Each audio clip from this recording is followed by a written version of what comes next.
Chapter 369. Qiuju smiled. How would I know? I did ask him, but how could I tell Qiu Tong his name if I didn't know? That disciple said that Qiu Tong would know as long as she saw the letter.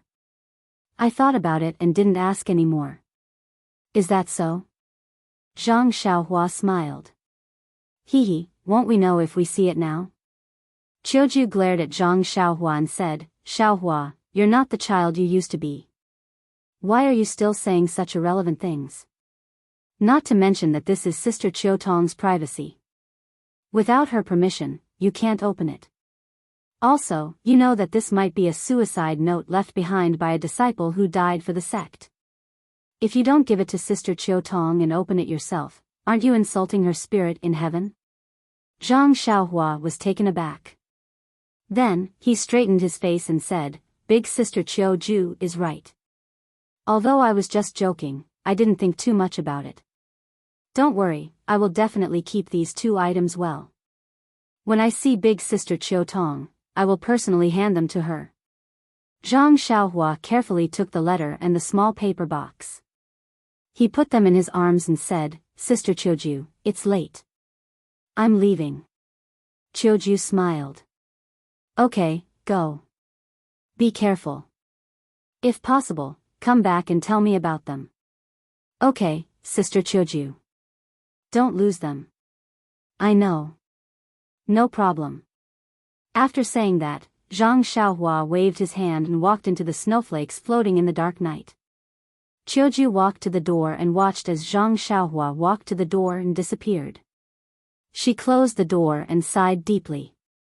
Not long after, the lights in Qiuju's house went out.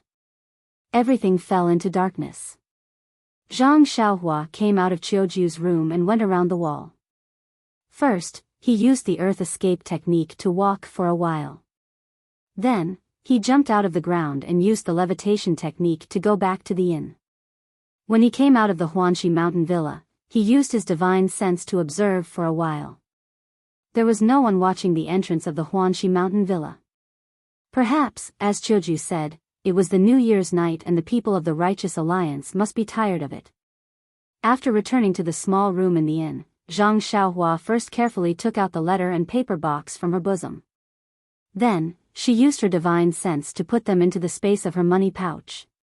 Only then did she sit down cross-legged and digest the information she had just received. She took out some primeval stones and began to cultivate the Carefree Heart Sutra. The next morning, after practicing the Fist of the North Star outside, Zhang Xiaohua led Huanhuan to the courtyard and returned to her room to comprehend the way of heaven. It was not until the sky was bright and she heard some noises in the room next door that she went out and knocked on Nie Qianyu's door. Xiao Orange, who opened the door, was very happy to see Zhang Xiaohua. She asked, Child Ren, have you finished your business? Zhang Xiaohua smiled and said, No, I haven't done it yet. I just went out for a walk yesterday. After letting Zhang Xiaohua into the room, Nie Qianyu asked, In that case, is Brother Ren going to do it today? Zhang Xiaohua nodded and said, Yes, Miss Nie is smart. I'm here to say goodbye. How many days will Brother Ren be gone? Nie Qianyu asked anxiously. Well, Zhang Xiaohua frowned and said, It's a little complicated and I'm not sure. I estimate that it will take at least 10 days. Ah. So long? Nie Qianyu almost cried out. Seeing this, Zhang Xiaohua smiled bitterly and said, That can't be helped. Miss Nie, it's not a small matter. I underestimated 10 days, maybe 20 days. However, this Pingyang city is already very far away from Tanha City and Wuri City. Even if those people who are chasing after you send a lot of men, they wouldn't have chased you all the way here. Unless they have divine foresight, then there's no other way. Oh. Huh, even if they have great foresight, aren't they still fooled by Brother Ren? Nie Qianyu said with a smile. Zhang Xiaohua touched his nose and said, I'm just that amazing. Don't praise me like that. Bah, Nie Qianyu could not help but spit and blush. Child Ren, don't worry. I'll take care of Miss Nie here. Nothing will go wrong, Xiao Orange said tactfully. Suddenly, Zhang Xiaohua's heart skipped a beat. This plot seemed very familiar. It was like a phrase commonly used in romance novels. Zhang Xiaohua was embarrassed and said, okay, I'll ride Huan to do something. You guys be careful.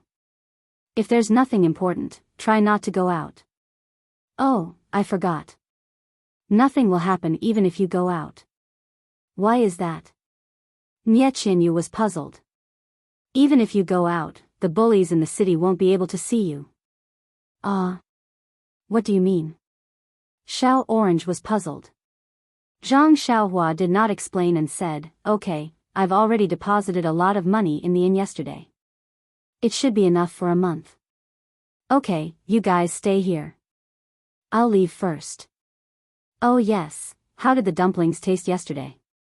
With that, he turned and left, as if he was afraid to stay here any longer. Sure enough, before he reached the door, Xiao Orange muttered, Child Ren is really strange. Yesterday's dumplings did taste good. Why did he only think of asking now? On the other side, Nie Qinyu seemed to have understood something. Her eyes were wide open and her soft voice was a little high-pitched. She shouted, Ren Xiaoyao, how dare you say that we're not beautiful? Zhang Xiaohua heard and did not stop moving.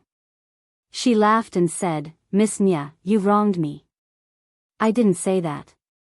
Xiao Orange, who was beside her, also asked curiously, when did Child Ren say that? Nie Qinyu stomped her feet and said, didn't you just say that the bullies in the city look down on us? Didn't you understand? Ren Xiaoyao. Xiao Orange did not call him Child Ren anymore. What nonsense. A girl's face was the most precious thing. How could she not be angry when you said that? The two of them chased after him to the door. Zhang Xiaohua had already urged the deer to leave a trail of footprints on the thick snow. A burst of laughter could be heard from afar. Surprisingly, the two people who chased after him did not look angry. They were both muttering to themselves, look at what Xiaoxia did. Even a joke is so profound. Even his laughter is so charming. Sigh, if Zhang Xiaohua heard this, wouldn't she fall off the deer directly? The road from Pingyang City to Lu Town was not short. Although the deer could run fast, it was still snowing heavily. It would take at least 3 to 4 days to get back. Therefore, Zhang Xiaohua was not in a hurry. The Guozhuang house was just ahead. 4 to 5 years had passed. Why should she be anxious now? Therefore, amidst the snowflakes, on the quiet road, Zhang Xiaohua sat cross-legged on the deer. She closed her eyes and started to cultivate. At this moment, what Zhang Xiaohua wanted to cultivate the most was the Heaven Dao. The feeling of understanding the Heaven Dao was so good that it was hard for Zhang Xiaohua to give up. However, ever since he had reached the 9th level of the Big Dipper magical fist, there would be a bone-honing flow every time he practiced it. He did not have a target for his future cultivation. At that time, he had a sudden inspiration and thought of practicing it from the end to the end again. However, there was no need to recite the reversal of the fist technique.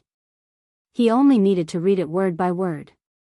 Therefore, he did not have the time to think about it carefully. This journey from Pingyang City to Lu Town could be made use of. The 108 forms of the Big Dipper magical fist had left a deep impression in Zhang Xiaohua's mind.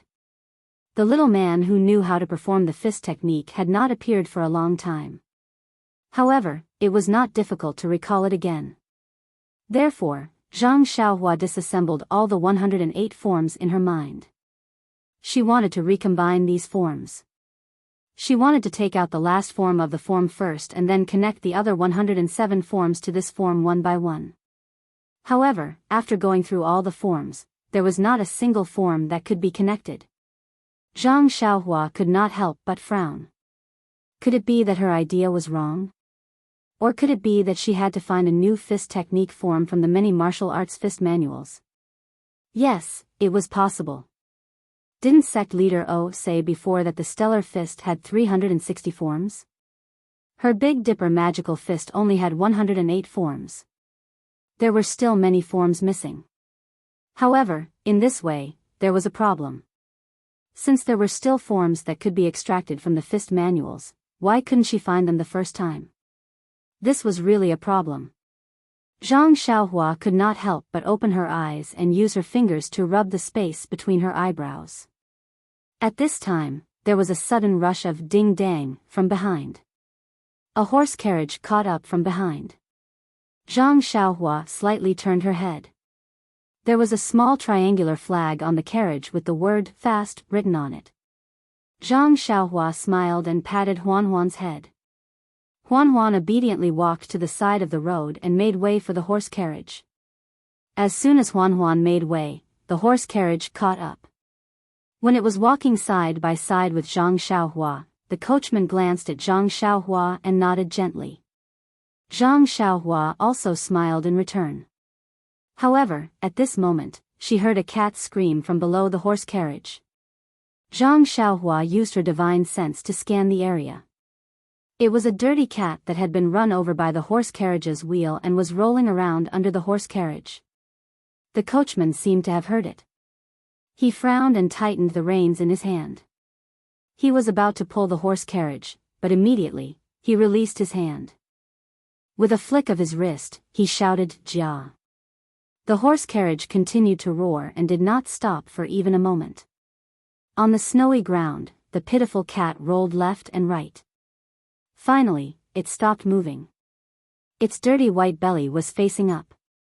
Its two hind legs were curled up and twitching. One of its front legs was placed in front of its chest while the other was raised high. It seemed to be trying to grab something. Qidian Chinese website welcomes readers to read the latest, fastest, and hottest series of original works at Qidian. Chapter 370. Seeing the hatred in the cat's eyes, Zhang Xiaohua's heart felt as if it had been struck by a heavy hammer. Looking at the dark red blood flowing from the corner of the cat's mouth and its four legs gradually stopping moving, Zhang Xiaohua suddenly felt a wave of sadness in his heart. When the cat had completely stopped moving, Zhang Xiaohua looked around and carefully picked up the pitiful and light little thing from the ground. He walked step by step to the side of the road until he reached the wasteland by the side of the road. After looking around, he put the cat down. Huan also obediently followed him. Zhang Xiaohua took the long sword from Huan's back and quickly dug an extremely deep hole in the wasteland. Zhang Xiaohua picked up the cat and carefully placed it into the deep hole, as if he was afraid of disturbing the cat's beautiful dream.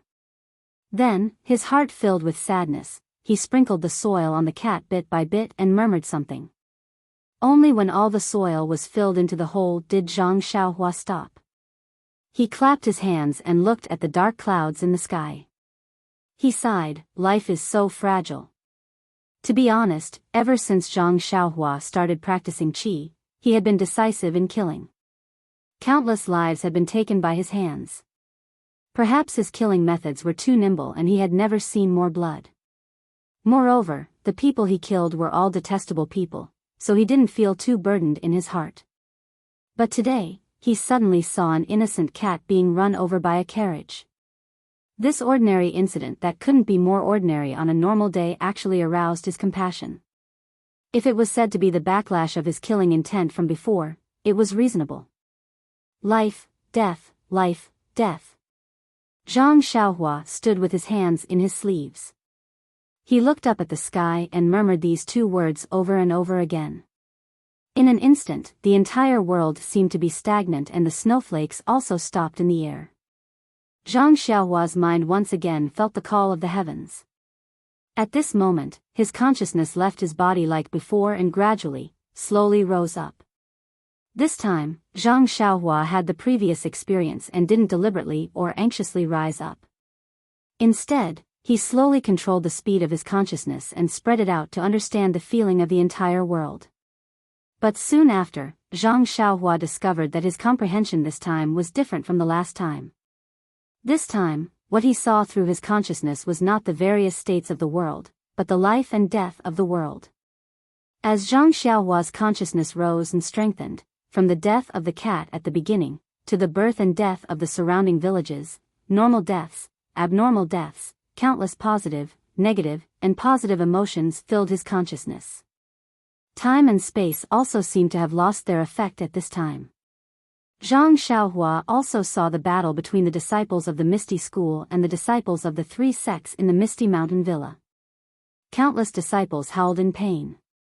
He also saw O Peng commit suicide on the Misty Peak and Yang Rupiang face death calmly. Soon after, his consciousness saw even further. He saw himself brandishing his flying sword and wantonly killing more than 10 gang members of an unknown sect. He also saw himself wielding a small sword and killing 3 disciples of the Righteous Alliance. He also saw himself leaping high like a god and killing 5 unknown disciples with a long sword. He even saw himself following O Yanixing and killing the masked old man in black. Zhang Xiaohua's consciousness soared even higher, and even more battles in the Jianghu were reflected in his mind. Even more new lives were reflected in his mind. All sorts of emotions revolved around him, tempering him. It was as if the cycle of reincarnation was tempering his consciousness. At the same time, the marks left behind by the heavenly Tao became even clearer and deeper. The sky above Zhang Xiaohua's head was no longer covered in red clouds at some point in time.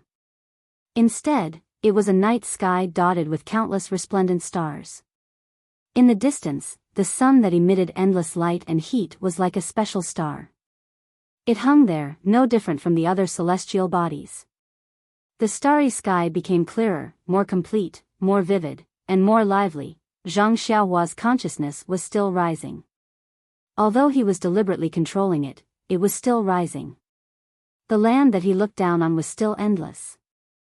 However, in his eyes, or in his perception, there was only endless life and death, and the cycle of life and death.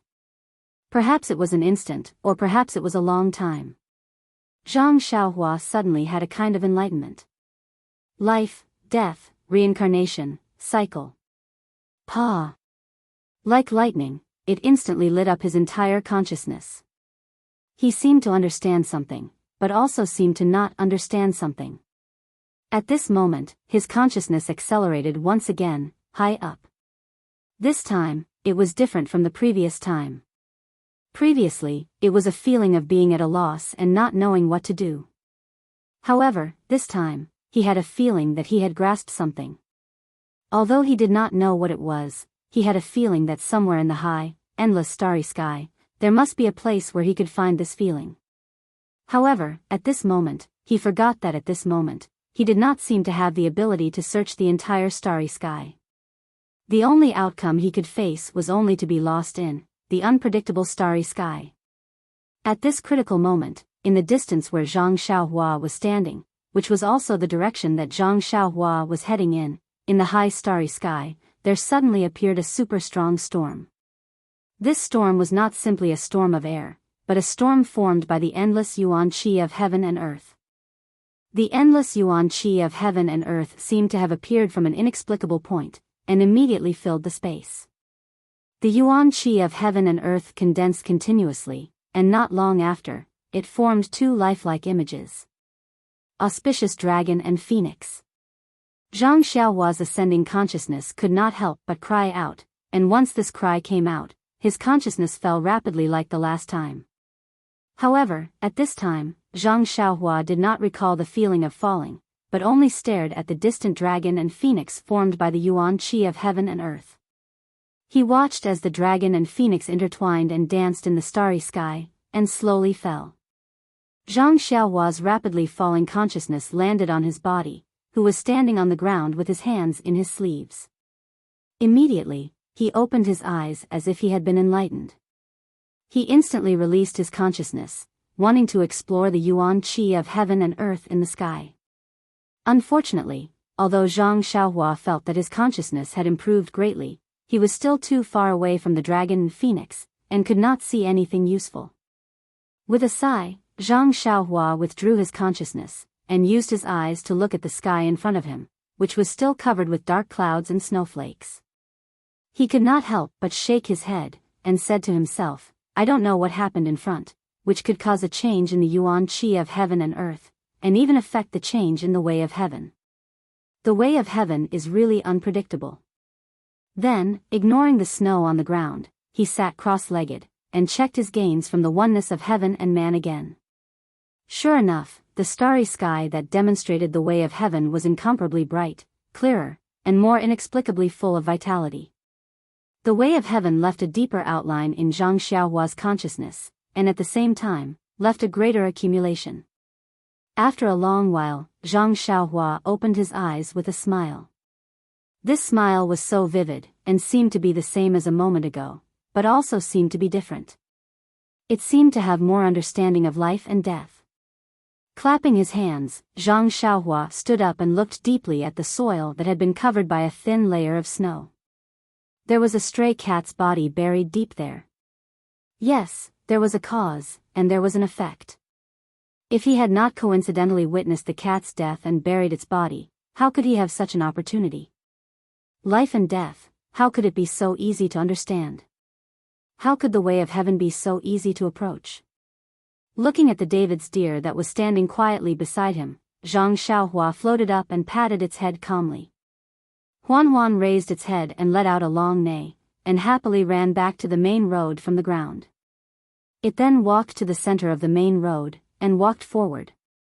Zhang Xiaohua sat on Huan's back, and unconsciously looked back at the place where the cat had been knocked down. A thought rose from the bottom of his heart: if I could turn back time, maybe I could reach out and rescue this poor cat from under the carriage.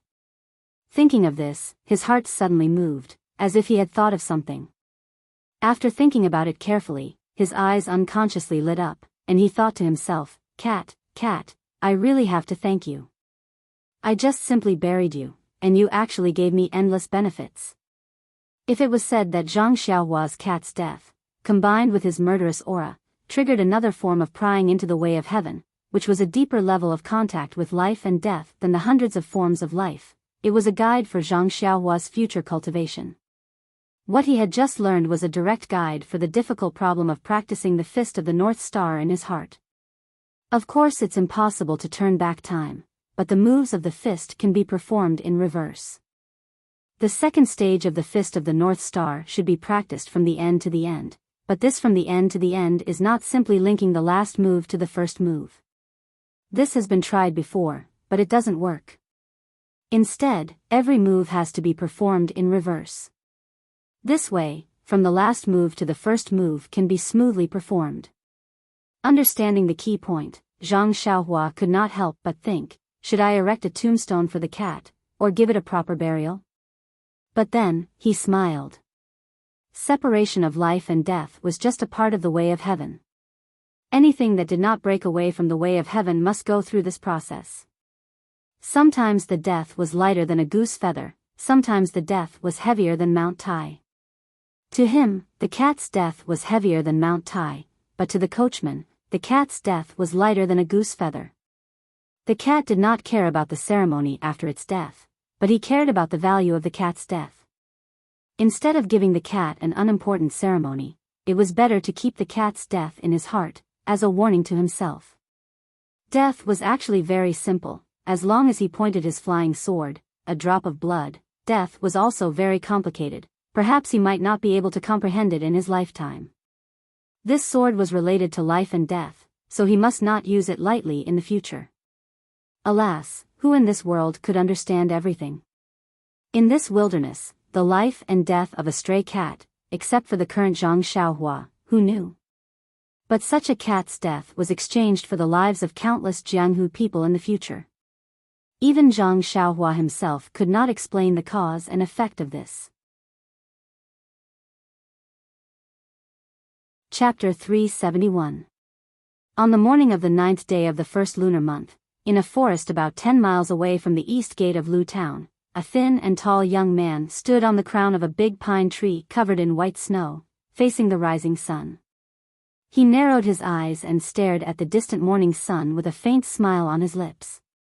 After a few breaths, he jumped down from the tree and started practicing his punching skills on the flat snowy ground. After he finished practicing a set of boxing, he did not stop.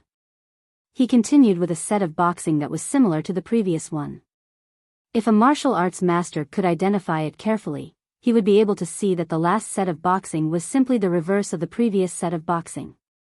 This young man was naturally Zhang Xiaohua, who was walking towards the Guizhuang house. Since he entered the realm of oneness of heaven and men a few days ago, he had glimpsed a corner of the rules of life and death in the way of heaven.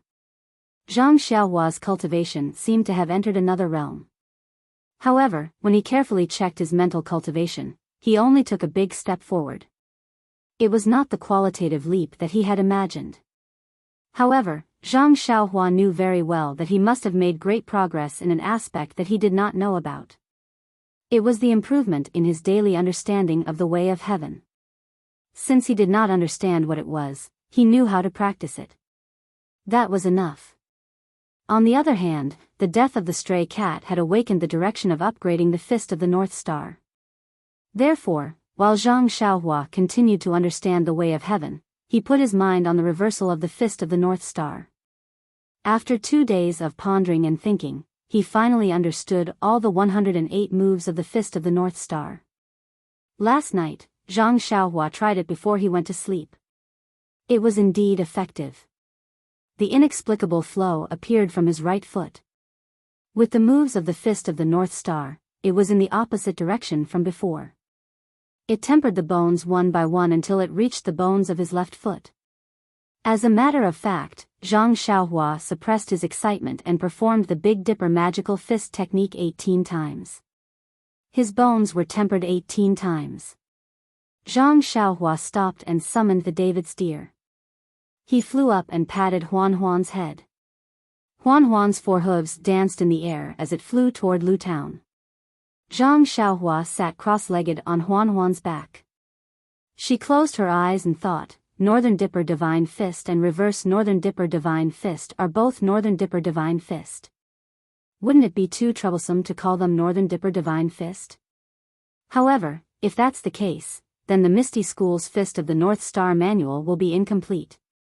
Thinking of the Misty School, Zhang Xiaohua couldn't help but feel sad for her second brother. Maybe I have to go home quickly and ask if my second brother has brought any news back home.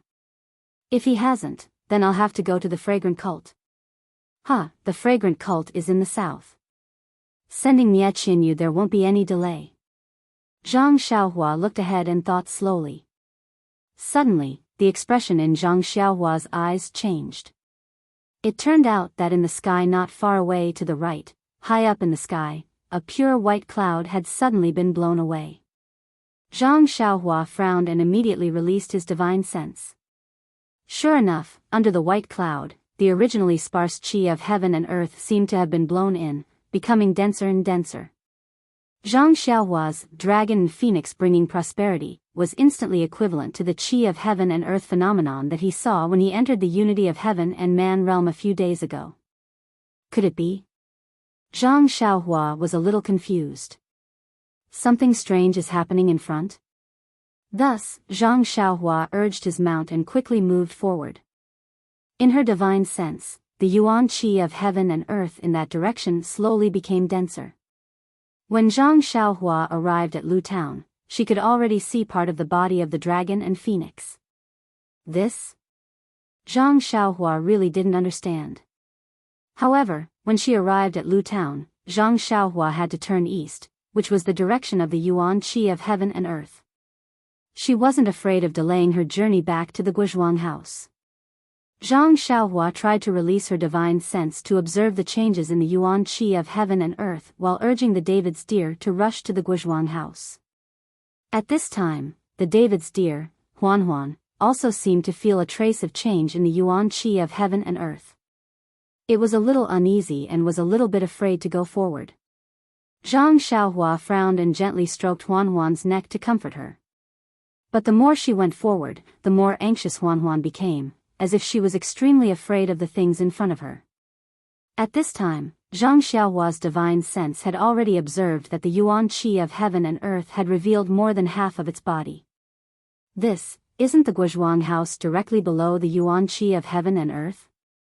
Thinking of the yuan qi of heaven and earth, she naturally thought of the spring water that was rich in the yuan qi of heaven and earth at home. She didn't think too much. The change in the yuan qi must be related to her home.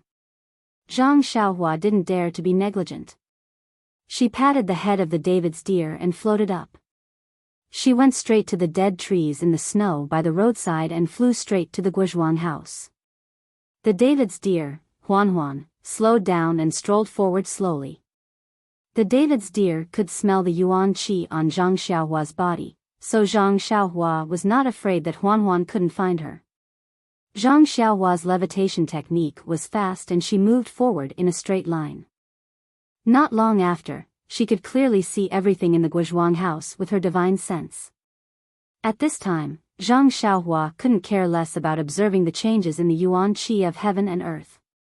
Instead, she looked greedily at her own small courtyard. In the past 5 years, the small courtyard of the Zhang family had changed a lot. The original mud hut had been overturned and changed into a big bluestone house. The low mud wall had disappeared and was replaced by a very high bluestone wall. The low fence gate had also been replaced by the gate of a decent big family. At this time, there seemed to be no one in the small courtyard. There were several bluestone houses of the same size with the same gate. Zhang Kai, Mr. Lu Kai, and an old man who looked familiar to Zhang Xiaohua were anxiously talking about something.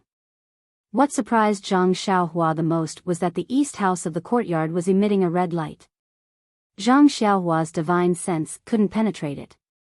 At this time, a person came out of the house. Wasn't it the girl she saved in Shitsu Mountain, Li Yinfeng? She looked panicked and said something to the old man in the courtyard who Zhang Xiaohua was not familiar with. Then she hurried back to the house. The old man turned around and said something to Zhang Kai and others. At this time, Zhang Xiaohua suddenly remembered that this was Li Yinfeng's father, old shopkeeper Li. What? What's going on? What's in the room? What? Li Yinfeng, old shopkeeper Li, why are they in my house? Zhang Xiaohua was completely confused. Looking at the dragon and phoenix yuan qi in the sky that couldn't be seen with the naked eye, Zhang Xiaohua forcefully circulated the qi in her body and sped up the levitation technique. A shadow appeared and Zhang Xiaohua flew towards the Guizhuang house. When Zhang Xiaohua was about to reach the Guizhuang house, she saw that there were too many villagers in the village and it was no longer suitable for levitation. Zhang Xiaohua twisted her body, made a hand seal, and drilled into the ground. She thought she would get lost, but once she went underground, she felt a strong yuan qi fluctuation in front of her. It seemed like she had a direction to guide her. Zhang Xiaohua activated the earth elemental escape and went there. When she got close, Zhang Xiaohua jumped out from the ground. When she looked up, she saw that it was the small courtyard where her father and Mr. Lu were. She was standing behind them. Zhang Xiaohua's eyes were filled with tears. Finally, she didn't go in the wrong direction. At this time, Mr. Lu said, "Lu Kai, go out and see Xiaolong." "Why isn't he back yet?" "It's just looking for a midwife. Why is it taking so long?" "I think Qian won't be able to hold on for much longer." When these words entered her ears, Zhang Xiaohua suddenly understood. So her little nephew was about to come into the world. At the same time, she released her divine sense. Seeing that the dragon and phoenix in the sky had stopped above her small courtyard, Zhang Xiaohua couldn't help but be shocked.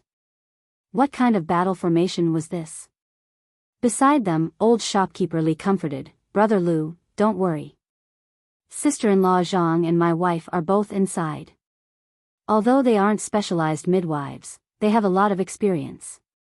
My wife has been vegetarian and praying to Buddha for the past few years. She has also helped a lot of people deliver babies for a living. There won't be too big of a problem." But Mr. Lu only started, but he couldn't finish his words. He could only look at Zhang Kai. Both of them smiled bitterly. "That's right, your wife has helped a lot of people deliver babies, but they were all normal babies. The unborn baby in this house had stayed in his mother's stomach for 5 years. This morning, he suddenly had abdominal pain and knew it wasn't good. He could only ask Zhang Xiaolong to go out and look for a midwife. This situation naturally couldn't be directly told to old shopkeeper Li. Lu Kai listened to his father's orders and nodded, "Father, don't worry. A mother relies on her son, little sister will definitely be fine. I'll go out and take a look. Jin Feng is with Xiaolong, so there won't be too much of a delay. After saying this, he turned around and walked out of the small courtyard. But when he turned around, he saw Zhang Xiaohua who had just walked behind them. He couldn't help calling out, Xiaolong, why are you alone? Where's the midwife? Xiaolong? When everyone heard this, they all turned around. Zhang Xiaohua had 3 brothers. Zhang Xiaolong's face was long and thin, while Zhang Xiaohu had a round face. When Zhang Xiaohua was young, she had a 60% resemblance to her second brother. As for Zhang Xiaohua, she was already very tall. Although her face was still the same as when she left home, her face was elongated. Therefore, with a single glance, she was 80% similar to Zhang Xiaolong, only she was a lot younger. Lu Kai and old shopkeeper Li first found it strange that Zhang Xiaohua came back alone without a midwife, so they looked behind him. Mr. Lu was also curious, but then he frowned. He was very confused, as if he already felt that this wasn't his usual son-in-law. But who was this strange young man? For a moment, he was stunned. Only Zhang Kai turned around and knew that it wasn't Zhang Xiaolong. But he was also confused for a moment, then he was pleasantly surprised. His eyes couldn't hide the excitement as he anxiously took a step forward. Reaching out his hand, he trembled as he probed, Xiaohua? Are you Xiaohua? Even though Zhang Xiaohua had just experienced the trials of life and death, she still couldn't resist the affection of father and son in this world. She took a few steps forward and held Zhang Kai's trembling hand with both hands, saying, Father, it's me. I'm Xiaohua. I'm back. Hearing this, everyone's eyes in the courtyard lit up. Lu Kai and old shopkeeper Li's gaze also attracted from the still-closed courtyard door to this young man who looked very similar to Zhang Xiaolong. Chidian Chinese website welcomes readers to read the latest, fastest, and hottest serial works at Chidian Originals. Chapter 372. Zhang Kai's hands tightly grasped Zhang Xiaohua's hands. His right hand rubbed his eyes in disbelief, using the opportunity to wipe away some of the moisture in his eyes. He looked up and down at Zhang Xiaohua, smiling so widely that he couldn't close his mouth. He only said, Good, good. It's good that you're back. It's good that you're back. But then, he turned his head and quietly wiped away his tears. He seemed to be very happy, but also seemed to have thought of something. Before Mr. Lu and Lu Kai could speak, old shopkeeper Li hurried forward from the side. He saluted and said, Xiaoxia Zhang, do you still remember this old man? Zhang Xiaohua hurriedly returned the salute and said, Uncle Li, please don't be so polite. You are Li Jinfeng's brother Li's father. You are my elder. I really can't accept your courtesy. Seeing Zhang Xiaohua respond so politely, Zhang Kai also pulled old shopkeeper Li's hand and said, Old brother, Xiaohua is only a child. You don't have to be so polite with him. Old shopkeeper Li repeatedly waved his hand and said, Old brother Zhang, I will never forget the favor of saving my life. Moreover, Xiaoxia Zhang saved the lives of our family of 3 in one go. He even almost lost his life because of it. Zhang Xiaohua was greatly embarrassed and said, Uncle Li, just call me Xiaohua. I really can't stand being called Xiaoxia Zhang. Mr. Lu also smiled at the side and said, Zhang Xiaohua, it's better to call you Xiaohua. Let the people of the Jianghu call you Xiaoxia Zhang. Hearing this, Zhang Xiaohua also hurried forward and saluted. Mr. Lu chuckled and helped him up. Then, Zhang Xiaohua and Lu Kai both saluted each other. Only then did they stand still. Just as they were about to speak, suddenly, Zhang Xiaohua's nose smelled an extremely rich and light fragrance descending from the sky. At this moment, all the pores on his body didn't wait for him to circulate his energy. They all opened up and absorbed this extremely strange fragrance as if they were absorbing starlight at night. At this moment, the people in the courtyard seemed to have noticed something different. They looked at each other and twitched their noses, searching for the source of the fragrance. Only Zhang Xiaohua released his divine sense. He clearly saw that the dragon and phoenix Yuan Qi in the sky had already descended to the sky above the small house. The dragon and phoenix formed by the Yuan Qi seemed to be real, dancing in the sky. After a long while, the dragon and phoenix flew towards the sky above the small house from different directions and silently collided. The dragon and phoenix instantly disappeared and turned into countless petals that floated down. Heavenly maiden scattering petals, this phrase inexplicably flashed in Zhang Xiaohua's mind. As early as when Zhang Xiaohua used the oneness of heaven and man technique, he saw the majestic dragon and phoenix Yuan Qi in the starry sky. At this moment it turned into a rain of petals and fell down, covering the entire sky above the Guozhuang house. Only a small part of the rain of petals seeped into the small house in the courtyard. Seeing this, Zhang Xiaohua released his divine sense with all his strength. Other than the Yuan Qi that directly fell into the small house, he didn't disturb it. Most of the scattered Yuan Qi were drawn into his small courtyard by him and absorbed with all his strength. At this moment, Zhang Xiaohua was already in the 6th layer of the Qi refining realm. He could already control the Yuan Qi to the smallest detail.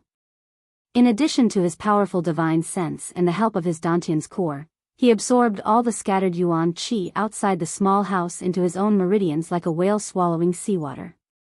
As for the Yuan Qi above the small house, Zhang Xiaohua didn't dare to act rashly. Of course, he wouldn't compete with his little nephew. However, the small house was still covered by the red light that couldn't be seen by the naked eye. His divine sense couldn't know the use of the Yuan Qi. After a while, the scattered Yuan Qi of heaven and earth had become sparse. Suddenly, an inexplicable sound of music entered his mind, as if it was ringing in his heart. Zhang Xiaohua was about to use his divine sense to look when he heard a burst of exclamations in the small house. The red light that covered the small house immediately changed to a brilliant golden brilliance. Zhang Xiaohua frowned. When he was hesitating whether he should use his divine sense to look or not, he heard the door of the small house open. Li Yinfeng ran out with a pale face and whispered, oh no, Sister Qian, she gave birth to a monster. Zhang Xiaohua was stunned at first. Sister Qian, But then he was even more stunned. A monster? It wasn't just Zhang Xiaohua. Everyone in the courtyard was shocked. They all asked, what monster? A big lotus. Qian, gave birth to a big lotus. It's true, a big lotus. Ah. Everyone was dumbfounded. Lotus? Little Feng, are you seeing things? Lu Kai stepped forward and held Li Yinfeng's hand. He asked anxiously. Seeing this, Zhang Xiaohua was stunned. These two were so intimate. Could it be? Sure enough, Li Yinfeng's hand trembled. She couldn't finish the sentence and said, it's true, husband. I really saw it. Mother and Auntie Guo were so scared that they couldn't move. That lotus, it could open and close as if it was blooming. At this time, Li Yinfeng also saw Zhang Xiaohua. She shouted, Xiaolong, why don't you go in and take a look? Zhang Xiaohua rubbed her nose. She was very embarrassed.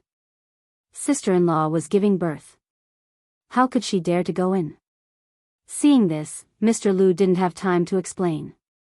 He said to Li Yinfeng, Little Feng, you're brave. We can't go in. You should go in and take a look. Don't cause any big trouble. Li Yinfeng was a little puzzled. She looked at Zhang Xiaohua and nodded, okay, father. She was about to go in. At this time, Zhang Xiaohua saw through her divine sense that the door of the small house was shining with a golden light. It was as if something was about to come out. Zhang Xiaohua didn't dare to be careless. She quickly took out the small sword and looked at the door nervously. Sure enough, when the golden light appeared in the small courtyard, Zhang Xiaohua saw her mother holding a big round ball and walking out. The ball was wrapped in a layer of flowing golden light. It was like flowing water that kept flowing. From time to time, it emitted a golden light that couldn't be seen by the naked eye. When Zhang Xiaohua looked with her eyes, she saw that the golden light was imitating the shape of a lotus flower. As the light radiated, it imitated the opening and closing of a lotus flower. At this time, Guo Sufei's face was pale. She bit her lips and her hands were trembling. Step by step, she slowly walked to the center of the small courtyard. Except for Zhang Xiaohua, who was still standing on the spot with the small sword in her hand, the others all took a few steps back in fear. Their faces were filled with nervousness and fear. Everyone's retreat naturally made Zhang Xiaohua stand out. Although Guo Sufei's eyes were blurred and frightened, when she saw Zhang Xiaohua, she was pleasantly surprised. She called out, "Xiaohua?" Although her voice was low, Zhang Xiaohua heard it clearly. She replied with tears in her eyes, "Mother, I'm back." Guo Sufei nodded, hinting her to step back a bit.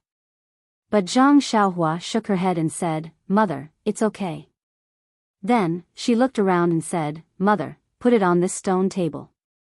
Guo Sufei still shook her head, but her eyes were looking at the door of the small courtyard. How could Zhang Xiaohua not know her mother's intention?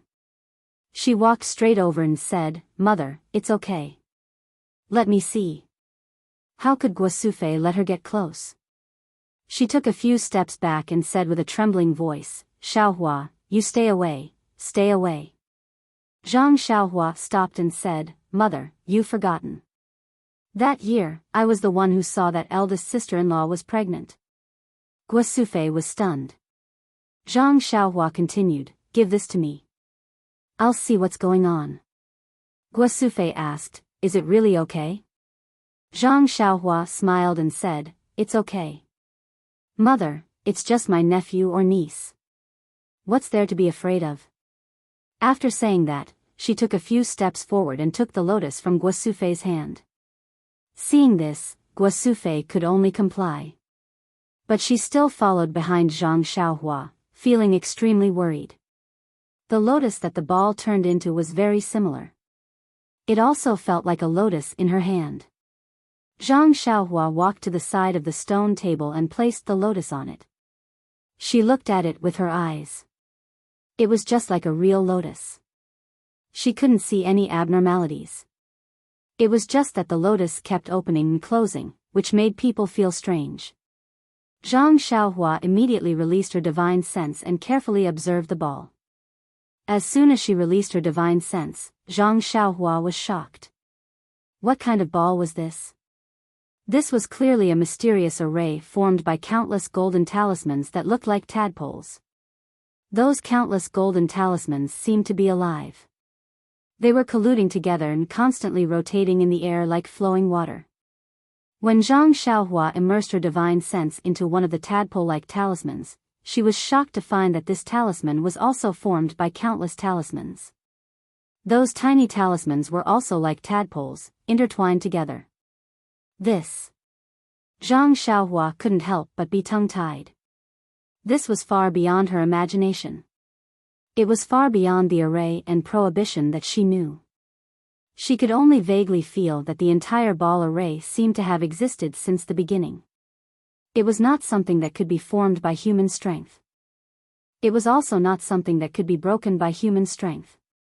As for those tiny talismans, Zhang Xiaohua simply used his divine sense to know that the intricate structure of the talismans was millions of times more powerful than the array formation that she had obtained from Fire Dragon Immortal on the deserted island. Yes, perhaps even more. But this difference was not something that Zhang Xiaohua could understand. What should I do? The child is probably in this array. If I can't break this array, the child will not be able to come out. But this array, I think no one in the world can break it. What is going on? Sister-in-law only drank the spring water that was rich in vitality. I only gave her a small vitality stone. How could it give birth to such a strange thing? Moreover, it is protected by this innate array? That's right, the dragon and phoenix bringing prosperity in the morning, and the heavenly maiden scattering flowers just now, and even the sound of a musical instrument, they were all for this child, right? But since there was a natural phenomenon, the vine should have fallen when the melon ripened, and the vine should have fallen when the time was ripe. Thinking about this, Zhang Xiaohua turned to look at her mother who was standing beside her. Guo Sufei's expression seemed to have calmed down. Perhaps it was because she saw another son, or perhaps it was because she believed in her son's ability.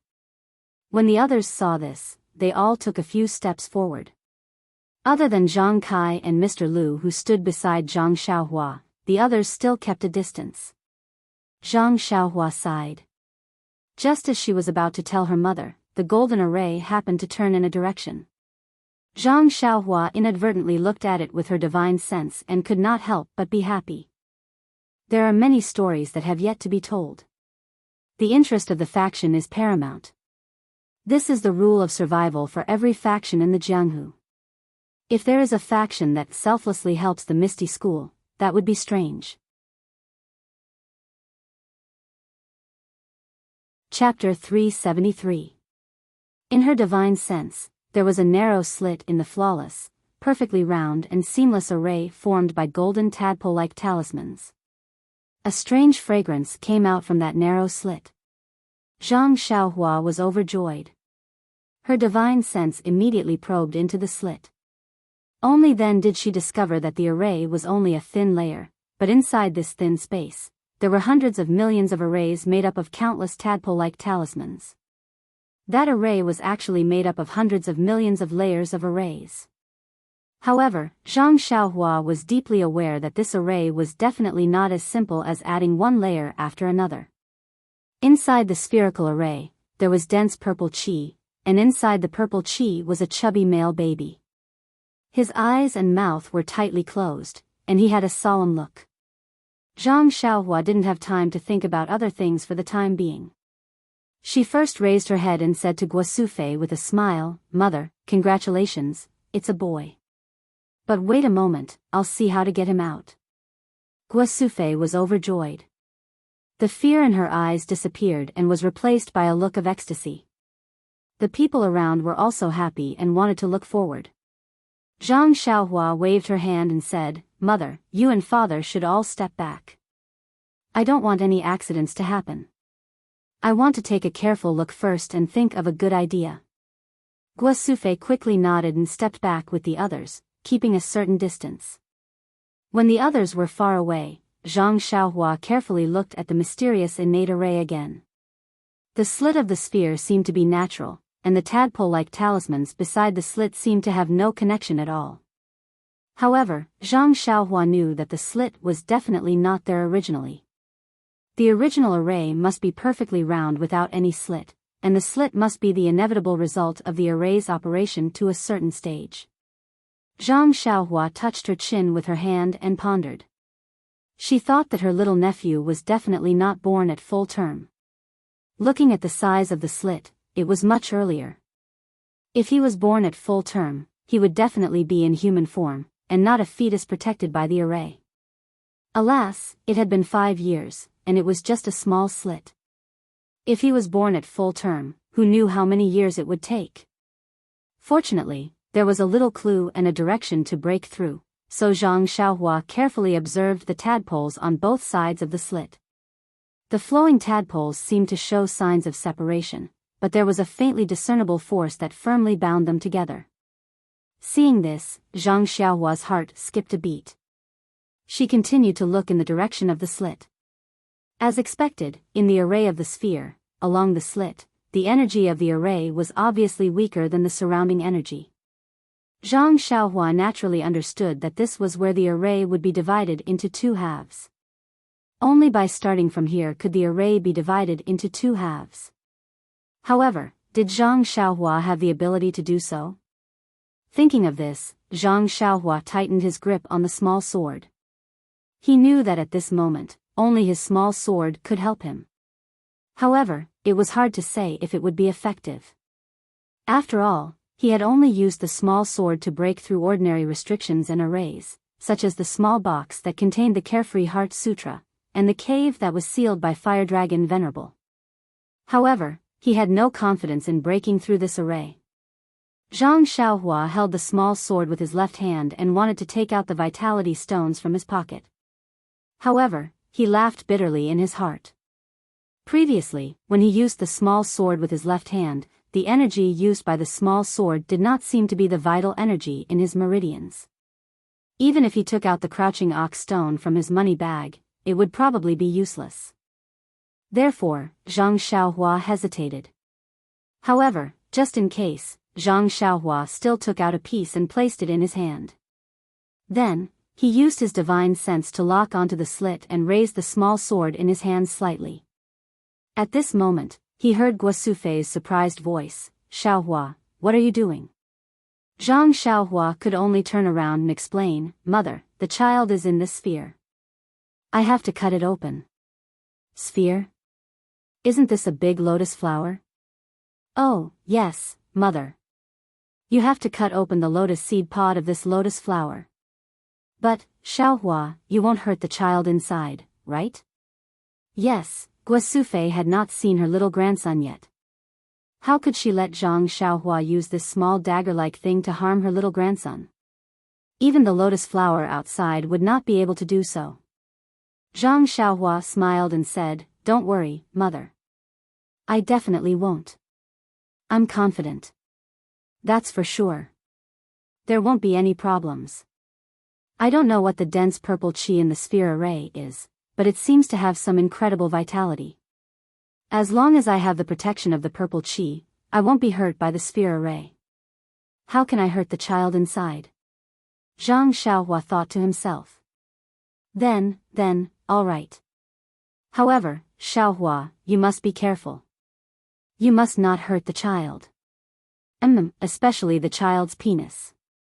What? Zhang Xiaohua almost fell over. However, it was understandable. Things that could carry on the family line were naturally very precious. Zhang Xiaohua took a deep breath and slowly raised her left hand again. At this time, another person spoke. It was Zhang Kai. He said, "Xiaohua. What's wrong, father?" Zhang Xiaohua was stunned. "That, you must be careful. Especially the last thing your mother said just now." Zhang Xiaohua was speechless. She smiled and said, "I know, father. I know what to do." Then, he looked around again. Everyone looked at each other and quietly waited for instructions. When no one spoke, he said, "Then I'll start." Zhang Xiaohua turned around again. She stretched out her left hand and raised the small sword. She used her divine sense to firmly lock onto the crack on the round ball. When the crack rotated to the top, Zhang Xiaohua took a deep breath. Her left hand moved like lightning and directly cut towards the bottom of the crack. Sure enough, as Zhang Xiaohua used the sword in her left hand, an inexplicable heat flow appeared somewhere on her left arm. It flowed along the small sword's arm and along the small sword's arm. When the small sword pierced into the crack, the heat flow also reached the small sword in time. There was no strong reaction, nor was there any glaring brilliance. When the small sword and the tadpole talisman came in contact, it immediately produced an incomparably huge suction force. It sucked away all the heat flow on Zhang Xiaohua's left arm. At the same time, the tadpoles that had absorbed the energy seemed to have eaten something full. They swam to the sides, and the crack naturally stretched down a little. Zhang Xiaohua was overjoyed. However, this nameless heat flow was not controlled by him, so he could not activate it. Fortunately, the heat flow in his left arm did not. Instead, it was produced from somewhere and continued to travel up his arm. Therefore, as the heat flow in his left arm continued to enter, the crack also became longer and longer. If there was enough heat flow in Zhang Xiaohua's body, the crack would be completely pulled open sooner or later. Unfortunately, even Zhang Xiaohua himself did not know how much heat flow there was. He could only slowly pray in his heart. Unfortunately, the heavens had always been against people's wishes. Not long after, Zhang Xiaohua felt that the heat flow in his left arm was much smaller. He knew that things were not good. He hurriedly absorbed the vitality from the vitality stone in his right hand. However, when the vitality entered his body, it only filled his meridians and did not change the intensity of the heat flow in the slightest. What should I do now? The crack on the round ball formation is not big enough. I can't reach out and carry the child out. Just as he was thinking, there was no more heat flow in his left arm. The small sword could no longer cut it. However, at this moment, something abnormal happened. The purple gas in the round ball formation seemed to be attracted by something. It flowed along the tip of the small sword into Zhang Xiaohua's left arm. It also formed a warm flow. It followed another path up his left arm until it disappeared. After a moment, another warm flow was produced. It flowed from the original path to the small sword. The tadpole-like talisman was expelled by this warm flow. It was like boiling water pouring on snow, separating into two sides. Zhang Xiaohua was ecstatic. There was a lot of purple gas in the round ball. It had already formed a cycle with the warm flow in his left arm. Presumably, it would not be long before the crack was large enough. While cutting open the formation effortlessly, Zhang Xiaohua pondered. The purple gas must be the key to breaking the formation. However, to directly use the purple gas to break the formation, it would take a long time. This period of time might be the time when the baby was gestating in his sister-in-law's body. Now that the baby was born prematurely, with the purple gas alone, it might be possible to break the formation in a few decades. However, it was not in his sister-in-law's body. It was unknown whether it would harm the baby's growth. Now, the purple gas could be used to break the formation in a short period of time. It must be a special method. Again, she did not know whether it would harm the baby's growth. However, since things had come to this point, this was the only way. It was inconceivable to let the round formation of the lotus stay in the Zhang family's small courtyard in the Guozhuang house for several decades. After the time it took to drink a cup of tea, the crack was large enough. Zhang Xiaohua wanted to withdraw the small sword and carry her little nephew out of the formation. However, the formation seemed to have a strong suction force. No matter how hard Zhang Xiaohua tried, she could not pull it out at all. Left with no choice, Zhang Xiaohua could only continue to absorb the purple gas and use the warm flow to break open the round ball. In the eyes of Zhang Kai, Guo Sufei, and the rest, Zhang Xiaohua's inconspicuous small sword pierced into the lotus. The lotus stopped opening and closing and bloomed little by little. Everyone held their breaths and watched carefully, afraid that they would disturb Zhang Xiaohua's actions. As Zhang Xiaohua's small sword broke the formation, the lotus bloomed more and more. After the time it took to eat a meal, the entire round ball was split into two. In everyone's eyes, the lotus bloomed completely. In an instant, the entire small courtyard was filled with a strange fragrance. At this moment, the baby in the purple gas suddenly opened his eyes. His eyes were looking straight into Zhang Xiaohua's eyes. When their eyes met, Zhang Xiaohua instantly felt like she was being sucked into darkness. Chapter 374. It was just absolute darkness. Not only was he unable to see, even his heart was a ball of darkness. However, in this place where there was no light, Zhang Xiaohua felt very safe. It was as if the surrounding darkness was filled with an extremely familiar yet absolutely unfamiliar existence. Zhang Xiaohua thought carefully. Wasn't this existence the heavenly Tao that he had sensed when he was in the state of the union of heaven and man in Songning Town and outside Pingyang City? Zhang Xiaohua wanted to move his hand, but he did not have any intuition. Zhang Xiaohua wanted to blink, but he did not have any intuition either. It was as if he was just a consciousness without any form. After an unknown period of time, an instant, perhaps 10,000 years, or even longer, Zhang Xiaohua did not seem to have any sense of time. At a point extremely far away or extremely near, there was a sudden change. First, it vibrated continuously, emitting a mysterious wave that instantly spread throughout the entire space.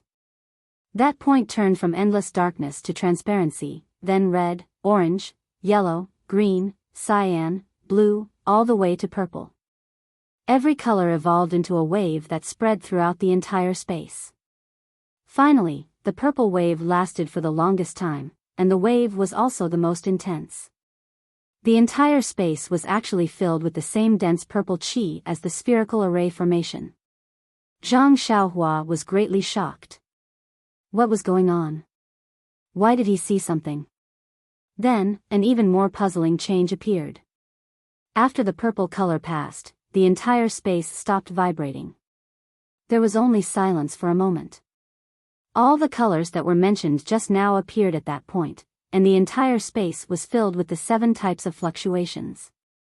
At this moment, that point suddenly lit up, and a ray of white light flashed from there. In an instant, the white light filled the entire space, and the chaotic fluctuations in the space changed into a more mysterious vibration at the same time. The sudden appearance of the light made Zhang Xiaohua a little dizzy. He subconsciously wanted to cover it with his hand, but before his feeling could reach his arm, there was a complete change at that point. That invisible point suddenly collapsed, and then like an explosion, it expanded infinitely in an instant. In the blink of an eye, it exceeded Zhang Xiaohua's perception. The space that was just a single material was immediately filled with light and other inexplicable things. Where did this light come from? Zhang Xiaohua thought to herself. This state of chaos did not last for long. The heavenly Tao that Zhang Xiaohua was familiar with filled the entire space. In the blink of an eye, the space evolved into earth, fire, wind, and thunder. Endless matter and countless miracles were completed in an instant before Zhang Xiaohua's eyes. Following that, countless planets appeared. Each planet emitted boundless starlight. On these planets, life appeared. Some of these life forms lived in a daze, while others had the ability to move mountains and fill seas. Zhang Xiaohua was dumbfounded, completely dumbfounded. Even with his cultivation level of the 6th layer, he couldn't understand what was happening in front of him. What on earth was this? With his limited knowledge, he could only make a hazy guess. Was this life? However, he immediately thought of something. What was death? In the instant that he thought about it, the things in the space seemed to have passed through countless years. The fluctuations of the entire space slowly became chaotic. Countless planets shrank and collapsed, and then the entire space collapsed. After that, this collapse slowly shrank again, as if it was the reverse of the explosion and expansion just now. It shrank again into a small point, and the light also returned to this point. 7 colors flashed, and then it returned to endless darkness. Was this death? Zhang Xiaohua thought. However, before he could think further, his eyes lit up. The scene in front of him changed, and he returned to the small courtyard of the Guozhuang house. In front of him was still that newborn baby, whose bright eyes were staring at Zhang Xiaohua. At this moment, Zhang Xiaohua felt that his spiritual sense could move freely again. He unconsciously released it, and it enveloped the entire stone table. On the stone table, the formation that had already been cut in half was closing up at a speed visible to his spiritual sense. As it closed up, the dense purple qi in the original sphere was also divided into 2 halves, each of which enveloped the baby. The faint purple qi that covered the baby's body also seemed to seep in, shrinking into the baby's skin. Zhang Xiaohua roughly scanned the baby's body with his spiritual sense. He couldn't help but be shocked again. There were actually countless meridians in the baby's body, all of which were absorbing the purple qi outside the body. The meridians that he cultivated from the Carefree Heart Sutra were shockingly among them. At this moment, no matter how stupid Zhang Xiaohua was, he knew that a great opportunity was in front of him. He didn't dare to be careless, and immediately scanned the baby's body with his spiritual sense. At this moment, the baby's body also seemed to be transparent, as if there was no obstruction that blocked his spiritual sense. Zhang Xiaohua frantically memorized. In just a few breaths of time, the thin purple qi on the baby's body was completely absorbed. In an instant, the baby's meridians flickered a few times before disappearing. No matter how Zhang Xiaohua scanned, he found nothing. However, a faint smile appeared on Zhang Xiaohua's lips. Just as Zhang Xiaohua was about to withdraw his spiritual sense, the 2 halves of the formation on the stone table had already closed up, forming two spheres of the same size that emitted a golden brilliance. Just like the complete spherical formation from before, countless tadpole-like glyphs flowed with brilliant light. Just as Zhang Xiaohua's spiritual sense focused on the two spheres, the spheres seemed to sense something and suddenly flew up from the stone table, flying towards Zhang Xiaohua's forehead. However, just as they flew halfway, one of the spheres suddenly changed direction. With a turn, it directly entered the baby's forehead on the stone table. The remaining sphere didn't change at all. When it approached Zhang Xiaohua's forehead, it turned into a ray of golden light and shot into it. The golden light entered Zhang Xiaohua's forehead and went straight into the Naiwen Palace of the Upper Dantian. In the Naiwen Palace, the essence of elixir that Zhang Xiaohua had painstakingly cultivated was slowly rotating. The golden light rotated in the Naiwen Palace and immediately covered the essence of elixir with a layer of golden light. However, the golden light didn't stay in the Naiwen Palace for long. After leaving the Naiwen Palace, it went straight to a mysterious place behind the head. Once it entered, there was no more sound. It wasn't the first time Zhang Xiaohua sensed that mysterious place. Back when he was on the deserted island, when the refining elixir heart with jade blood technique reached its end, Zhang Xiaohua's Naiwen Palace was about to be scorched by the internal fire. However, after the golden light entered, Zhang Xiaohua couldn't find any trace of it.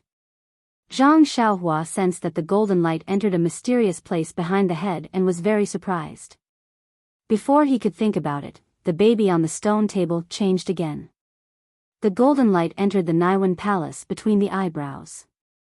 In an instant, the baby's body shone with golden light and a golden shadow stood up from the baby's body. It looked like an adult. The adult baby pointed one hand to the sky and the other to the ground. There was a benevolent smile on the corner of his mouth. Zhang Xiaohua was stunned. What did this mean? When the shadow finished laughing, it first expanded and then rapidly shrank. It also entered the Naiwen Palace between the eyebrows and disappeared. At this time, the baby, in Zhang Xiaohua's mind, didn't have any abnormalities. It was the same as any ordinary person that he saw on a daily basis. There wasn't even the slightest fluctuation of the qi of heaven and earth. However, Zhang Xiaohua stood there in a daze. His mind didn't dare to relax for a moment. Today's encounter was really too magical. Everything was unimaginable. Perhaps, in the next moment, there would be a miracle that had never been seen before. Even if, now, this baby who was still sleeping soundly with his eyes closed immediately grew up and called him uncle with a smile, or could immediately fly into the sky, he would believe it without hesitation. However, at this moment, Zhang Xiaohua suddenly felt that someone was pulling his sleeve. Could it be the hand of Tian Dao? He felt a sweep of his divine sense. How was it the heavenly Dao? It was just his mother carefully tugging at him. Zhang Xiaohua hurriedly retracted his mind and asked, "Mother, what's the matter?" Guo Sufei was ecstatic and asked with a trembling voice, "Xiaohua, is the child well? Can I hold him? This way, I don't want my good grandson to freeze. After all, it's still winter. This child who has just been born can't be frozen at all." Zhang Xiaohua was startled and turned his head to look. Of course, there was nothing on the stone table. There was only a white and fat naked baby sleeping soundly with his eyes closed. It made people feel pain and pity for him. Zhang Xiaohua thought to himself, "Mother, don't worry. Even if I freeze, your good grandson won't have the slightest problem." However, he still didn't feel at ease and asked, "Mother, what did you see just now?" "What did I see?" Guo Sufei was startled and immediately said proudly, "Xiaohua, you've really grown up. Where did you learn the sword? It's so powerful that you could split the lotus with just one strike. It's really much more powerful than Butcher Lu's butcher's knife. And you just stood there without moving after splitting the lotus. We didn't dare to disturb you, but isn't the child still young? He can't catch a cold. Look, can I carry him back to the house?"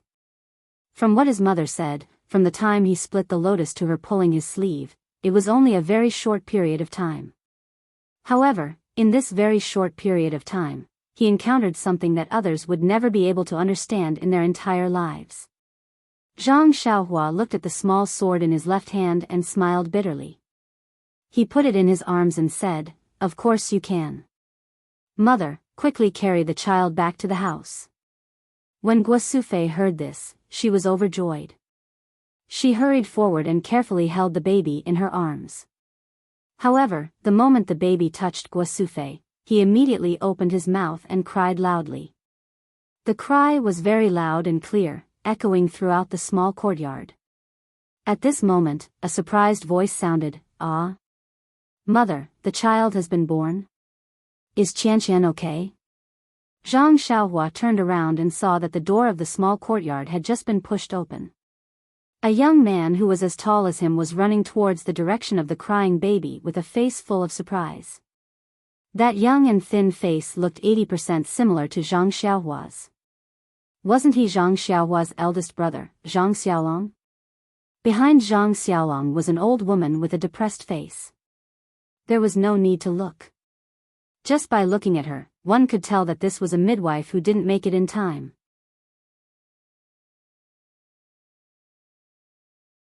Chapter 375. Hearing the child's cries, Zhang Xiaolong rushed into the small courtyard. Ignoring the people in the courtyard, he ran straight to his mother's side and looked at his child with concern. When he saw the child, he couldn't help but frown and ask, "Mother, why didn't you wrap the child in a quilt when you took him out? It's so cold. Won't the child freeze?" Guo Sufei smiled bitterly and was about to say something when the depressed midwife who had rushed over from behind revealed a happy expression. She said in an exaggerated tone, "Io, look at you. You don't have any experience at all. In such a cold day, you actually carried the child out without a blanket. Based on my experience, this child will definitely be in constant pain in the future. Quick, give it to me and let me see." Hearing this, Zhang Xiaolong's face was also full of worry. He wanted to say something, but when he looked at his mother, he swallowed his words back. The midwife walked forward and was about to take the baby. Just as she reached out, she immediately retracted her hand in shock and shouted, "Oh, why is this baby like this?" Zhang Xiaolong was stunned. He carefully looked at the child in front of him, but he couldn't see any abnormalities. Zhang Xiaohua was also puzzled. Could it be that the midwife could see some clues? But at this moment, even her divine sense couldn't detect any abnormalities. In the end, the midwife said in fear, "I've delivered babies my whole life. Newborn babies are all wrinkled like little old men. They're extremely ugly. It's only after they're a month old that they'll slowly grow white and plump. They're completely unlike your baby, who was born so beautiful. She's an evildoer, an evildoer." After saying that, she didn't even have time to say the reason she wanted to stay. She quickly turned around and ran away, leaving only Zhang Xiaolong behind. He opened his mouth and said, "Granny Li, you haven't received the money." But seeing the speed at which the old granny ran out of the small courtyard, he muttered to himself, "This old granny actually ran so fast. So it turns out that she was dawdling at home, taking a dump and peeing, and only saying that she couldn't walk. It was just to get more money from me." At this time, another figure that Zhang Xiaohua was very familiar with limped into the small courtyard. Wasn't that young master Li Jinfeng? Li Jinfeng shouted, "Xiaolong, what's going on? Granny Li had brought the child out so quickly. Even so, you should at least leave some food for him. Wouldn't it be extremely rude to just let him go like this?" At this moment, Zhang Xiaolong had no time to explain to him. He hurriedly said to Guo Sufei, "Mother, quickly carry the child into the house. It's warm inside." Guo Sufei seemed to wake up from a dream.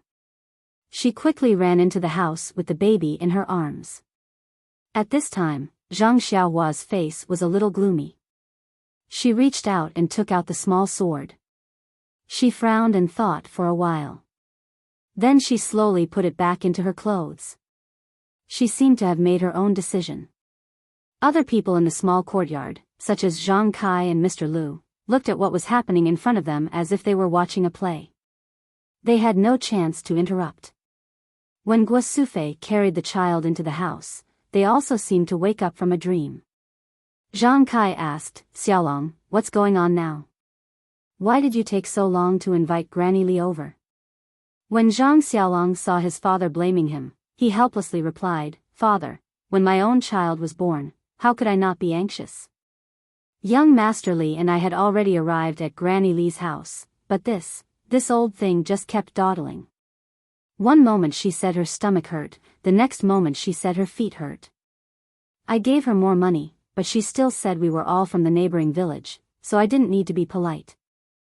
I didn't know what she meant until I accidentally said the wrong amount of money, saying it was 3 coins.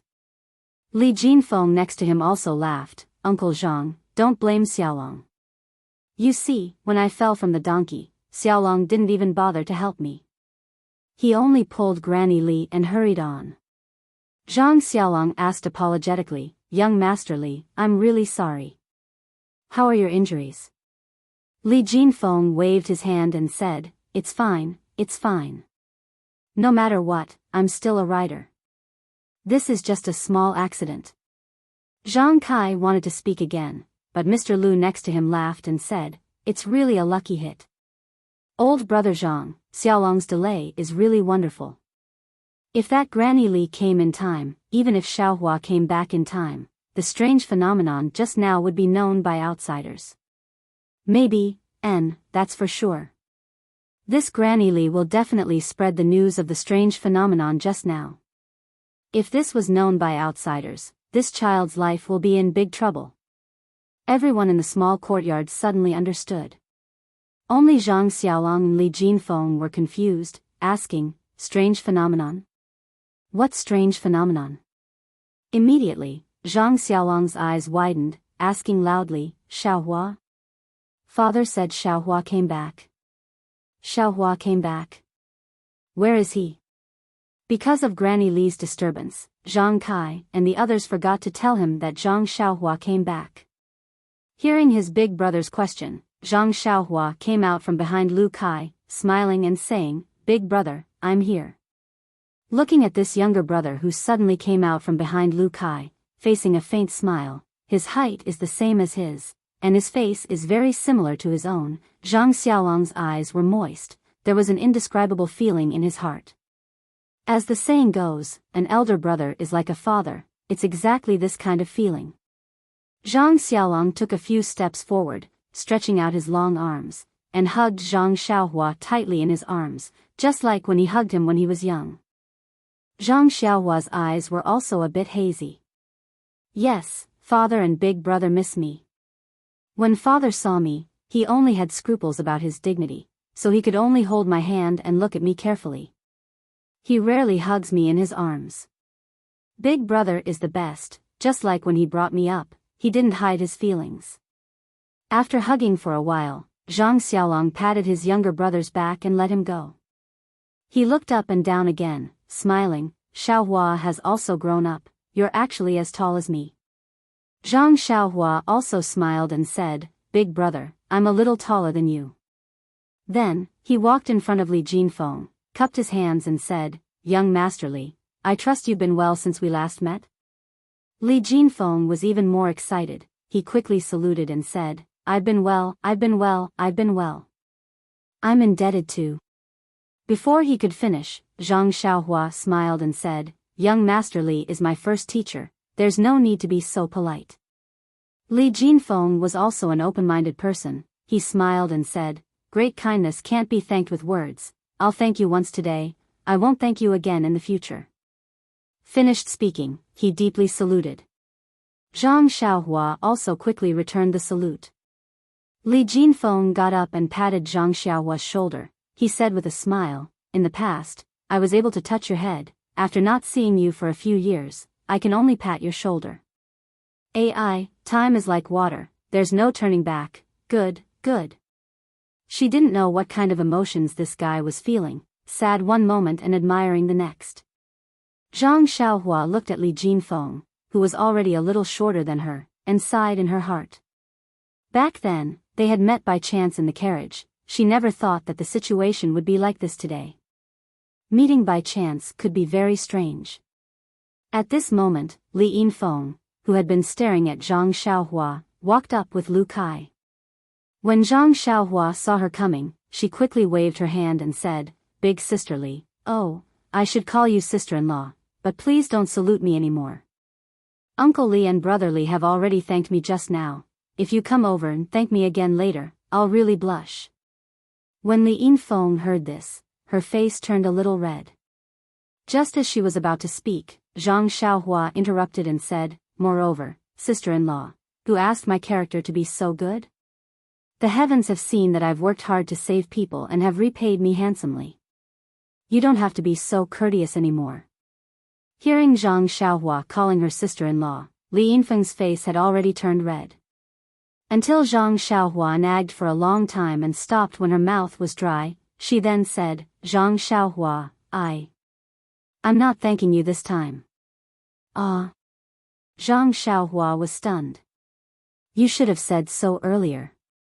Sigh, you've been too evasive for so long, you've hurt my reputation." Zhang Xiaohua's face was a little hot. Li Yinfeng looked at Lu Kai's expression and asked, "Seeing that you're back, I'm finally relieved, but, do you know where Xiaohu is? I heard from Big Brother that the Misty School had been destroyed and the Misty School outside Pingyang City had been taken over by another sect. But why hasn't there been any news from Xiaohu? Is he alive or?" She couldn't finish the last word. "Xiaohu?" Zhang Xiaohua was stunned, but she immediately understood a little. Looking at Lu Kai's awkward expression, she understood everything. She secretly laughed in her heart and also felt a little sad. She could only sigh and said, "Sister-in-law, I've also just returned and haven't returned to Ethereal Heights for 4 to 5 years. I really don't know the details of the Misty School. Although I went to Huanxi Heights a few days ago, I didn't get any useful news." Hearing this, everyone was stunned. Zhang Kai asked nervously, "Xiaohua, why did you go to Huanxi Heights for no reason? Are you looking for trouble? If that sect saw you, do you still want your life?" Zhang Xiaohua was also stunned. The Righteous Alliance didn't know that she had killed their disciple. Why would they find trouble with her? But immediately, she understood that her father had misunderstood. She smiled and said, "Father, don't worry, I'm also not a disciple of the Misty School. Even if I went to Ethereal Heights openly, no one would recognize me. Moreover, I'm only going to Huanxi Heights and it has nothing to do with the Misty School." "Oh. I see." Zhang Kai seemed to understand and said, "Then you have to be careful and don't run around for no reason." At this moment, a trembling and shy voice sounded, that, "Xiaohua, did you see Qiutong?" "Ah." Zhang Xiaohua looked over in surprise. Of course, Li Jinfeng's pale face was slightly red and he was looking at her with his dry lips. Chapter 376. Li Jinfeng had only seen Qiutong once at the Lotus Escort Agency. It had been more than 5 years. Could it be that he still could not forget her? Zhang Xiaohua was really not sure. Was this the legendary love at first sight? Suddenly, Zhang Xiaohua's heart skipped a beat. Could it be that young Master Li is still unmarried? However, he wasn't foolish enough to ask in front of his face right now. He only smiled and said, "Big Brother is really an infatuated person. However, I don't know if you'll be happy or unhappy to hear this news." Li Jinfeng frowned and said, "Xiaohua, regardless of whether Qiutong is dead or alive, you have to tell me honestly." "I think I am fully prepared." Zhang Xiaohua said, "Brother Li, why are you cursing Sister Qiutong so much? Look at my smile. Can I tell you the bad news?" Then you mean, you saw Miss Qiutong at Huanxi Manor?" Li Jinfeng was a little ecstatic. Zhang Xiaohua smiled bitterly and said, "Big Brother, calm down, calm down. You have to pay attention to your image. I only received news of Sister Qiutong at Huanxi Manor. I did not see her." "Is that so?" Li Jinfeng was obviously a little disappointed. However, his eyes lit up again. He said, "It's good that you have news, it's good that you have news. How is she now? Where is she now?" She. He seemed to have some questions that he was too embarrassed to ask. Zhang Xiaohua said, "Sister Qiutong is said to be fine. Her life is not in danger. However, she is not in Pingyang City. I don't know where she is and I don't know the details." I knew it. Li Jinfeng's face lit up. He said, "She is only the manager of Huanxi Manor. She has nothing to do with the Misty School. How could she be in trouble for no reason?" Looking at Li Jinfeng's reaction, old shopkeeper Li, who was standing a little far away, secretly sighed. His eyes turned away, as if he expected better from Li Jinfeng. "That's right. Brother Zhang already has a grandson. What about me?" He didn't even know where his daughter-in-law was. "If I had known earlier, I wouldn't have let this brat go to Pingyang City back then. I should have found him a child bride earlier." That was what old Li thought. Li Yinfeng didn't get any definite news about Zhang Xiaohu, so she still looked a little sad. Lu Kai walked up to her and reached out to hold her hand. Li Yinfeng turned her head and saw the concern in Lu Kai's eyes. She held Lu Kai's hand and nodded. Seeing that everyone was done with their questions, Zhang Xiaolong asked another question, "Xiaohua, where have you been all these years? Why didn't you send a message back? Father and mother were worried to death. They thought you..." Zhang Xiaohua smiled bitterly and said, "Big brother, it's not that I didn't want to send a message. It's that no one could send a message to me." Zhang Xiaolong was stunned and said, "You were caught and sent to jail?" Zhang Xiaohua rolled her eyes and said, "Big brother, do I have to go to that extent? It's a long story." Zhang Xiaohua was about to explain when Zhang Kai said, "All right, Xiaohua, let's not talk about it. You must be tired from the journey. Go back to your room and rest. Also, Mr. Lu, brotherly, we can't keep standing in this courtyard.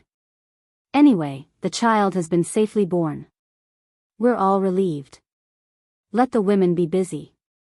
Let's go back to the room and have some tea." Everyone nodded in agreement. Therefore, other than Zhang Xiaolong and Li Yinfeng who entered the room, everyone else followed Zhang Kai out of the small courtyard and prepared to go back to the original Zhang family's small courtyard. Just as they left the small courtyard, they found that it was unusually lively outside the courtyard door. Why do you think? A group of 7 or 8-year-old children in the Guozhuang house surrounded something that looked very similar to a mule. They were laughing and playing. A few bold ones held a piece of grass in their hands and waved it in front of the mule, trying to lure it. However, the mule just lowered its head and didn't look at them. The grass was even more disdainful. The children didn't see the arrogance in the mule's eyes. They only regretted that their tried and tested method had failed. The timid children stayed far away and only looked at it enviously. Sometimes, they were narrow-minded and even threw 1 or 2 small stones to tease it. In the distance, there were a few idle people in the village who looked at it from time to time. They seemed to have their own plans. Wasn't this mule Zhang Xiaohua's odd beast mount, Huan? This spirit beast really had a good nose. It smelled the entire way and found its way to the door. When he saw the strange thing in front of his door, Zhang Kai was also stunned. He looked at it in a fluster. Mr. Lu was first stunned, then confused. After that, he separated the group of urchins and looked at it from head to toe. He repeatedly exclaimed in surprise, "Could this be the David's David that was written in the book?" He smacked his lips a few times and raised his head to ask, "Whose family's mule is this?" Zhang Xiaohua smiled from behind and said, "Mr. Lu, this is my mount." Seeing this, Mr. Lu slapped his forehead and said with a smile, "I'm going to faint. When I saw this strange thing, I forgot about you. Our Guozhuang house has always had very few people coming. Today, other than you, there shouldn't be any outsiders. Naturally, I thought of you first. That's right, is this animal an odd beast?" Just as he finished speaking, Huan didn't agree. It hissed and bit Mr. Lu's clothes with its mouth. Mr. Lu was startled. Zhang Xiaohua patted Huan's head and said with a smile, "Mr. Lu, it's an odd beast. I call it Huan. Don't be fooled by its appearance. It's clear in its heart that if you call it Huan, it'll definitely be happy." Mr. Lu was even more surprised. Like a child, he called out in a low voice, "Huan. Huan seemed to understand and hissed again. However, its head was raised high. Mr. Lu clapped his hands in wonder. Zhang Xiaohua led Huan and followed the crowd back to the Zhang family's small courtyard. She took the long sword from Huan's back and gently placed it by the wall of the small courtyard. Then, she also led Huan to the corner of the courtyard and let it do as it pleased. Zhang Xiaohua originally wanted to accompany her father. However, she was chased to the side room by Zhang Kai. She said that she was travel-worn and should rest more. However, Zhang Xiaohua had just broken the innate formation of the round ball and obtained too many things. It was also too inconceivable. He indeed needed to further organize and digest them. Therefore, Zhang Xiaohua didn't insist. However, before she rested, she still went to the back of the room and stood in front of her grandmother's grave for a long time. She kowtowed a few times before returning to the courtyard. She walked to the room on the left and pushed the door open to enter. At this time, the original location of her grandmother's small room had been demolished and rebuilt. The area was much larger, but the furnishings and layout inside were also the same as before. Seeing this, Zhang Xiaohua felt extremely peaceful. She floated onto the Kong bed and sat cross-legged, closing her eyes to meditate. In the small room, Zhang Xiaohua sat there quietly. He was as solemn as a mountain, but his heart wasn't as peaceful as it usually was when he cultivated. To be honest, the birth of his little nephew had shocked him far too much. In the past, when he was still in the Guizhuang house, he felt that knowing martial arts was incomparably powerful. When he learned martial arts and discovered that he cultivated the path of immortality, he felt that the path of immortality was even more admirable. Then, when he reached the 6th layer, he felt that the legendary foundation establishment was incomparably mysterious. However, when he sensed the way of the heavens when he became one with the world, he felt that foundation establishment was nothing more than that. However, in such a short period of time in the eyes of everyone in the small courtyard today, the evolution of the way of the heavens in a single instant or 100 million years in his consciousness had given him a completely new understanding. 100 million years. These weren't just two words. When Zhang Xiaohua broke free from his consciousness and saw the people in the small courtyard under the sunlight, he felt as if a lifetime had passed.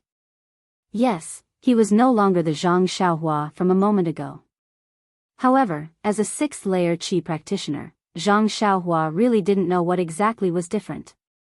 It was to the extent that the evolution of the way of the heavens had left a deep impression in his mind. His imprint of the way of the heavens that was as bright as the starry sky already had a past, present, and future, but he still couldn't directly obtain any benefits from it. It was as if he had banknotes worth 10,000 taels of gold, but he couldn't find a bank to exchange them for money. If he had to blame something, he could only blame his cultivation for being too low. As a result, although Zhang Xiaohua didn't understand the meaning of what he saw, he still carefully engraved it deeply into his memory. He didn't understand it now, but there would be a time when he would understand it. As long as he had banknotes, he wouldn't have to worry about not finding a place to spend them. Secondly, what shocked Zhang Xiaohua the most was the meridians in his little nephew's body that he saw when he absorbed the dense purple qi. Although Zhang Xiaohua hadn't cultivated the last 12 layers of the Carefree Heart Sutra, he still remembered all the meridians and cultivation techniques. All these meridians added together were only a drop in the ocean in the body of an infant. At that time, Zhang Xiaohua had only tried his best to memorize it. Now that he thought about it, a question surfaced in his mind. Is it because the meridians in little nephew's body are different from normal people's? Or is it because all normal people have this many meridians? It's just that no one has discovered it yet? But based on the fact that every layer of the Carefree Heart Sutra could open up new meridians, everyone should have this many meridians. As long as there was a suitable cultivation technique, all the meridians would be opened up. What kind of cultivation level would that be? Furthermore, from Zhang Xiaohua's memory, those complicated meridians were actually like the circular orbits of the heavenly Tao. No wonder some ancient people said, one person, one world. Could it be that this was the principle? Thinking of this, Zhang Xiaohua's lips curled into a proud smile. That's right, how could he not smile? Although he didn't know the specific cultivation technique for each meridian, this fellow actually peeked into the secrets of heaven and firmly recorded the countless meridians in his mind. He wouldn't forget it even in this lifetime. As long as he could find the cultivation technique for each meridian, this fellow's immortal path really couldn't be estimated so easily. Then, he took stock of the dense purple qi. This thing could only be sensed and couldn't be measured. It was all sucked into that nameless place on his left arm, so who knew where it went? However, it was fine as long as there was a warm current when he wanted to use it. Presumably, his sister-in-law wouldn't give birth to a baby that would require him to take out his little sword. Zhang Xiaohua pondered silently in his heart, but he had long forgotten about the bracelet under his left sleeve. A wrist guard was more appropriate. There were faint characters on the surface of the wrist guard. Chapter 377. Although Zhang Xiaohua had gained a lot, he realized that he did not understand the most time-consuming and energy-consuming part of the evolution of the heavenly Tao. His meridians that were as bright as stars did not respond to the cultivation method. He did not know the specific effects of the dense purple qi and did not know where it was hidden in his body. All that was left was the golden light formed by the innate formation. Thinking about the formation, Zhang Xiaohua was excited. Yes, ever since he obtained the immortal fire dragon's jade slip-on restriction formation on the deserted island, he had always been interested in it. During his daily practice, he would always find time to study it. Just now, when his divine sense scanned through one of the talismans, he felt that the essence of the formation was far more profound than what was recorded in the immortal fire dragon's records. With his current cultivation, it was almost impossible for him to understand it. Therefore, when the golden light with half of the dense purple qi shot into the back of his head, he did not panic. This was the same as the meridians and the dense purple qi. As long as it was in his body, there would be a day when he would be able to get it out. And what he wanted to check the most, which was also the most likely to be useful, was the thin layer of golden formation on the essence of herbalism in his Naiwan palace. However, when Zhang Xiaohua was full of anticipation and nervousness as he immersed his divine sense into the essence of herbalism in his Naiwan palace, he almost vomited blood. What do you think? The tiny essence of herbalism was surrounded by a thin layer of golden formation. This formation was made up of 365 golden tadpole-shaped talismans. Each tadpole was connected by a mysterious force. A total of 365 tadpoles were connected together, just like the complete version of the golden formation that he saw previously. It was airtight and difficult to penetrate. When Zhang Xiaohua immersed his divine sense into a single talisman, he did not have time to understand it. A sense of exhaustion surged into his brain, forcing him to withdraw his divine sense. Zhang Xiaohua, who withdrew his divine sense, was depressed for a while. What was this? I gave you a mountain of gold, but I did not give you the power to move it. The most hateful thing was that this mountain of gold was cast into a lump. Even if you wanted to take a piece of it, you would not be able to do so. Under such circumstances, how could Zhang Xiaohua not vomit blood? As it turned out, after being busy for so long, it was all for something that was out of his reach. Draw a picture, draw a picture. Zhang Xiaohua muttered to herself, looking around in self-pity. However, after calming down for a while, Zhang Xiaohua also felt relieved. The cultivation of the immortal Tao paid the most attention to being down to earth. If one blindly took shortcuts and did not have a solid foundation, one would pay a painful price sooner or later. Take his state of mind as an example. He originally thought that repaying kindness and enmity quickly and killing decisively was a clear path. However, the death of the innocent cat caused him to feel uneasy. If he blindly killed anyone he saw, it was inevitable that he would fall into his own inner demons in the future.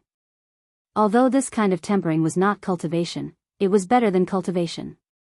With this roundabout way, the foundation of his state of mind was much more solid. It was the proper way to cultivate the path of immortality. Now that he thought about it, being able to rescue his little nephew from the golden ball was perhaps his greatest gain. Thinking of her cute, chubby little nephew, Zhang Xiaohua couldn't help but smile. However, who did this kid look like? Why couldn't she tell? After thinking about it, Zhang Xiaohua calmed down and started to comprehend Fire Dragon Jinren's Tao of Arrays. Of course, with a mountain of gold in front of her, she had to train her qi first. In fact, Zhang Xiaohua had been calculating for a long time. Just when she thought that she had gained nothing, she had neglected the part that she had gained the most from. Of course, Zhang Xiaohua did not understand all of this. It was basically playing the lute to a cow. However, as a bystander, watching coldly for hundreds of millions of years was not something that anyone could experience.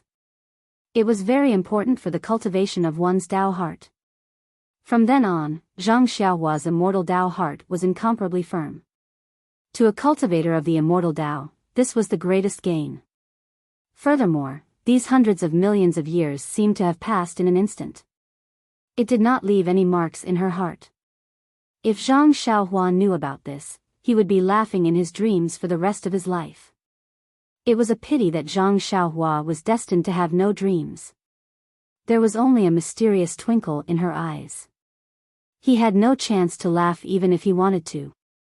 Today, Zhang Xiaohua was no longer a beginner in cultivation. For example, the first time he cultivated beside the farm in the Guozhuang house, he cultivated for 9 days and 9 nights. After he had comprehended the prohibition spell for a while, he opened his eyes and looked out of the window. As expected, the sun was setting. Immortal cultivation had no time. Zhang Xiaohua was very emotional. This little bit of comprehension would make a day pass. Zhang Xiaohua walked out of the house and saw a strange scene. The snow and the clean courtyard had been cleared. Everyone was surrounding the corner and no one noticed her appearance. Looking at the corner, wasn't it where the odd creature Huan Huan was? Zhang Xiaohua walked over. Li Yinfeng, who was standing outside, heard the footsteps and turned around. When she saw Zhang Xiaohua, she smiled and said, "Xiaohua, did you sleep well?" "No way, sister-in-law. In the morning, you were still calling Zhang Xiaohua. In the afternoon, you're acting like a sister-in-law and only call me Xiaohua?" Zhang Xiaohua's face was filled with righteous indignation. Li Yinfeng blushed and said, "This. Brother Kai said that I don't have to be polite with you. How about I call you benefactor?" At the end of her words, a trace of cunning flashed through Li Yinfeng's eyes. Zhang Xiaohua waved her hand and said, "Don't, sister-in-law. I'm just joking with you. If you call me Xiaohua, I'll be very happy to hear it. Don't go back to that. By the way, how are my sister-in-law and the child?" Li Yinfeng also smiled and said, Xiaohua, I'm just joking too. Qianqian is very good. She seems to have recovered very well. I think she can walk tomorrow. The child is also very good. Yes, very good. When he entered the room in the morning, he cried and drank milk. After eating, he fell asleep. He might not even wake up now. Antigua and my mother are over there. You don't have to worry. Oh, I see. Giving birth to a child is really tiring work. She can't walk for a day. Yes, from what you said, this is still good. Could it be that her body is so weak that she can't walk for 3 or 4 days? Being a mother is really hard. Poor thing. Li Yinfeng's face turned red again. Zhang Xiaohua looked and felt very strange. This Miss Li, oh, no, this sister-in-law, why is she so shy? When the people at the side saw Zhang Xiaohua coming over, they all smiled and turned around. When they heard what she said, they all laughed. Only Mr. Lu said, "Xiaohua, where did you get this David's from?" According to the ancient books, some of the most famous immortals in the ancient times rode on the David's deer. Zhang Xiaohua shrugged and said, Mr. Lu, I've only heard about it. My David's deer was given to me by a kid named Xiaohua. She's also called Xiaohua? Everyone in the courtyard was interested. Seeing that they were eager to hear the story, Zhang Xiaohua said, Father, Mr. Lu, Uncle Li, let's wait for Mother and the others to come and I'll tell them together. This story is quite long. I can't tell it twice, right? Zhang Kai laughed and said, You little brat, you're actually keeping your father in suspense. Well, after dinner, we'll light up the lamp and tell you. At this time, Zhang Xiaohua saw that everyone was looking at Huan. In front of the David's deer, there was a huge bathtub full of water. Huan was stretching her neck and drinking. Zhang Xiaohua frowned slightly. This David's deer had been in his hands for a long time, but he had never seen it drink like this. When he swept it with his divine sense, he immediately understood. Wasn't this the spring water that his family drank? Could it be that this David's deer actually liked things that were rich in vitality? Oh, no wonder in Soming Town, this thing came to me as soon as it saw me. So it was because it smelled vitality. I thought I had a good character. A shake of my tiger body attracted spiritual beasts to me. Zhang Xiaohua laughed and said, It can only drink water there. If it doesn't eat grass, it will starve to death. After saying this, he suddenly remembered that Nye Qinyu had said that the David's deer liked to eat grass with dew. Thus, he patted Huan's head and poured out the basket of grass. He took away the bathtub with one hand and poured some water on the grass, saying, Eat the grass, or I won't let you drink the water. The David's deer felt extremely wronged. It hissed on the ground and obediently ate the grass. It looked at Zhang Xiaohua anxiously as she threw the bathtub aside. Zhang Kai looked at his son and said, Did you sleep well? Yes, very well.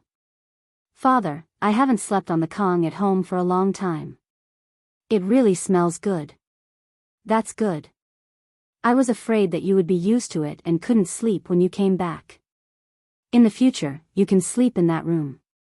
Zhang Xiaohua frowned. What did father mean? Could it be, then, Zhang Kai said, Let's go, Xiaohua. Let's invite Mr. Lu and your Uncle Li into the room and look at the mule. Oh, the David's deer has been drinking water for a long time. I'm also thirsty.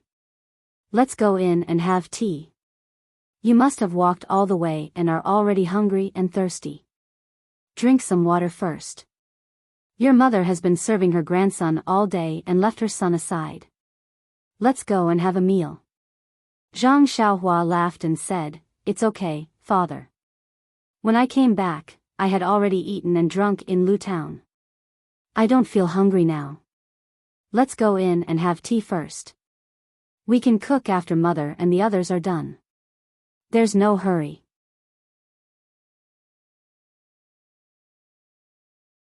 Chapter 378. Although Zhang Xiaohua said there was no hurry, how could Zhang Kai bear to let his son, who had just come back from a life and death situation, starve? Before she drank a few mouthfuls of tea, Guo Sufei and Li Jinfeng's mother came back from the side. When Auntie Li saw Zhang Xiaohua, she thanked her again. Zhang Xiaohua was speechless. She just did a good deed and was thanked 3 or 4 times in a row. Thinking about it, she blushed with shame. Li Yinfeng was sent to the small courtyard next door to take care of the children. The 2 elders were busy in the kitchen. At this time, the Zhang family was no longer the poor Zhang family 5 years ago. Because of the arrival of Lu Kai and his wife and Li Jinfeng's family of 4, the Zhang family had already prepared enough ingredients. Before the sky was completely dark, they had already prepared a table full of sumptuous dishes. The bright central room, the huge table, and the hustle and bustle of the house made Zhang Xiaohua feel a little strange, but she also felt very warm. Time can change a lot, but it can't change family and friendship. The only thing that made Zhang Xiaohua jealous was that her mother only hurriedly put the red braised pork in front of her and watched her eat the biggest piece. Then she wiped the tears in her eyes and went to take care of her little grandson who had just been born. Alas, it seems that the focus of this family has shifted from me to that little guy. Zhang Xiaohua thought in loneliness. Although Li Yinfeng and Auntie Li also had to go next door to take care of the children, they were guests after all. Zhang Kai insisted that they eat here first. Not long after, Zhang Xiaolong also came. Although the central room was big, it was still crowded. Lu Kai said with a smile, "Xiaohua, we originally planned to go to my father's backyard to eat, but in order to welcome you, we have to suffer. Later, you have to drink 2 more cups." Zhang Xiaohua didn't speak. Zhang Kai next to her said, "Xiaohua is still a child. Why drink wine? Lu Kai, you can drink more." Zhang Xiaolong said with a smile, "Dad, our Xiaohua is no longer a child. Don't you see that she is taller than me? Counting her age, she is already 18 years old. She is still in the prime of her youth." Zhang Kai was speechless for a while. Mr. Lu advised, "Old brother Zhang, it's your family's fortune for the child to come back safely after growing up. Don't think too much about it. Tonight, you must have a good time, a good time. Let's have a good time. Let's drink. Anyway, they will leave our protection. Even if you worry, they may not be grateful." Zhang Kai also wiped the corners of his eyes and revealed a smile. The wine was brewed by the Zhang family using spring water and their own crops. There was a slight vitality in drinking it. However, the spiciness was not something that Zhang Xiaohua could handle. After drinking 1 cup, he didn't want to drink anymore. He only took tea to deal with it. Everyone knew that it was his first time drinking wine, so they didn't try to persuade him. After all, even if Zhang Xiaohua didn't know the quality of the wine, it couldn't be said that everyone present who had drunk wine before didn't know the quality. If Zhang Xiaohua didn't drink, then others could drink more. Lu Kai had drunk it before, so he wasn't surprised. This was the first time the Li family had drunk this kind of wine. Although it didn't have the mellow fragrance of fine wine, it had a unique flavor in the mouth. Even Auntie Li drank a few cups. During the meal, everyone was happy and tipsy. Although Zhang Xiaohua hadn't eaten for a long time, he ate a lot with Zhang Xiaolong. Zhang Xiaolong also kept picking food and meat for him, scolding him for eating so little and being so thin. Zhang Xiaohua didn't explain and ate everything that his elder brother picked for him. Only then did Zhang Xiaolong feel happy. When Auntie Li was almost done eating, she went to replace Guo Sufei and Li Yinfeng. Zhang Xiaohua also quickly got up. The smell of wine was really unpleasant. Seeing this, Zhang Xiaolong also followed. It was said that in many places, pregnant women wouldn't see outsiders for a few days after giving birth. However, Zhang Xiaohua was her husband's brother, whom she hadn't seen for many years. Guizhuang House didn't have too many rules. Moreover, if it wasn't for this little brat, her son might not have been born smoothly. Lu Qian, who was still lying in bed, naturally didn't care about anything. Under the dim light, Lu Qian was stunned when she saw Zhang Xiaohua at first glance. Although Zhang Xiaolong had told her about the changes of Zhang Xiaohua earlier, Lu Qian couldn't help but be surprised when she saw him. Was this still the child who cried in her arms that year? After Zhang Xiaohua bowed deeply, he carefully observed his sister-in-law whom he hadn't seen for many years. Lu Qian didn't change much from 5 years ago. She was slightly plump, and her eyebrows were full of the demeanor of a mature woman. Zhang Xiaohua was a little puzzled. She didn't look weak at all. Seeing Zhang Xiaolong go to the side to take care of the child, Lu Qian smiled and said to Zhang Xiaohua, "Xiaohua, I haven't seen you for a few years. You have grown up. Your elder brother has already told me about what happened today. I didn't expect that after not seeing you for a few years, your skills have improved a lot. I still have to thank you." Zhang Xiaohua hurriedly said, "Sister-in-law, the word thank you is very distant. The child is my little nephew. If I don't do something, who will? Besides, when I went home earlier, I saw that he was just pregnant. Now that I've just returned home, I saw that he was born. This shows that this child and I are destined to be together. Yes. Lu Qian was quite emotional. When she saw that Li Yinfeng and Auntie Li were not paying attention, she whispered, "The small stone you gave me suddenly broke into pieces yesterday and turned into powder. This child was tossing and turning in my stomach and came out today." "Oh." Zhang Xiaohua said thoughtfully, "I see."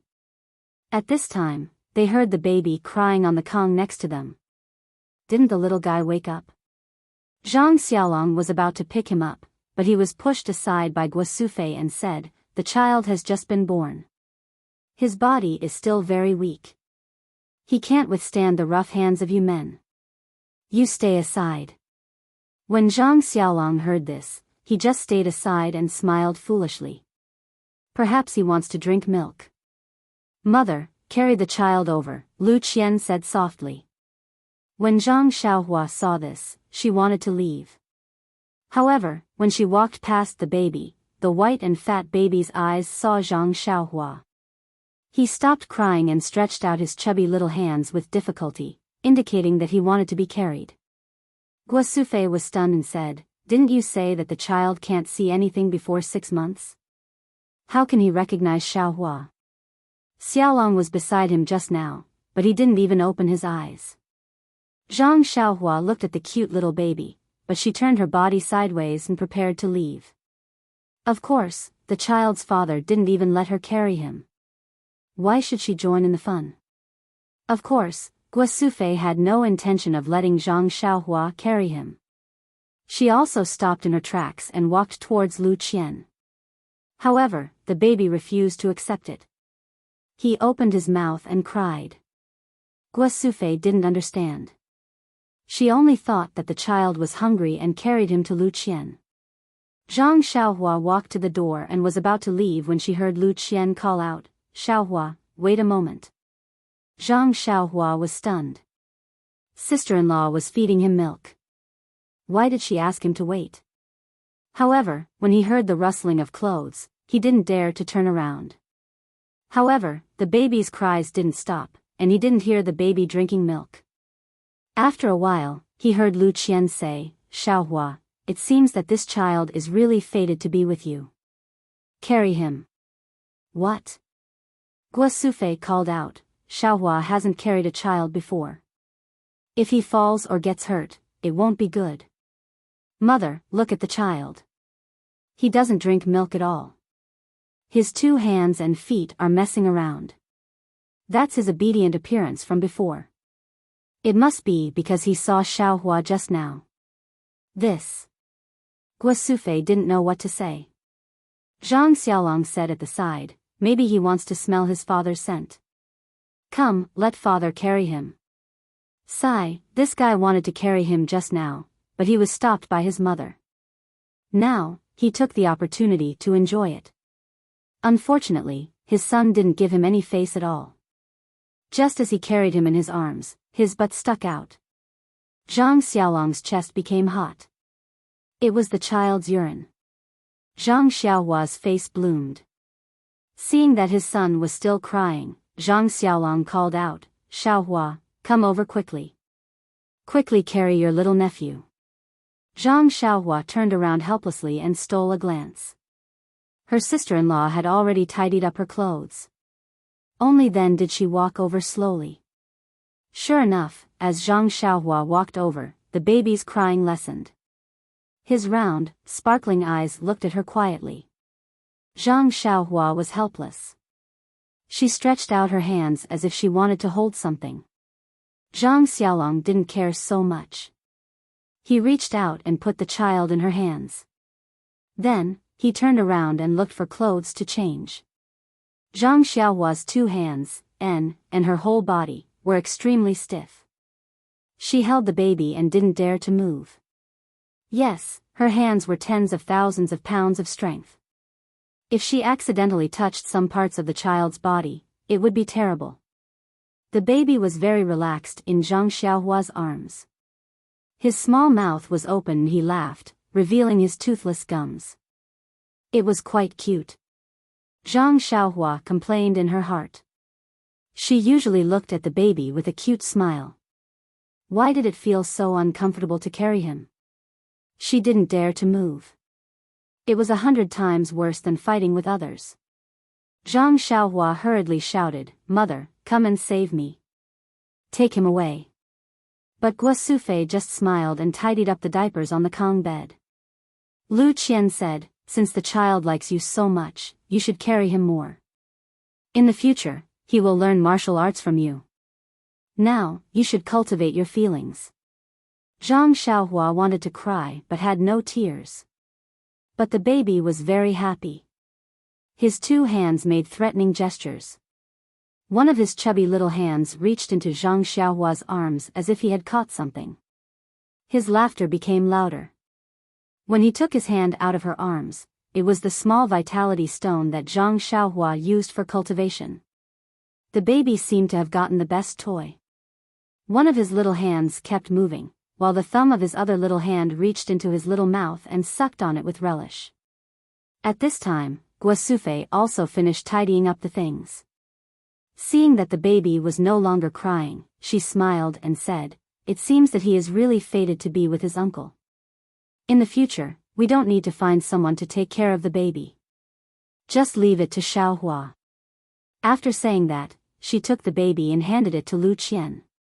She said, "Qian, take care of him for a while."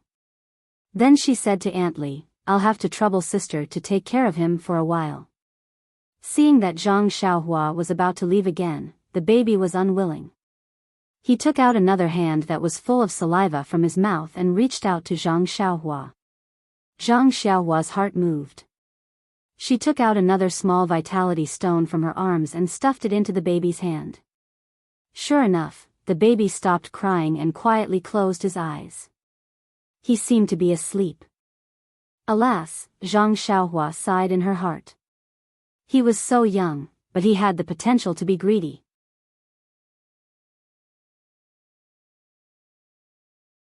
Chapter 379. After the meal, Guo Sufei was not in a hurry to go to Lu Qian. She had not seen her son since he came back in the morning. Of course, she wanted to take this opportunity to see more and ask more questions. The others were also sitting in the chairs, drinking tea leisurely and waiting for the story to start. Yes, the Guizhuang house was not well informed. Even Lu Zhen was not that good. Zhang Xiaohua disappeared for 4 to 5 years. What happened must be unusual. Now that he came back safe and sound, everyone's worries were gone. Naturally, they wanted to know the details. Well, let's just treat it as a story. Guo Sufei was still sitting next to her son. Although Zhang Xiaohua was taller than her, in her eyes, there was not much difference between him and the little grandson in her arms. Seeing that everyone in the living room was serious, Zhang Xiaohua smiled bitterly. He thought for a while and told them everything that happened after he broke up with his second brother, Zhang Xiaohu. Of course, he still talked about the spring and autumn annals. He ignored the way of the Immortals and only talked about the secret books of the Wulin seniors. However, when he talked about the way back, Zhang Xiaohua hesitated and deliberately skipped the matter of Nie Qinyu. He was afraid that his family would be worried if they heard that there were people from Jianghu chasing after him. In the past 5 years, Zhang Xiaohua had indeed experienced many twists and turns. He had been on the brink of death several times. When she heard that her son had been captured and wanted to be killed, that he had fallen into the sea and was almost eaten by the fishes, and that he had been living alone on a deserted island for 4 years, Guo Sufei's tears had long since fallen. She held her youngest son's hand tightly and refused to let go. She murmured, "Son, poor son. He can only eat sweet potatoes all day. He can't even eat braised pork. Just you wait, son. Mother will make more for you. Don't worry, son. You still have a lot of money from last time. From now on, Mother will make braised pork for you every day and raise you to be as tall and mighty as your brother. Son, from today onwards, you are not allowed to take even half a step out of the Guizhuang house. Mother will watch over you every day."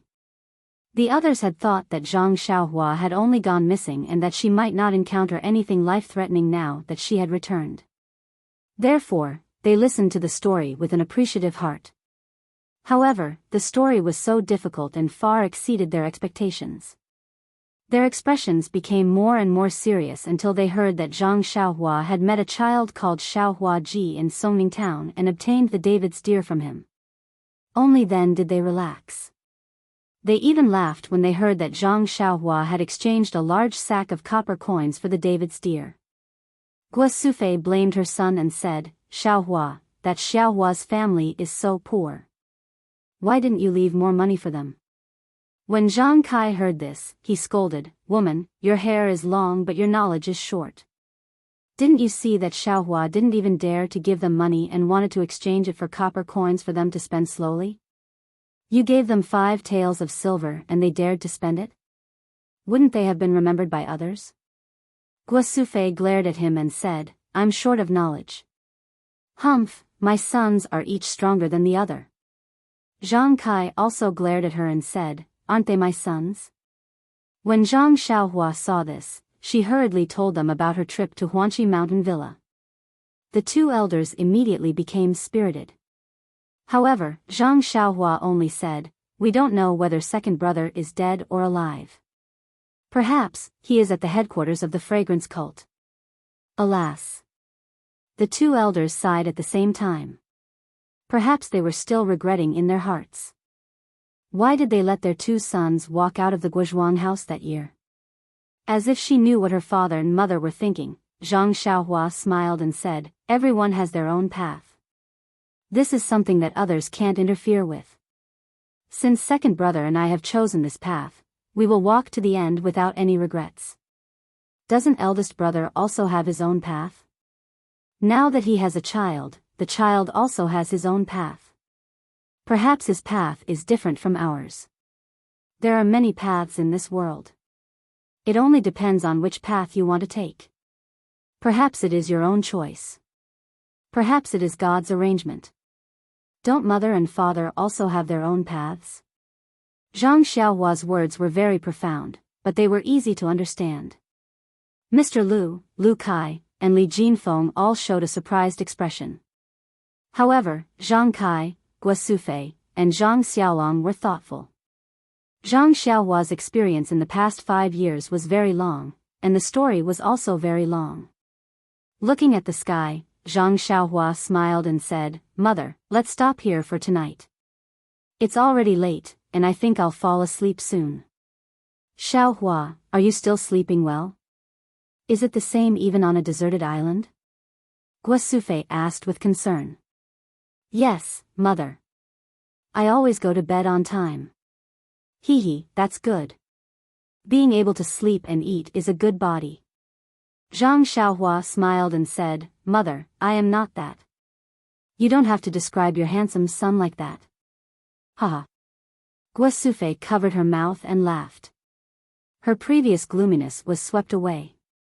Gua Sufei only needed to tidy up a little before letting Zhang Xiaohua go.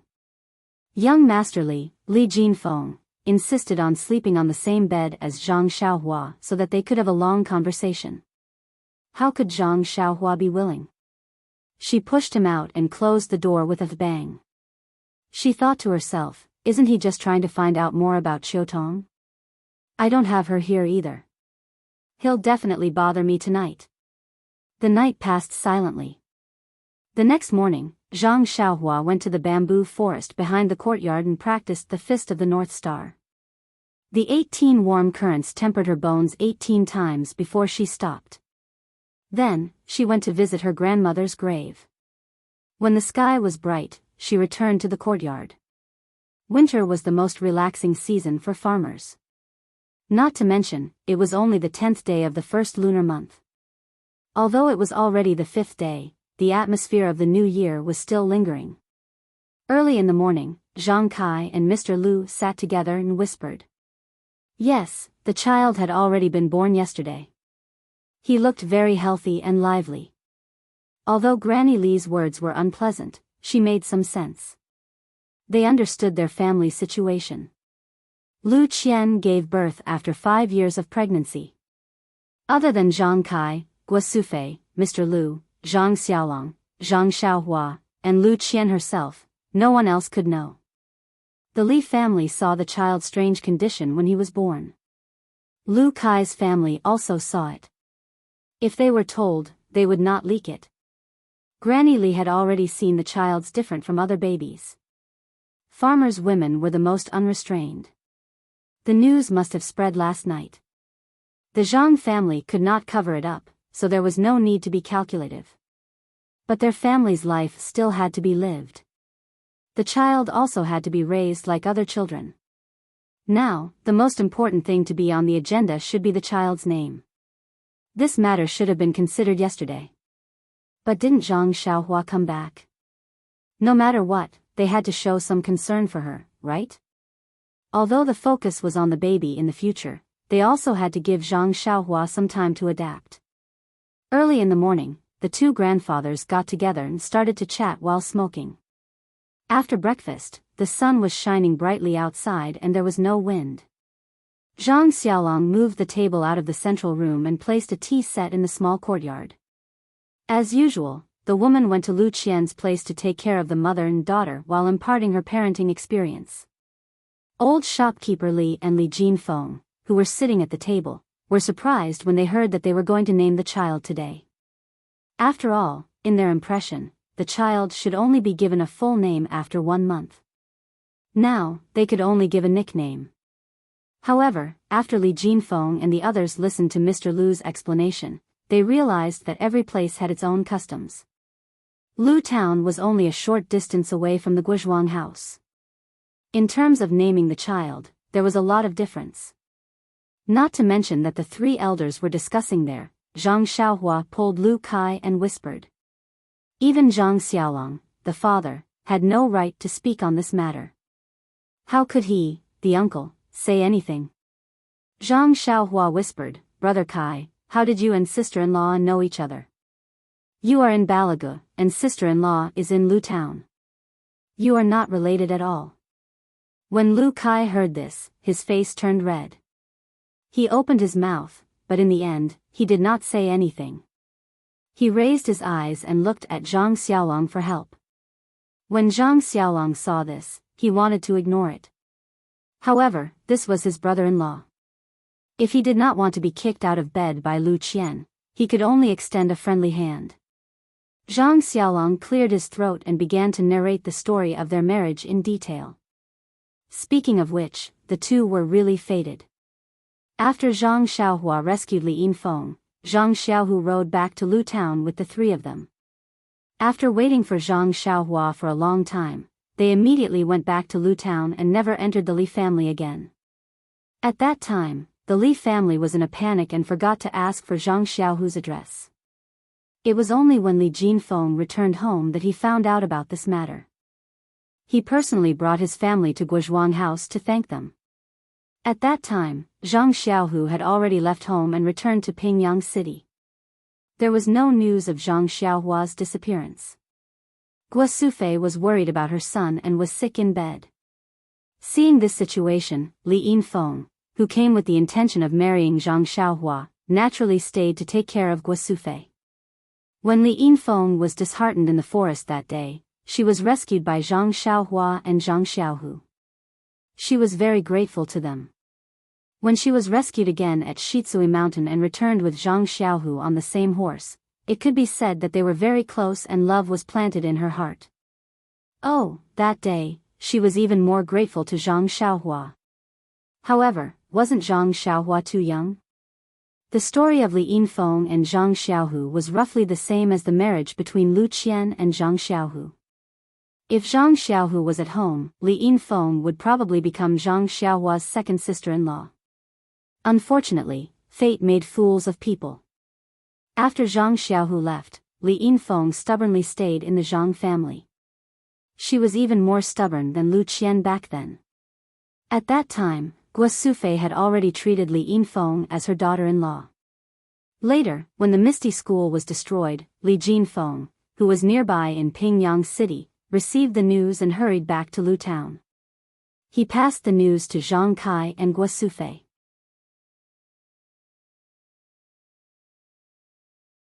Chapter 380. This bad news seemed to have defeated the Zhang family, which had been immersed in the sorrow of Zhang Xiaohua's disappearance. Guo Sufei lay down again. Fortunately, at this time, Lu Qian's abdomen had slightly bulged. This third generation of the Zhang family was undoubtedly the spiritual pillar of the family at that time, and Li Yinfeng was facing an extremely awkward situation. She was not Zhang Xiaohu's wife, and even Zhang Xiaohu himself did not know.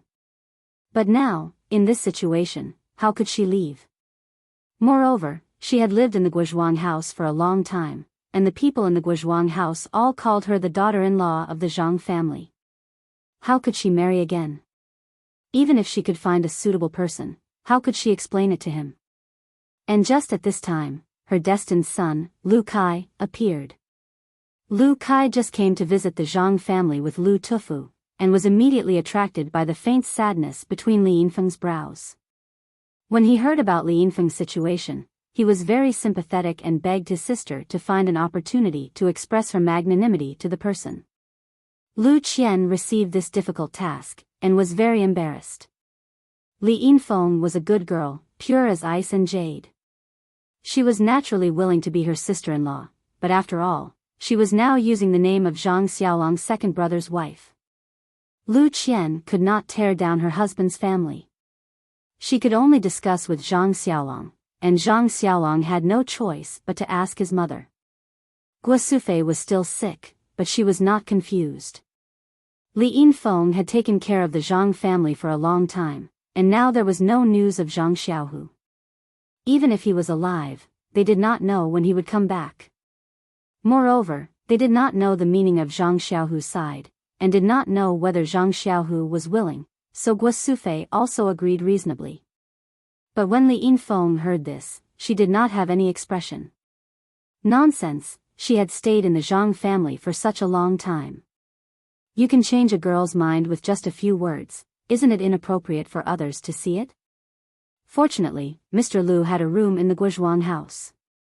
Lu Kai lived there in the name of serving his father. Mr. Lu curled his lips. How could he not know his son's thoughts? Cursing was cursing, and supporting was supporting. Thus, Lu Kai had the advantage of being in a favorable position. Lu Kai was cultured and refined.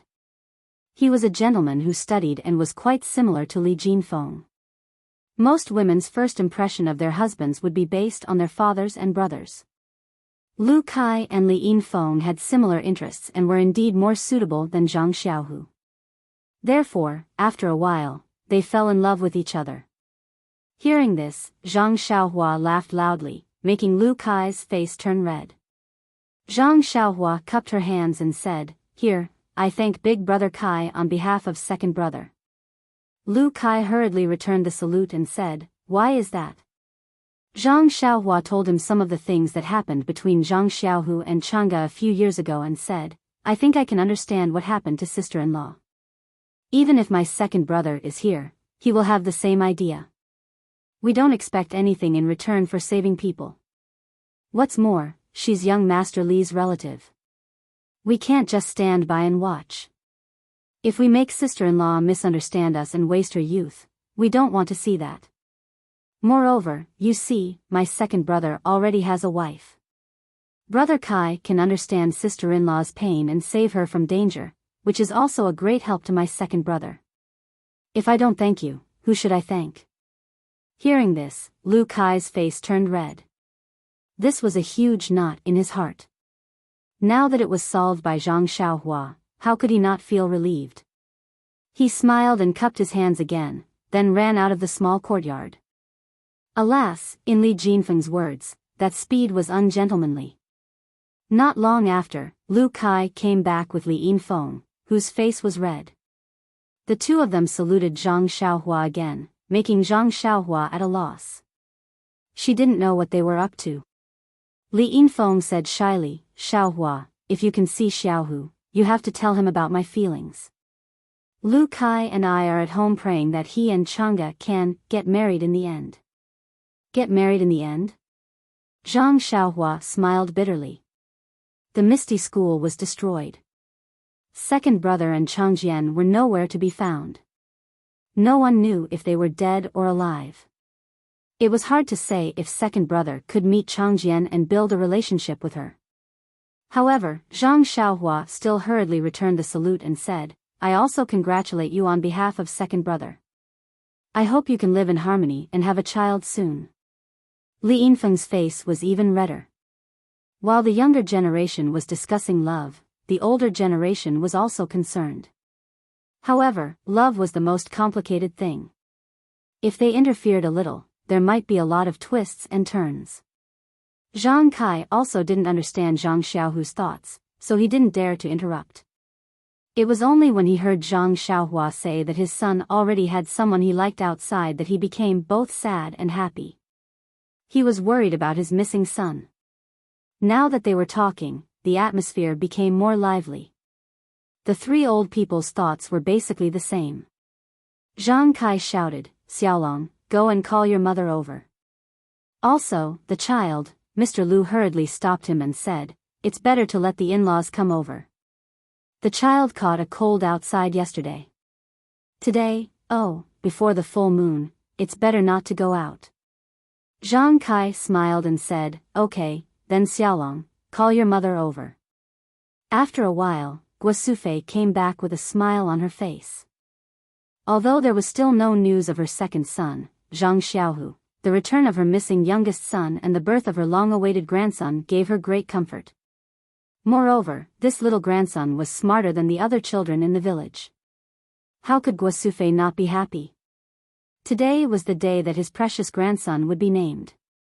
For farmers, names were the first step into this world. The quality of a name directly determined the child's life. Thinking back to the names his father had given his three children, they were so wonderful. Little Dragon, Little Tiger, and Little Flower. Looking at his family's situation now, it was something that he had never dreamed of before. It was all thanks to his father's foresight that he had found such good names that reflected the spirit of a dragon horse. Waiting for Guosufei to sit down, Zhang Kai fiddled with his goatee, tapped his pipe and said, "Brother Lu, why don't you say it? You are a knowledgeable person. Your sister-in-law trusts you very much." Mr. Lu waved his hand and said, "Brother Zhang, don't laugh at me. This is the right of a brother. Others can't take it away." Guosufei also said, "Father of the child, hurry up and say it. If it doesn't work, we can ask the in-laws to change it." Zhang Kai narrowed his eyes and said, "The name I gave the child is called." Zhang Kai deliberately dragged out his voice, "Zhang Jian." Jian, it means solid. It means that the child is as strong as a rock. In the future, he will also grow strong. Mr. Lu added, "The child must also have a strong will and grow strong like a towering tree." Good. Everyone applauded. The older the ginger, the spicier it is. The word strong reflected everyone's thoughts. Guosufei was also happy. She immediately wanted to stand up and tell Lu Qian the good news. However, Mr. Lu said, "Sister-in-law, don't be anxious." Guosufei was stunned and said, "Is there anything else? Since it's a name, why don't we name it together today?" "There's a name?" Guosufei was stunned. Zhang Kai, Zhang Xiaolong, and Zhang Xiaohua were also stunned. Only Lu Kai and Li Jinfeng smiled and said, "Mr. Lu really loves the house and its crow. Zhang Jian has just been born and you want to give him a courtesy name?" Mr. Lu smiled and said, "That's right. Since it's already been named, then it's better to give it to him. Later, sister-in-law, you still have to think of a nickname for the child." "Courtesy name?" Zhang Xiaolong and Zhang Xiaohua looked at each other. After Li Jinfeng's explanation, the two of them finally understood. It turned out that the literati in the big cities, in addition to their original names, would be specially bestowed with a courtesy name by their family elders when they reached adulthood. It was a symbol of status.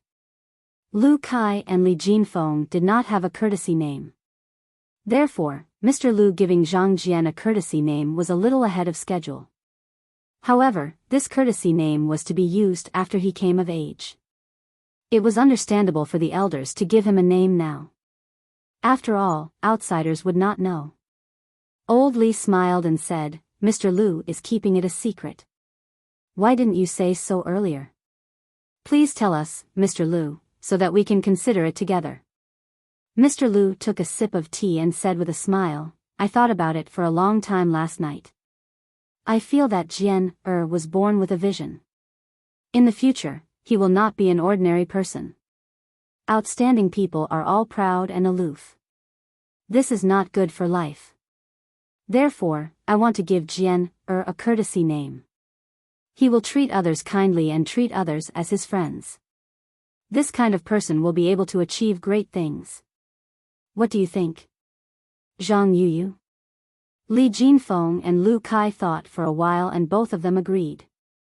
The name Zhang Jian could be heard from the Zhang family, but as for this Zhang Yuyu, to be honest, Zhang Kai and Guo Sufei really couldn't tell what it was. However, since the courtesy name was something of a scholar, it was naturally better for the scholar to say it. Zhang Kai and Guo Sufei also agreed. However, when it came to Guo Sufei's turn to come up with a nickname for the child, she frowned. After a long time, she said, In-law, what do you think of Gosheng, Erden, Dumbo, and Gubuli? Mr. Lu's expression changed and he said with a smile, Sister-in-law, since you already have a genteel courtesy name, it is not good to use a peasant's nickname. Think about it again. Guo Sufei thought for a long time and said, Forget it.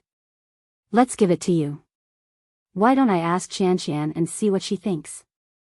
At this time, Zhang Xiaohua, who had been silent all this time, said, Father, Mother, Mr. Lu, I have a nickname. Listen and see if it is okay. Zhang Kai was about to scold her when Mr. Lu smiled and said, It's okay. You say it. Xiaohua, now that you have been outside for several years, you have a lot of experience. This nickname may not be bad. If it is not okay, then let Qianqian decide.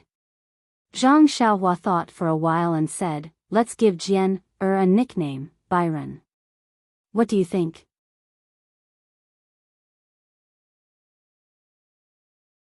Chapter 381. Byron?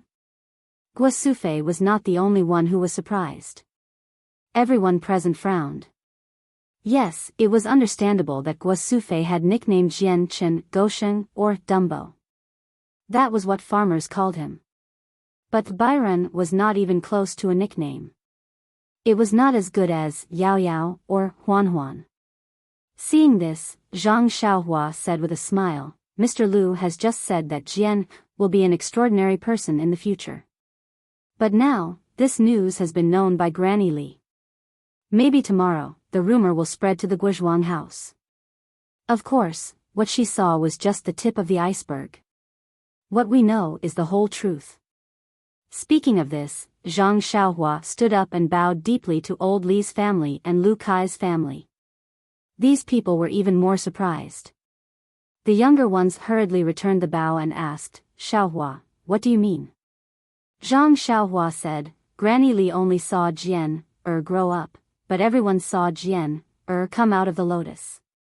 If this news were to spread, it would be a disaster for Jian Who knows, it might attract the covetous eyes of some people. I beg everyone here, for the sake of Jian growth, please don't tell anyone what you saw yesterday to outsiders. No one is allowed to do so. Zhang Xiaohua said sincerely and looked serious. Everyone was shocked.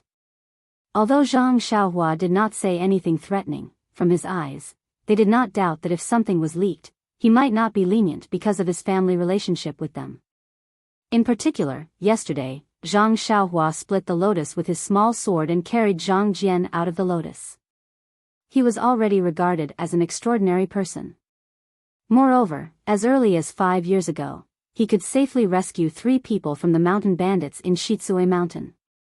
5 years after obtaining the secret martial arts book, it was easy to imagine how high his martial arts skills were. Therefore, the two families agreed with Zhang Xiaohua's proposal from the bottom of their hearts. After all, wasn't Zhang Jian their relative? Why should they make things difficult for their own people? Seeing that everyone had solemnly agreed, Zhang Xiaohua continued, but even Granny Li's rumors will definitely affect Jian. Jian will definitely be bullied or encouraged by other children as he grows up. However, according to my observation, the possibility of Jian being at a disadvantage is not high. However, it is precisely because of this that Jian has to restrain himself and keep a low profile. As the saying goes, the rafters that stick out first rot. I hope that our Jian will keep a low profile. Only by enduring what ordinary people can't endure can he accomplish what ordinary people can't. Mr. Liu, do you think what I said makes sense? Clap, clap, clap. Mr. Liu excitedly clapped his hands and said, Xiaohua's words make a lot of sense. This is also what I wanted to say. But I didn't expect Xiaohua to see it so clearly. Good, it's better to travel 10,000 miles than to read 10,000 books. It's really not wrong. Zhang Xiaohua was very modest and said, Mr. Liu is too polite. This little one has seen too many such precedents in the Jianghu. That's why this little one spoke out. It's just that this little one has seen too many such precedents in the Jianghu. Mr. Liu smiled and said, Xiaohua, you don't have to be so polite. You don't have to be modest. That year when you followed Xiaolong to Bali village to fetch the bride, I could see that you were extraordinary. Now it seems that my eyesight was really not wrong. Oh right, do you still remember the bow you pulled in front of my house?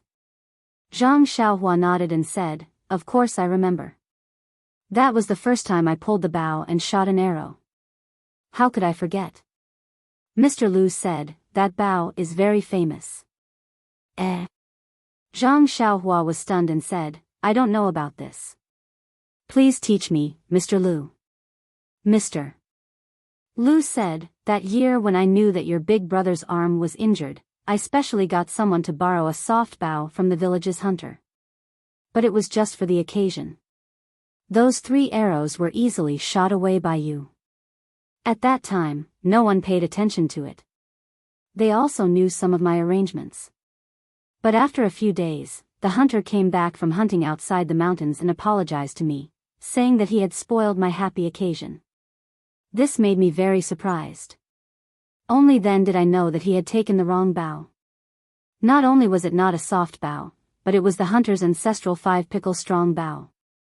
He had not pulled it out for many years. Xiaohua, that's right. I knew that you were not a person of the small pond. So when you wanted to go to Pingyang City to see the world, I was also very supportive of it. Zhang Xiaohua smiled and said, So it's like this. I was saying that after shooting 3 arrows with that bow, all the strength in my body was gone. That's the secret. At this time, Li Jinfeng asked, Xiaohua, at that time you were only 11 or 12 years old, but your strength was already extraordinary. Oh right, I think I heard you say that you lifted a 500 Jin stone weight at the Lotus Flower Escort Agency? Zhang Xiaohua smiled and said, When did I tell you that? I don't remember. Li Jinfeng scratched his head and said, Maybe it was Shengguan Yun, maybe it was Yu Luan. After a long time, I have long forgotten. That's because I only wanted to enter that Lotus Flower Escort Agency. Who would still remember how heavy the stone weight was? It was also 500 Jin. Li Jinfeng was not satisfied and said, That was 5 or 6 years ago.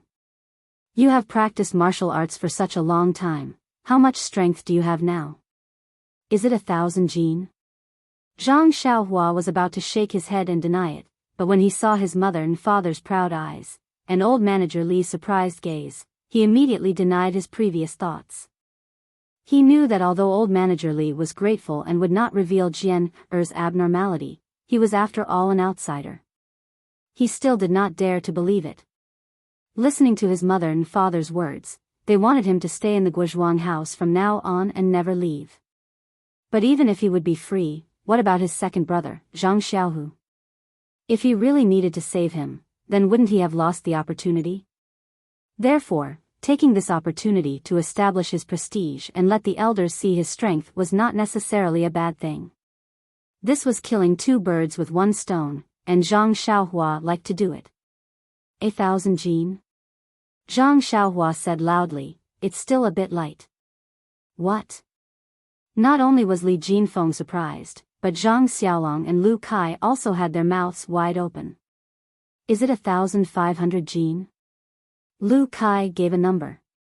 Zhang Xiaohua shook his head. 2,000 jin. Li Yinfeng also said in surprise. Zhang Xiaohua still shook his head. Xiaohua, don't scare us. Is it 3,000 jin? Zhang Xiaolong finally could not help but say an unbelievable number. Yes, what kind of concept was 3,000 jin? They themselves did not know. They only knew that 5 jin of pork was very heavy.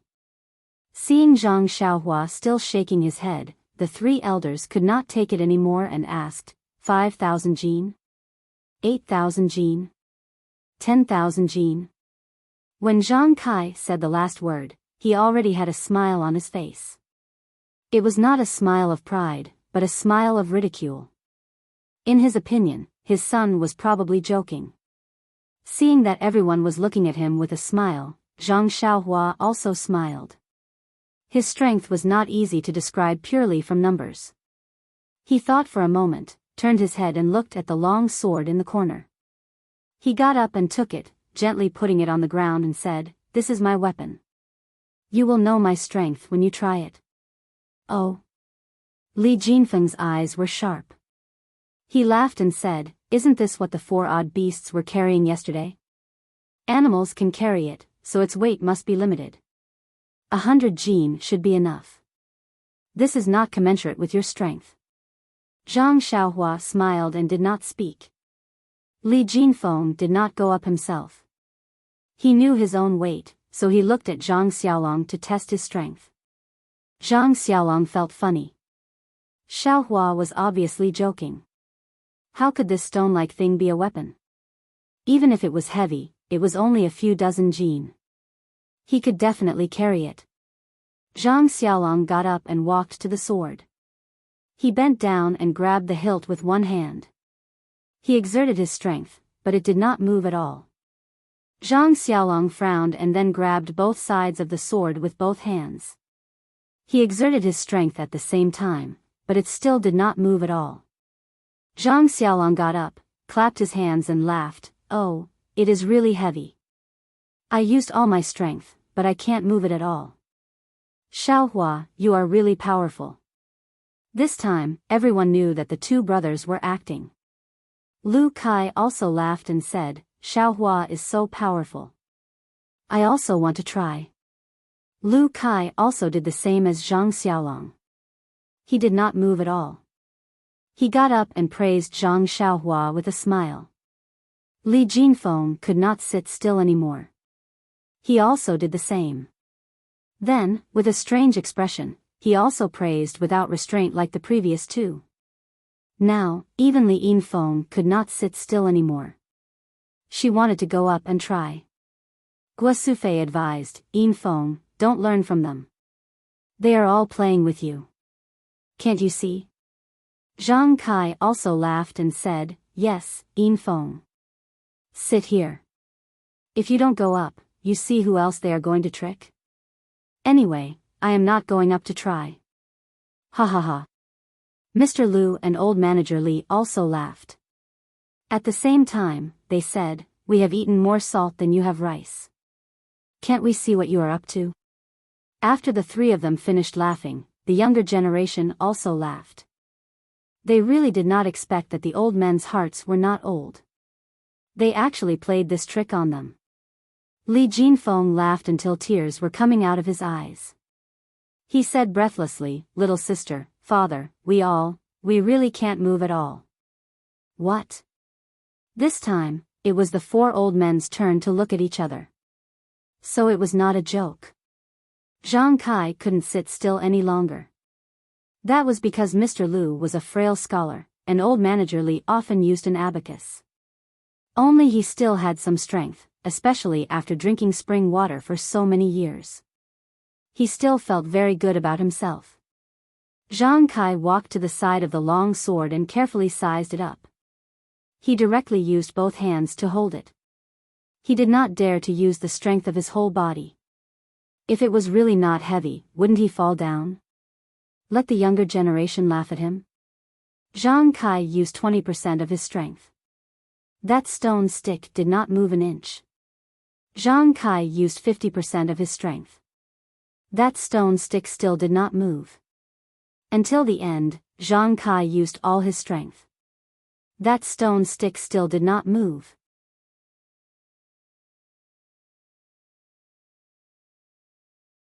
Chapter 382.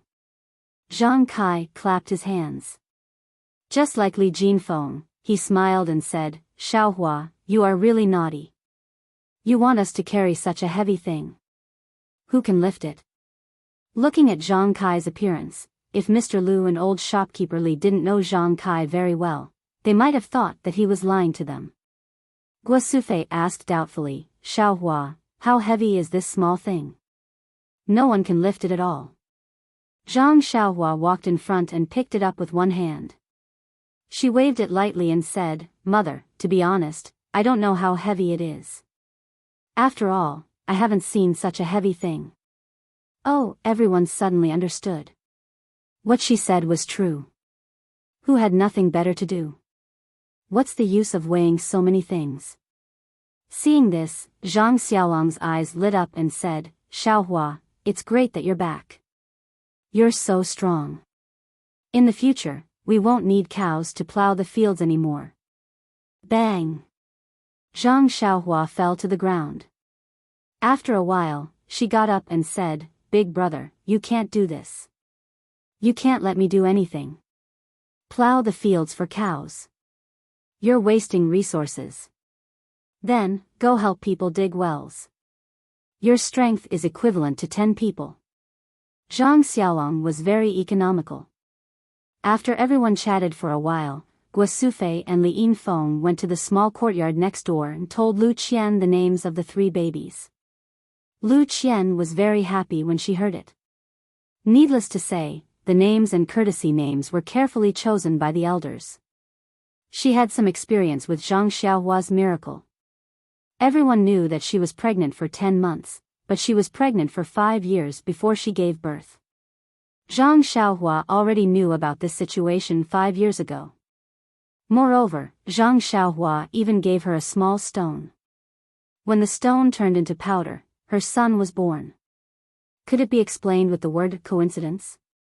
Today, Zhang Xiaohua actually gave her son a pet name.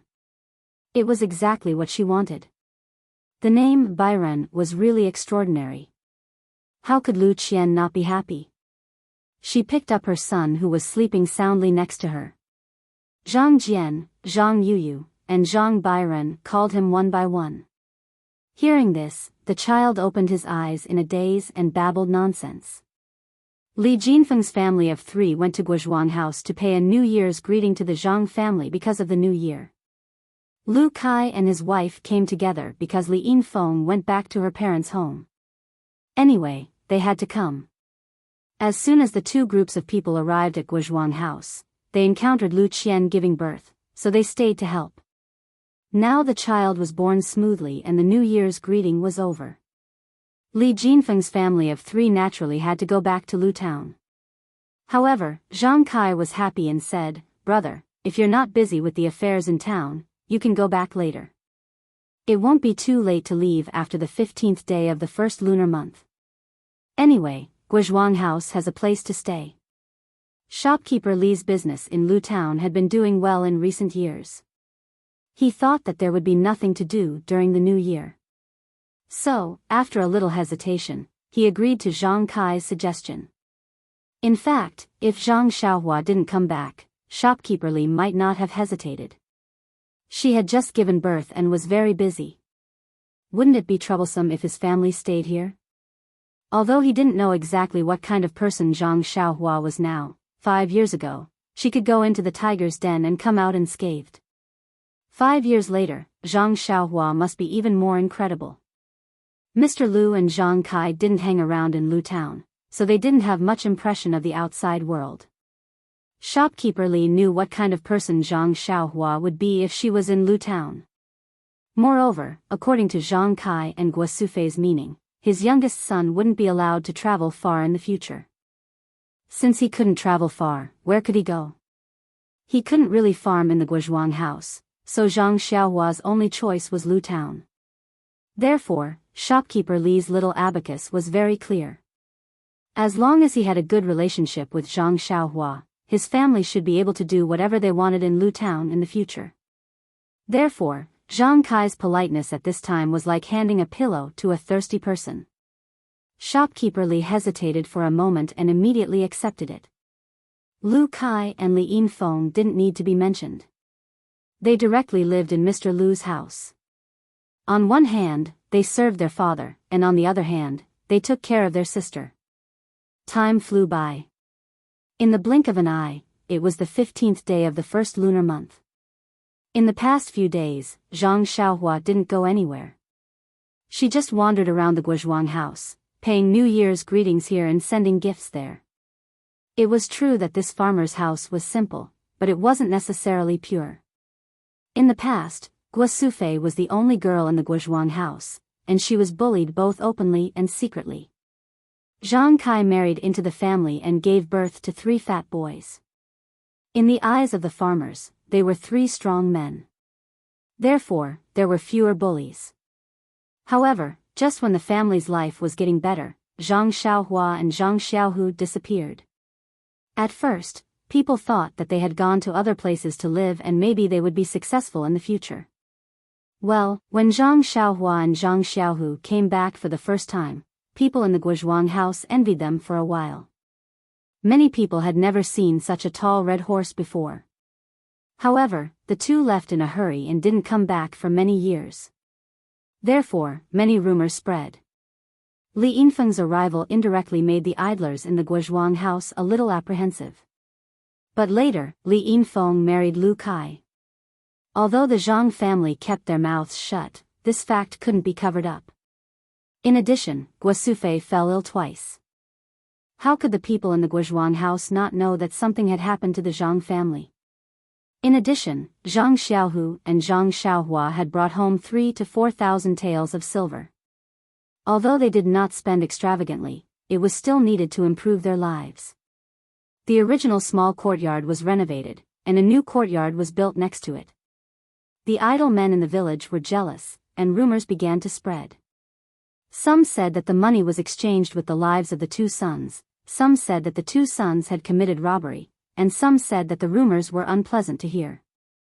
Fortunately, the Zhang family had always had a good reputation in the village, and many people leaned towards the former. The eyes of the people were really sharp. This rumor was really infinitely close to the truth. The Zhang family couldn't deny it. In fact, there was nothing to explain. In particular, due to Granny Li's adding fuel to the fire, there were already some rumors about Zhang Jian's birth. Although Zhang Xiaohua was just 18 years old, he had licked the blood of blades in the Jianghu. He had a good understanding of the human heart. The evolution of the way of heaven had given him endless training, and he had already clearly seen the undercurrents behind the simple farmers. Therefore, during this period of time, he had spent a lot of time hanging out with the idlers in the Guozhuang house. From time to time, he would show off his Jianghu experience, talk about the bloodshed of revenge, and when he was full of enthusiasm, he would pick up a stone or millstone with one hand to show off his strength. Even some young men who had learned a thing or two came forward to show off a few times, but Zhang Xiaohua didn't hesitate to send them flying with a kick. At most, there were about a dozen of them, and they all surrounded and attacked Zhang Xiaohua as if they were joking. Zhang Xiaohua didn't hold back at all. He didn't even use his hands, and with less than a minute of kung fu, he knocked them down one by one. This time, the crowd closed their mouths, and there was only fear and admiration in their eyes. Zhang Xiaohua was very satisfied with this result. He clapped his hands and left. Zhang Xiaohua went to Zhang Jian's place every day. He didn't tell anyone about Zhang Jian's extraordinariness, including Lu Qian. However, in these few days, he didn't see any special differences between him and other children. For example, he could talk and walk when he was born. Instead, he went to sleep every day after drinking milk. He didn't look like he was worrying at all. Yes, he didn't look like he was sleeping soundly while clutching the two ugly little stones. Seeing this, Zhang Xiaohua was slightly relieved. There was no one in the family who was particularly strong. If Zhang Jian stood out too much, it was inevitable that there would be trouble. Keeping a low profile was the way to go. As for his little nephew's future, Zhang Xiaohua wasn't worried at all. What a joke. The omen was so strong. If he didn't have a bright future, it must be God who was blind. On the 15th day of the first lunar month, old shopkeeper Li and his family decided to go back to Lu Town. In these few days, old shopkeeper Li tried to persuade Li Jinfeng to hang out more with Zhang Xiaohua. However, Li Jinfeng didn't care. Zhang Xiaohua was indeed powerful, but wasn't he his student who initiated him? Old shopkeeper Li opened his heart to him and became friends with him. There was really no need to flatter him deliberately. Li Jinfeng originally wanted to get information about Qiu Tong from Zhang Xiaohua. Now, Li Jinfeng would rather not ask than look for Zhang Xiaohua. This surprised Zhang Xiaohua for a while. On the 15th day of the first lunar month, Lu Town had festive lanterns. Guizhuang House also had this custom. However, it wasn't as lively as Lu Town. Old shopkeeper Li naturally invited the Zhang family to Lu Town to take a look. After giving birth, Lu Qian recovered very well. She could walk a few days ago. She didn't look as weak as Zhang Xiaohua imagined. However, she couldn't leave the courtyard until she was 1 month old. Guo Sufei and Zhang Xiaolong had to stay at home to take care of Xiao Jian. Only Zhang Kai and Zhang Xiaohua were left in the Zhang family. Zhang Kai didn't want to go. However, when he thought that Xiaohua had been hanging out with the young people in the village for the past few days, he thought that he couldn't bear the loneliness. Therefore, he wanted to bring him to Lu Town to take a look. Since he was willing to go, Zhang Xiaohua naturally accompanied him. Mr. Lu's family was a leisurely trio. They could leave at any time. Therefore, the group of people came to Lu Town. The last time they came to Lu Town was 5 years ago. The Li family was in ruins, but it had been rebuilt. It was not inferior to before. Old shopkeeper Li held a banquet at home to entertain the Zhang and Lu families. When shopkeeper Yu of the Jade shop heard the news, he prepared gifts early and brought his daughter and son-in-law to thank them. Fortunately, the Li family was now well off. The central room was very spacious, so it could accommodate so many people. The banquet was very enjoyable until night fell. Before the sky turned dark, the sound of gongs and drums could be heard outside. Firecrackers and the like were also going off non-stop. Although Four Trees was not the most prosperous place in Lu Town, it was still a hubbub of voices and unusually lively.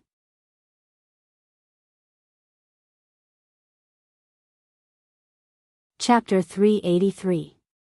Guizhuang House and Balaga were both in the countryside. Ever since Li Yinfeng married into Balaga, she had not seen such a lively 15th day of the first lunar month for several years. When she heard the sound of gongs and drums on the street, she could not sit still. It seemed that she was even more anxious to go out than Zhang Xiaohua. On the contrary, the 18-year-old Zhang Xiaohua was very well behaved and sat down with a smile. Nonsense, his divine sense had already been sent out. Of course, he did not need to be so anxious. But he sat so steadily that it unconsciously made everyone present think highly of him. Of course, look at this child. He really seemed to have lived in a big town. This calmness was not something that ordinary people could compare with. Seeing that it was almost time, everyone was full. Old shopkeeper Li got up and, together with shopkeeper Yu, led everyone to the street. They followed the flow of people and admired the lanterns on both sides of the street. The 15th day of the first lunar month was the day of the full moon. High in the sky, a bright moon hung there. Many shops on both sides of the street hung up homemade lanterns. There were also hawkers who set up stalls to sell lanterns. In the flow of people, there were old and young. All of them had lanterns in their hands. They walked and looked and chatted. Not long after Zhang Xiaohua and the others left the Li family, they came across a stall selling lanterns. Shopkeeper Yu waved his hand and everyone bought one. Even Zhang Kai accepted it gladly. He carried a medium-sized lantern in his hand. Zhang Xiaohua was very surprised when she saw this. In her impression, her father was a somewhat old-fashioned person. She had never seen him carry such things for children. But then she saw old shopkeeper Yu and old shopkeeper Li also carrying a lantern with a smile. She laughed in her heart. It turns out that there is innocence in everyone's heart. There were many people on the street, but they were also divided into groups. Li Jinfeng, Lu Kai, and the son-in-law of the Yu family, Zhang Xiaohua, walked together. Li Jinfeng knew that Zhang Xiaohua was unfamiliar with these things, so he pointed here and there and introduced them to him in detail. Li Yinfeng and Yu Biyao were together, holding exquisite lanterns in their hands. It was unknown what they were whispering to each other, but they were also covering their mouths and laughing. The four old people walked at the back. They were a little slow, but they were also chatting happily and nodding their heads frequently. After walking through a few streets, the flow of people increased. It was as if they had been cooped up at home for an entire year and only came out now to get some fresh air. In front of them, the sound of gongs and drums could be heard. Waves of cheers could be heard. Li Jinfeng explained with a smile, "In front of us is a big square in the west of the city. Most of the temple fairs during the new year are held here. Presumably, there is a lion and dragon dance performance now, which is why it attracted so many cheers." When Zhang Xiaohua heard this, he couldn't help but feel a little strange. He had an affinity with this square in Lu Town. The first time he saw Lu Qian being molested in the square with his father and two brothers, he stood up for justice and helped Zhang Xiaolong win the beauty. 5 years ago, he and his second brother came across a Jianghu man who was selling medicine in the square and was bullied. He also stood up for justice and got something similar to a pill formula. He also broke one of the bully's legs. He didn't know what strange things he would encounter today. Unfortunately, when he turned the corner of the street, he saw a group of bright lights and a lively scene in front of him. Everyone's face was filled with a happy smile. There was nothing unusual about it. In the middle of the square, 2 dragon dance teams were holding wooden poles. Each of them danced with 2 long dragon-shaped lanterns. They were having a hearty battle. When Zhang Xiaohua saw the dragon shape, she couldn't help but feel moved. On the 9th day of the first month, the dragon shape formed by the heaven and earth essence qi that she saw in her divine sense was similar to this dragon lantern. Presumably, this dragon-shaped essence qi didn't appear just now. It was estimated that 10,000 years ago, when the immortal Tao was at its peak, it also appeared from time to time. This was why the immortal cultivators saw it. He didn't know how it spread to the mortal world. But why wasn't there a phoenix lantern? However, immediately Zhang Xiaohua had an answer. Dragon dance, wasn't it because of the dragon's long body that everyone felt lively when they cooperated? If it was a phoenix dance, only one person would take it. How would it be fun to dance? Moreover, the dragon's head was difficult to tie. If it was a phoenix, the whole body was difficult to tie. It was also inconvenient to do it. It should be so. Ha ha ha. Zhang Xiaohua was quite proud of her cleverness. Around the dragon dance team, there were more than 10 lion dance teams. They were all sweating profusely. Not only Zhang Xiaohua was happy to see this, but the others also kept applauding. Zhang Xiaohua was also pitiful. Before he went to Pingyang City, he was 12 years old. During these 12 years, he only had the opportunity to come to Lu Town during the New Year, and it was always during the day. He had never experienced the scenery of Lu Town at night. He used to think that the people in Lu Town were like the Guozhuang house, who would turn off the lights and go to sleep when the sky turned dark. Even on the 15th and 16th of the first month, he just took Xiaohua's lantern for a stroll in the village. Until today, he realized that the nightlife of the people in this town was really rich and colorful. After a while, the number of people in the square gradually increased. Zhang Xiaohua and the others were slowly squeezed to a corner of the square. However, even if they were not in the center, it was still lively here. Just as they were enjoying the show, a woman suddenly stumbled out from an alley next to the square. She cried and shouted, my child's father, where are you? My child has been snatched away. She shouted and searched all the way. At this moment, a person blocked her and shouted, Wunyang, what happened to your Zizi? Wunyang cried and shouted, second uncle, just now, Zizi and I were making lanterns in the courtyard. Suddenly, a masked black shadow fell from the sky, grabbed Zizi, and then jumped onto the roof and disappeared. Tell me, how can I live like this? The person pointed in a direction and said, I think I saw Brother Lu over there just now. You go and look for him. Sigh. Wunyang grabbed his hand as if she was asking for help. She had long forgotten her scruples and said, second uncle, can I trouble you to go to the government and ask them to send someone over? The person said firmly, don't worry, Wunyang, I'll go now. However, you have to be mentally prepared. During the new year, the government is the most lax. Moreover, according to what you said, that person is a high-ranking person. How would the government dare to interfere? Wunyang cried even more miserably and said, then. I really can't live anymore. After saying that, she stumbled in that direction again. The person called second uncle also sighed and said, this world. He touched his money pouch, separated the crowd, and went straight to the government. At this moment, a familiar person next to him said, sigh, poor Zizi. I just saw her at the corner of the street this morning. She's a very cute little girl. The person next to him also said in surprise, don't you think it's strange? Why would someone be interested in a girl from an ordinary family? If he wants to kidnap someone, he should kidnap a beauty, right? Yes, second aunt said that it's obviously a master in the martial arts world. Wouldn't it be better if he came at night? Why did he have to kidnap her now? What time is it now? Another person said, don't underestimate this girl. When I met her this morning, second aunt was taking her for a divination. The blind fortune teller said that this girl's ghost fate is on the 7th day of the 7th month. It's the most gloomy. If she can be used properly and find a good husband, she will bring good fortune to her husband's family. TSK, could it be that the martial arts master in the martial arts world eavesdropped on it and was itching to kidnap her before the sky turned dark? Cripple, you're just talking nonsense. Zizi is just a 7-year-old child. Hee, I'm just saying. Maybe the martial arts master is interested in this? These words were getting more and more unpleasant. Sigh. Zhang Xiaohua sighed. Human nature was really unpredictable.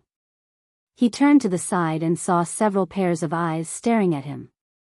Zhang Xiaohua was stunned. She reached out and rubbed her face left and right. Puzzled, she said, Father, there's no dust on my face, right? Zhang Kai said, no. Even if there is, it's so dark. How can I see? Then why are you looking at me? Zhang Xiaohua was very puzzled. Zhang Kai frowned. He looked around and whispered, Xiaohua, didn't you hear about what happened to Zizi just now? Don't you have anything to say? Zhang Xiaohua said, of course, I have extreme sympathy. If her mother was born a few hours later, perhaps there wouldn't be such a tragedy. Zhang Kai pointed at Zhang Xiaohua angrily. He didn't know what to say. He lowered his voice and said, didn't you learn martial arts? Seeing her child go missing, as a mother, she doesn't want to live anymore. Don't you have any intention of helping her? In fact, when the second mother said that her daughter had been taken away, Zhang Xiaohua had already released his divine sense. He had already seen the black-clothed man with the little girl under his armpit. However, there were many people in the square now. The black-clothed man's qigong didn't seem to be very good. Zhang Xiaohua wasn't in a hurry to chase after him. He only wanted to find an opportunity to relieve himself or play some sort of squeezing before going to rescue the girl.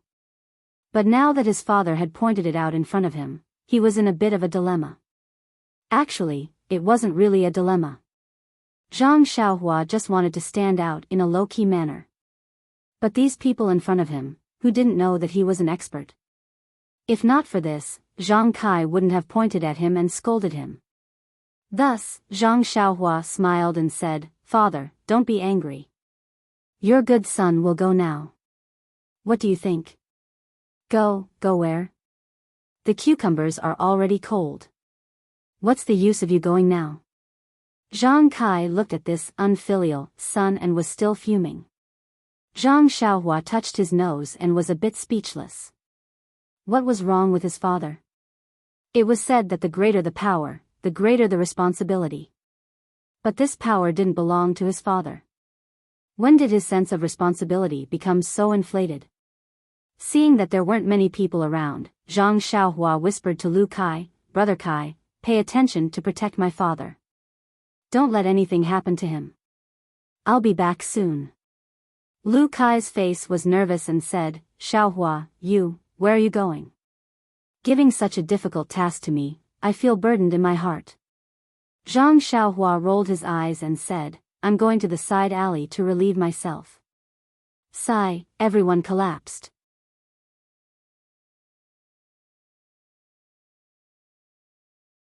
Chapter 384. Zhang Xiaohua slowly walked into the dark alley. Looking around, he really looked like a young man who was secretly urinating. However, when he reached the darkness, he twisted his body as usual and suddenly disappeared. The quiet alley seemed as if no one had ever been there. After Zhang Xiaohua's figure appeared in another place, he didn't waste any time and leaped onto the roof.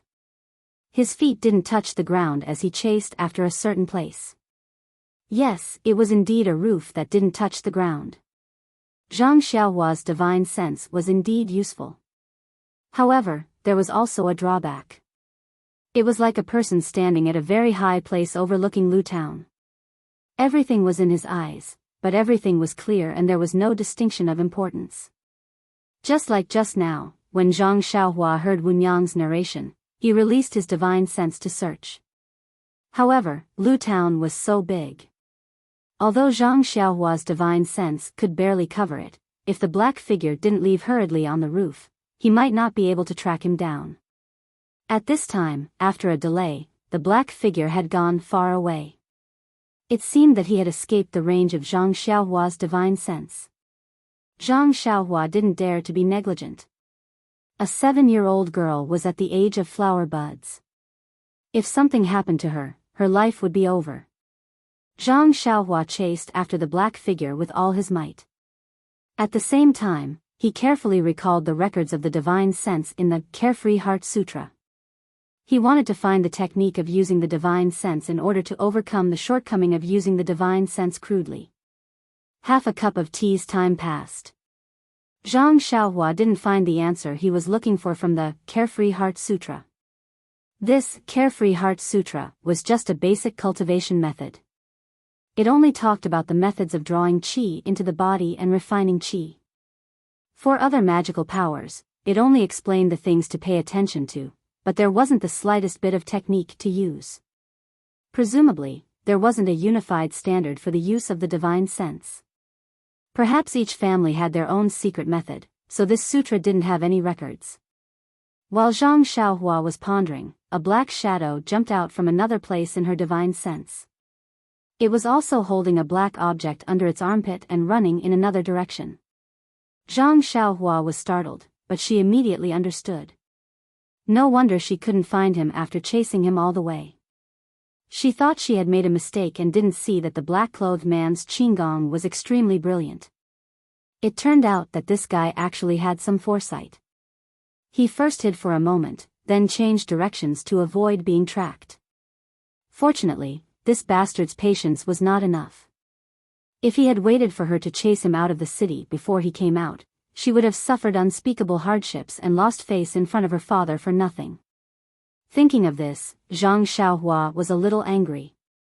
She didn't do anything in the air, but she immediately changed direction and floated towards that guy like a ghost. Maybe it was because Zhang Xiaohua was extremely afraid of death, or maybe it was because Zhang Xiaohua was extremely talented in Qigong. In short, his levitation technique and escape technique would rapidly improve after a period of time. Under his deliberate use, in the night, his figure actually showed signs of blurring. It wouldn't be an exaggeration to say that he was as fast as the wind. Although the black-clothed man was very careful and tried his best to escape, Zhang Xiaohua also didn't have the intention of letting a long line to catch a big fish. So, in the next moment, she had already caught up to that guy's back. Thinking that Zhang Xiaohua was using levitation technique, the tip of her feet basically didn't stop on the roof to borrow strength. Therefore, although that black-clothed man pricked up his ears, he didn't hear any strange movements. It wasn't until the last moment when Zhang Xiaohua approached that the black-clothed man seemed to have a warning in his heart and suddenly wanted to turn around. How could Zhang Xiaohua let him see her face? She stretched out her left hand and grabbed the back of that guy's neck as if she was pinching a chicken. According to Zhang Xiaohua's previous thinking, as long as her left hand exerted a little force, this guy's neck would be broken. But just as Zhang Xiaohua was about to exert more force, she didn't know why she suddenly thought of the little kitten lying under the carriage on the snow with its 4 legs twitching. Zhang Xiaohua sighed in her heart, I don't know where this black-clothed man came from. I also don't know if his hands are stained with blood. Forget it, let's just let the authorities scratch their heads. There's no need for me to think about this nonsense. Therefore, when Zhang Xiaohua slightly reduced the force in her hand, the black-clothed man immediately fainted. Zhang Xiaohua didn't dare to be negligent and immediately stretched out her right hand to catch the thing that was about to fall from the black-clothed man's armpit. It was a burlap sack. Zhang Xiaohua looked around and chose an empty platform. Landing, she caught the bright moonlight and opened the burlap sack, revealing a delicate and pretty little girl. Her eyes were tightly closed and her breathing was even. The black-clothed man must have fed her some medicine or sealed her acupoints. Zhang Xiaohua frowned slightly. Sealing acupoints was a martial arts technique. He had only been sealed before and had never practiced it. Therefore, he didn't dare to act rashly. If he was fed medicine, he would be helpless.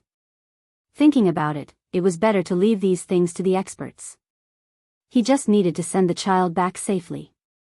Finished thinking, Zhang Xiaohua carried one in each hand and was about to be sensible. Suddenly, he seemed to have thought of something. This black-clothed man did such a repulsive thing in the middle of the night. He must not be a good person. Even if I don't know if he should be killed, I can't let him go so easily. If I hand him over to the authorities, with the corruption of the authorities, they will definitely fine him and let him go. That would really be letting him off easy.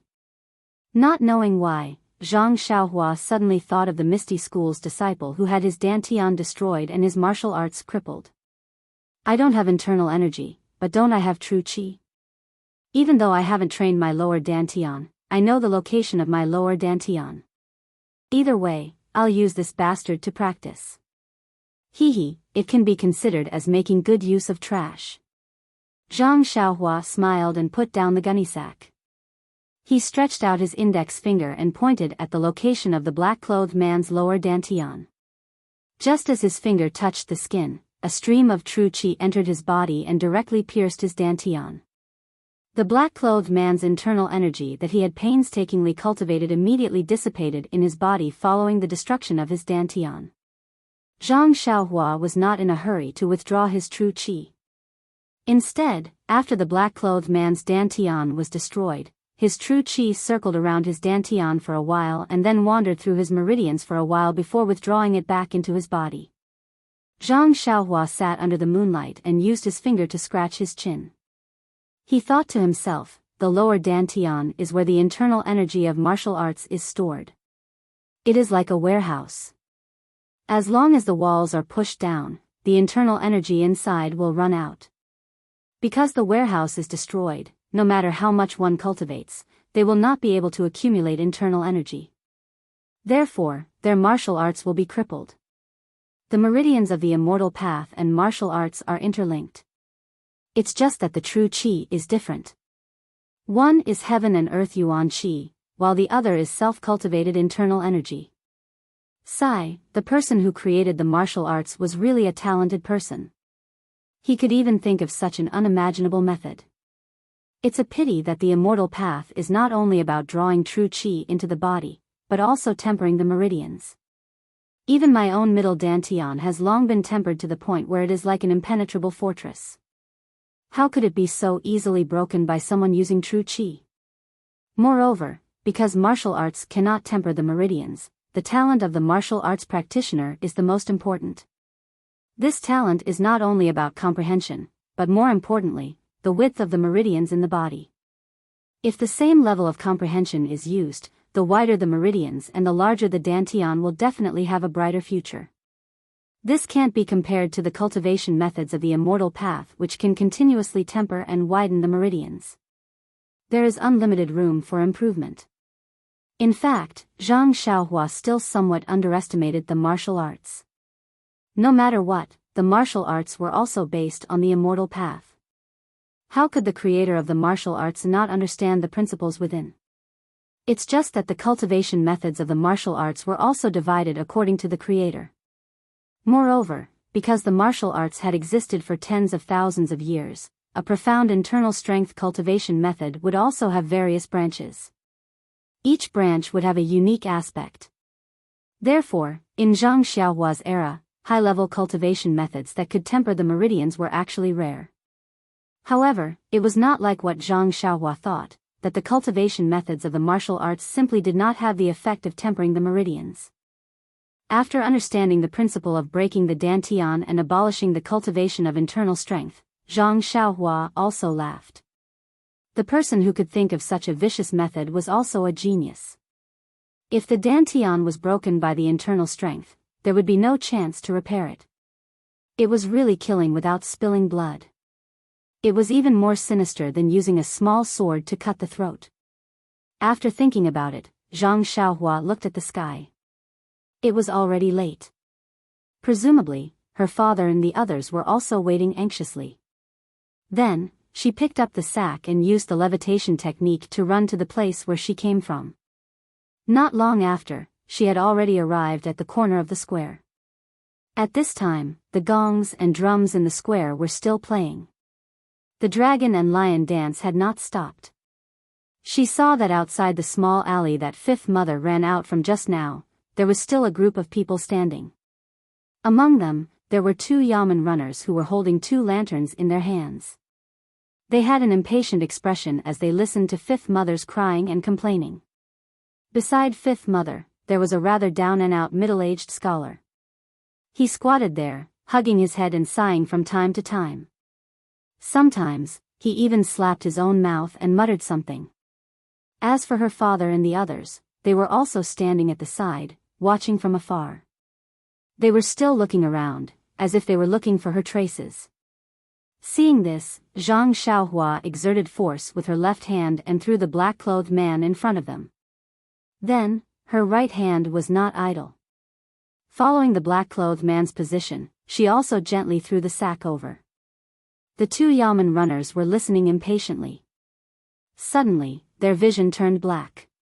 A black object fell in front of their eyes with a "pa" sound. Then, another black object followed and fell right on top of the previous object. When they looked carefully, there was an open sack on top, and a masked black-clothed man was below it. The expressions of the 2 yamen runners changed greatly. They immediately threw the lanterns to the side, shook their hands and pulled out the padao from their waists. They shouted loudly, "Who? Who?" It was fine if they did not shout. Once they shouted, it was obvious that they were timid. "Please collect, please tip, thank you."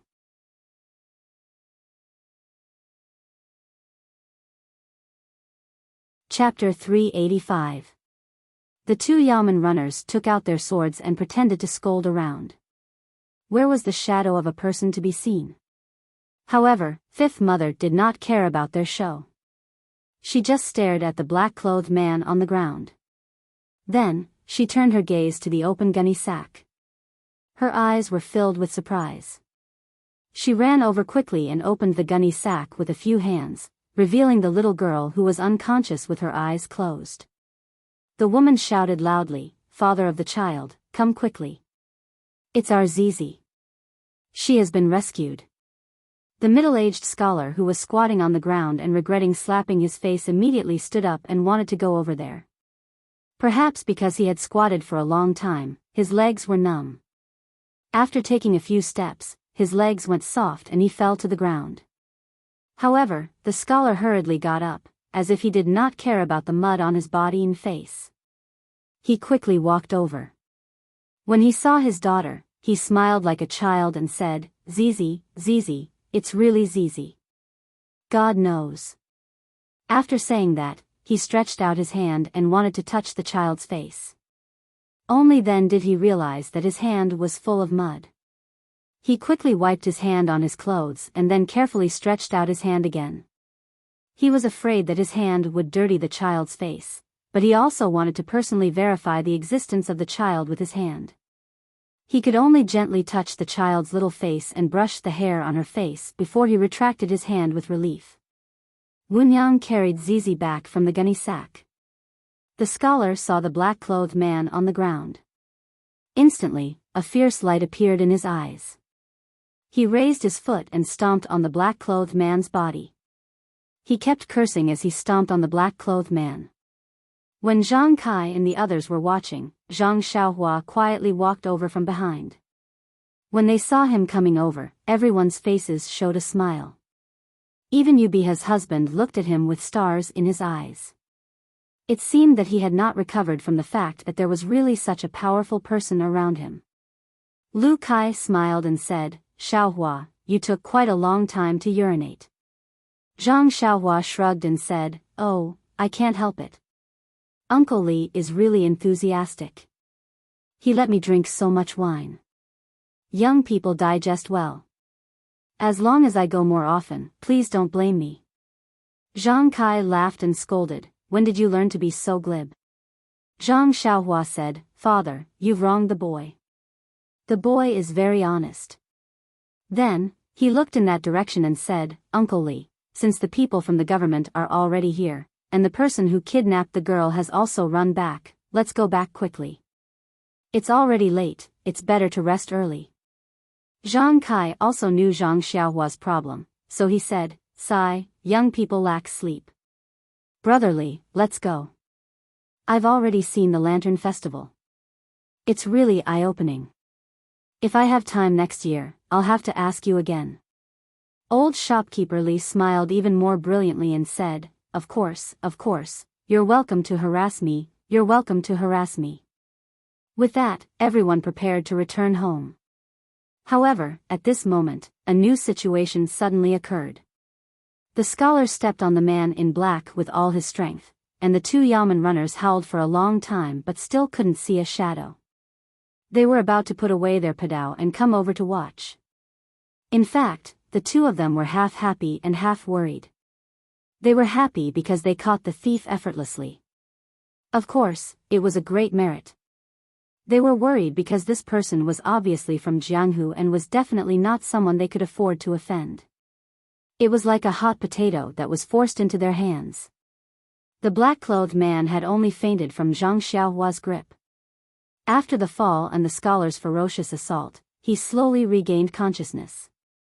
When he opened his eyes and looked around, he did not quite understand what had just happened. However, what had just happened was not important. What was important was how to escape from here. In front of him, there were only two people who wanted to go forward but didn't dare to.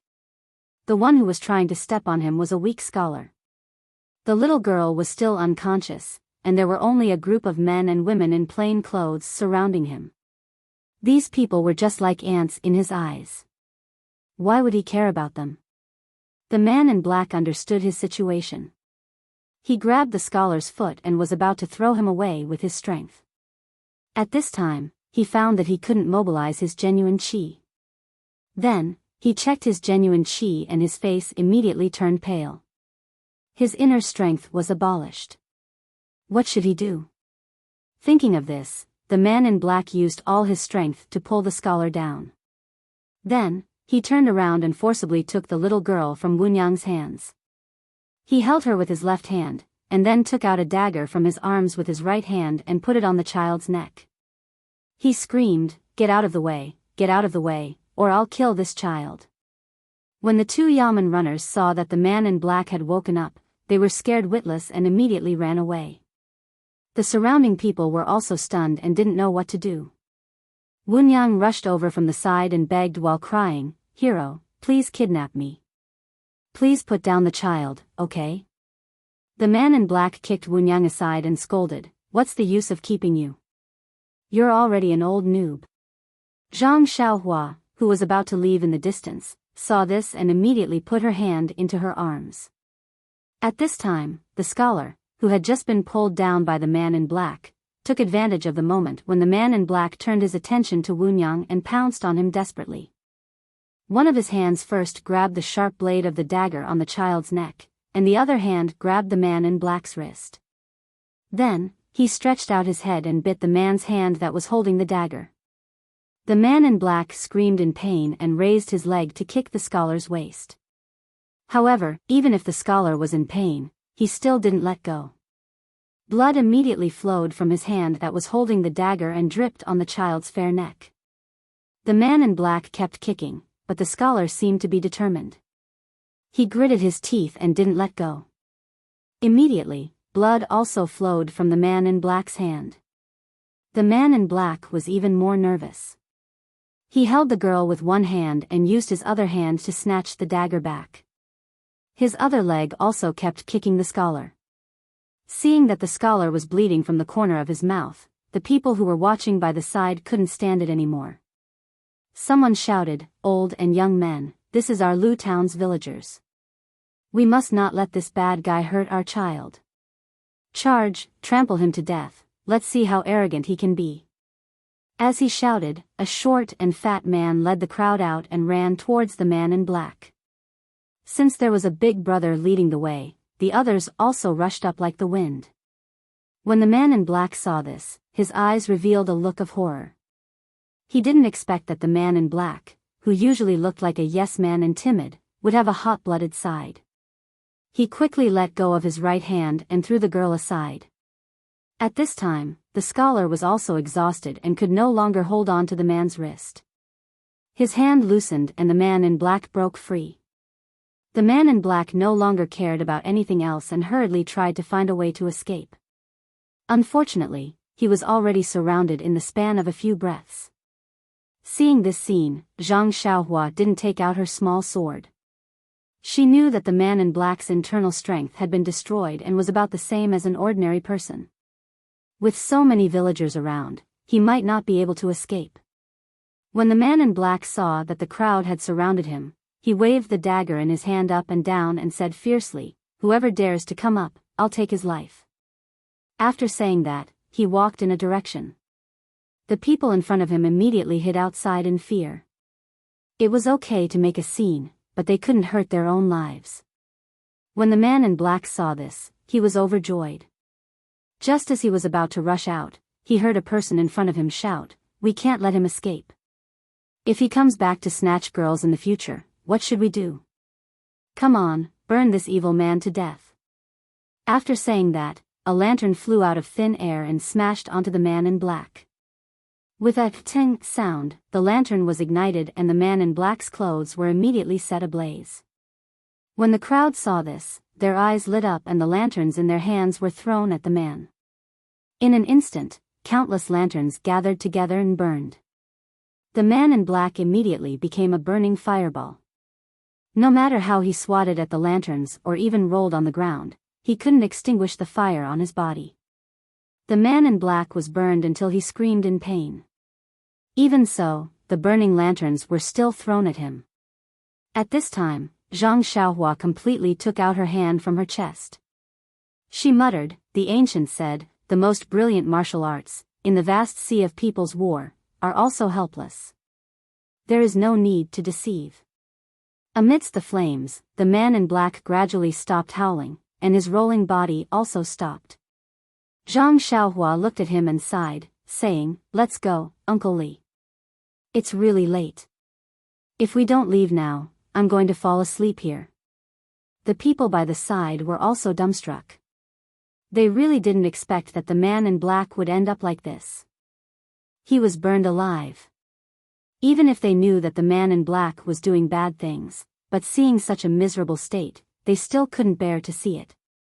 Hearing Zhang Xiaohua's urging, they also suppressed the emotions in their eyes and walked out along the edge of the square. And the eyes of the commoners who were watching the man in black's burning body actually sparkled with excitement.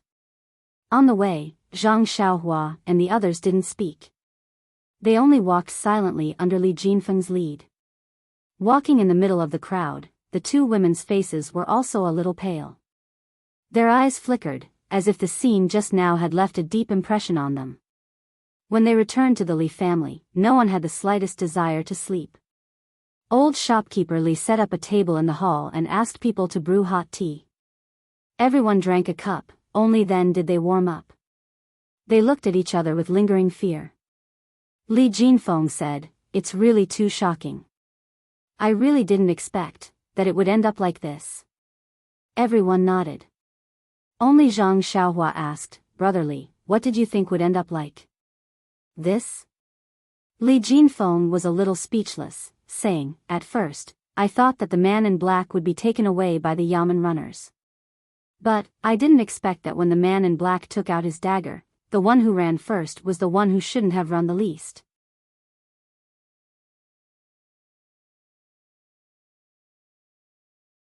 Chapter 386. Yes, Li Jinfeng was speechless. The government that he had high hopes for had given him the most disappointing answer. What else could he say? But Li Jinfeng's lips were still trembling slightly. "But, to burn that person to death, it's really cruel," Lu Kai added. Seeing that the younger generation in the hall were all discussing, the four old men sitting at the head of the table were silent. Zhang Kai was a little better. Although he was older, he only lived in Guozhuang House. The hatred of the villagers was all in the open. Most of them were rumors and gossip. It was rare for someone to actually do something like this. He had also never seen so many people vent their anger on one person and burn him to death. For a moment, he was not used to it. Old shopkeeper Li and old shopkeeper Yu were not the same. They lived in Lu Town and had seen many petty thieves. In their business dealings, it was not uncommon to see despicable methods. Especially last time, when old shopkeeper Li's family was almost wiped out by the mountain bandits, his mentality had already changed slightly. Towards such evildoers, they were afraid that they would not be able to get rid of them completely. Old shopkeeper Yu was the same. Of course, even if the two of them wanted the black-clothed man to receive the punishment he deserved, they had never thought that it would end like this today. However, they had forgotten what this deserved punishment actually was. The two of them looked at Zhang Kai's expression and were about to speak when they heard Zhang Xiaohua cough and clear his throat, as if he wanted to speak. Thus, the two of them immediately looked at each other and then at Zhang Xiaohua. In fact, the young man in front of them was the main character of tonight. They knew very well that if Zhang Xiaohua did not use the excuse of going to the toilet to escape and capture the black-clothed man from afar, how could there be a family reunion and a follow-up story? However, since Zhang Xiaohua did not explicitly say that he was the one who captured the black-clothed man, even if they asked now, Zhang Xiaohua might not admit it. Everyone in the hall had the same thought, so when they heard Zhang Xiaohua cough, they immediately quieted down. They all looked at him with longing eyes, wanting to know what this expert wanted to say. Zhang Xiaohua cleared her throat and said, "Daddy, I'll sleep with you later. You don't have to worry about me after you put me on the Kong." Clang! Clang! Clang! Some of them fell to the ground, and some of them dropped their teacups. No one had thought that Zhang Xiaohua would say something like that. Zhang Xiaohua looked innocently at the people who were shocked by her and said with a smile, "Actually, I know that everyone is shocked by the fate of the man in black tonight. But if you think about it carefully, you might be able to find a reasonable explanation. Xiaohua, don't talk nonsense.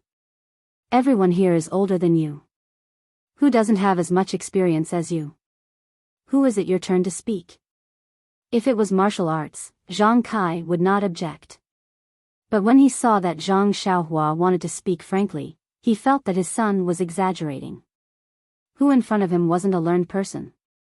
Only he and his son came from the countryside. If they didn't speak well, wouldn't they be laughed at? At this time, Mr. Lu, who had been silent for a long time, waved his hand and said, "Brother Zhang, age has always been the appearance. If we talk about experience, everyone may not have the experience that Xiaohua has. At such a young age, she entered the Jianghu that we have never entered. Now it has been 6 years. I think she must have a lot of feelings. Share it with us so that we won't be suspicious of her." Li Jinfeng also said with a smile, "Xiaohua, just say it. Uncle is just protecting you. I'm afraid you'll mess it up." Zhang Xiaohua looked at Zhang Kai and saw that he didn't have any expression. Then she said, "I'm just expressing my feelings. If it's not good, please add on. Actually, in the end, it's still human nature. Didn't you see when the black-clothed man just woke up? Everyone was so scared that they hid far away. Although the black-clothed man kidnapped Zai Zai, no one went forward. Until Zai Zai's father went forward as if he didn't care about his life, but the black-clothed man wasn't as powerful as they thought. He killed the man with a knife. Then, when the black-clothed man left Zai Zai and wanted to rush out with a knife, everyone was afraid of implicating themselves, so they all moved aside. If you want to talk about power, it's still the leader. If he didn't stand up at that time, the black-clothed man would probably have run away. Would you have let him run away?" Yubiha asked softly. "Who knows? Anyway, it didn't happen. It's hard to say." Zhang Xiaohua looked at Yubiha and said in a mysterious tone. Yubiha's face was slightly red. Zhang Xiaohua smiled and said, "I think that at that time, it was that person who threw the lantern at the black-clothed man. The black-clothed man actually didn't have the strength to fight back. When everyone saw how the black-clothed man was beaten up, they knew that they didn't have any qualms about their own safety. That's why they all surrounded him, wanting to experience the pleasure of bullying the strong. They all threw the lanterns in their hands. But the black-clothed man is a martial arts expert. Why didn't he have the strength to fight back?" Yubiha seemed to be a curious baby and continued to ask. This is the punishment of the heavens," Zhang Xiaohua said decisively. Mr. Lu said thoughtfully, "If that's the case, Little Blossom, what you're saying is that everyone isn't acting bravely for a just cause and stepping forward bravely. Instead, they're using the attitude of a strong person to wreak havoc on the mentality of the weak?" Zhang Xiaohua nodded and said, "That's right. Mr. Lu, it's because you can get the pleasure from bullying the powerless strong that you didn't have before. Or maybe it's because you were bullied by the strong in the past. Today, you treated the black-clothed man as an illusion and did such a shocking action. Of course, it's also because of Zai Zai's experience that made people angry. That's why." As she said that, Zhang Xiaohua's voice became softer and softer. Then she sat there and didn't say anything else. Seeing that everyone in the hall had a serious expression, frowning and thinking while waiting for Zhang Xiaohua to speak, Zhang Kai awkwardly coughed and said that Xiaohua is a bit tired and has already fallen asleep. Let's stop here tonight. Cough, cough. At this time, Mr. Lu suddenly understood and said with a smile, "Hee, 5 years ago, I saw Xiaohua sleeping soundly. Today, I saw it again. Lu Kai, you and Jin Feng, send Xiaohua to the guest room." The others who didn't know what was going on all sighed in their hearts. Strange people, no wonder they reserved a place to sleep before talking. Sure enough. However, Mr. Lu's arrangement was a waste. Zhang Xiaohua's body was very light. Although she was already 18 years old and taller than Lu Kai could carry her on his shoulder without any effort. Lu Kai wasn't too surprised. He had already heard Lu Qian muttering about it. Only Li Jinfeng was surprised when he heard it. He didn't think that his younger sister's husband had such a good physique. It seemed like his younger sister was blessed. It was already past midnight. Although everyone didn't feel sleepy, they still needed to rest. As for who could sleep, only each person knew. The next day, it was already the 16th of the first month. Since they had already seen the lanterns, Lu Town didn't have anything to miss. Zhang Xiaohua followed her father, Mr. Lu, and the others to buy some things on the streets of Lu Town. They brought some gifts back to the Guizhuang house. However, when they were shopping, Zhang Kai was a little reluctant. From time to time, he would whisper to Zhang Xiaohua, "It's just the new year. Since the new year has already passed, don't waste any more money. The family doesn't have much income and the money is used up." Seeing that Jian is already born, raising a child in this era is very tiring. He still has to go to school in the future, so it's better to use the money in the right way. Some things are better bought at the Guizhuang house. Zhang Xiaohua naturally understood her father's feelings and didn't say much. She just followed Zhang Kai's wishes and bought some things. Mr. Lu was a little better. It was obvious that the in-laws didn't buy much and she couldn't steal the limelight too much.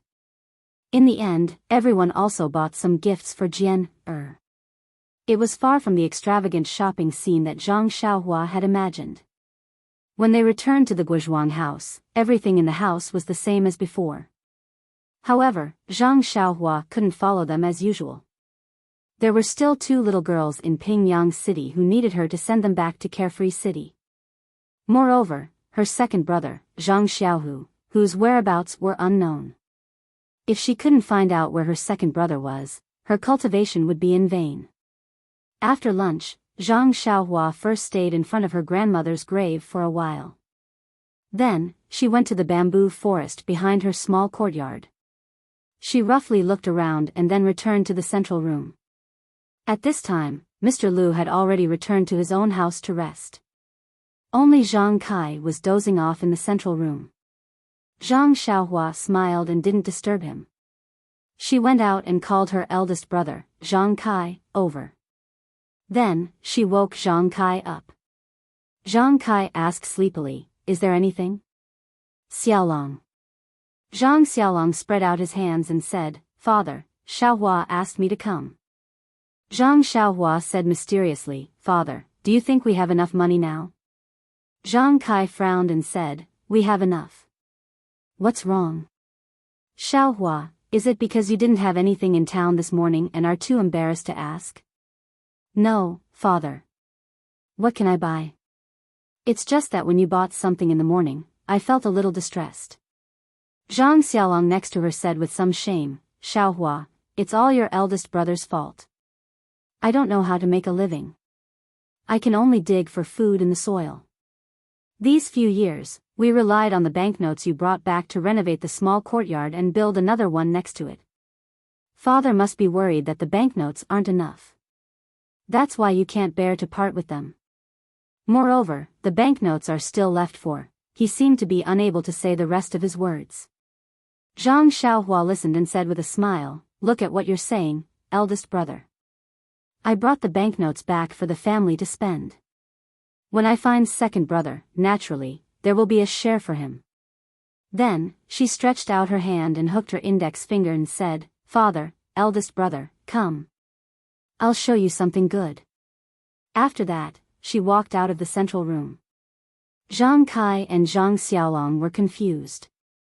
It wasn't that they didn't think that Zhang Xiaohua was looking for those banknotes, but these banknotes should be looked at in the room. Why did she run out to show off? Moreover, Zhang Xiaohua actually picked up a hoe from the wall. And she also let Zhang Kai and Zhang Xiaolong each take one. What is she trying to do?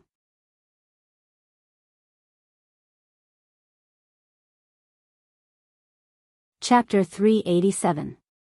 Zhang Xiaohua took the hoe, Zhang Kai and Zhang Xiaolong took the hoe, shovel, and other tools, and came to the bamboo forest behind the house. Finding the empty space that they had chosen earlier, Zhang Xiaohua pointed at the place and said, "Big brother, come, let's dig a big hole here." Zhang Xiaolong looked at the empty space, and then looked at Zhang Xiaohua's serious expression. He spat 2 mouthfuls of saliva into his hand, picked up the hoe and was about to dig the ground.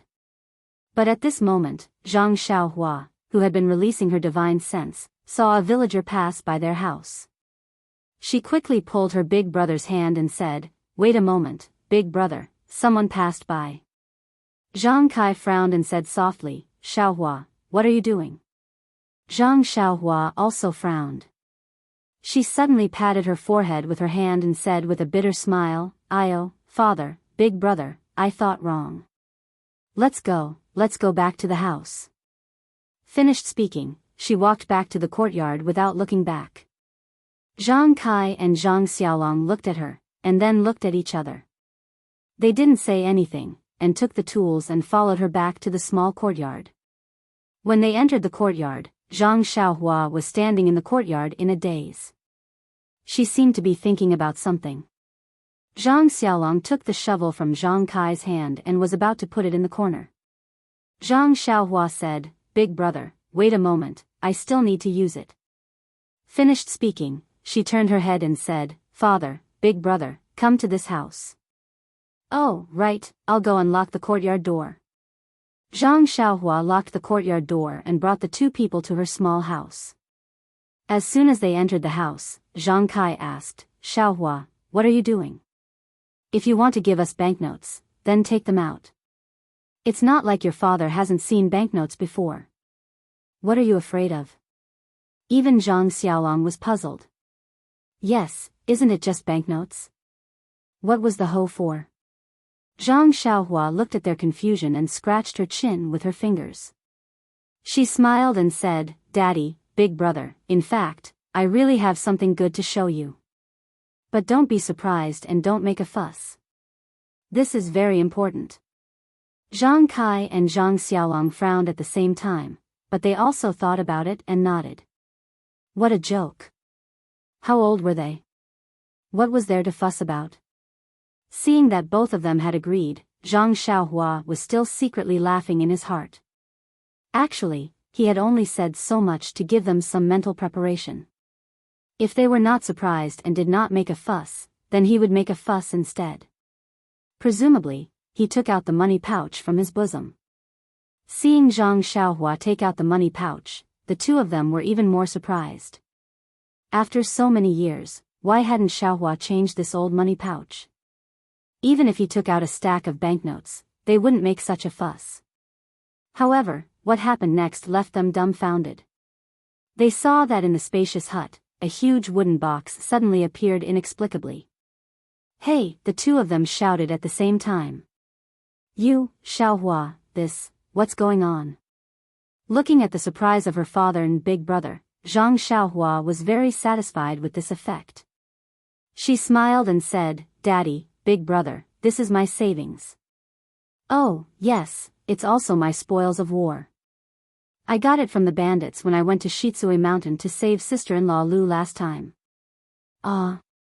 The two of them suddenly realized and said, "I see. But, where did you put it?" Zhang Xiaohua shook the money pouch in her left hand and said, "I put it here. However, this thing is very mysterious.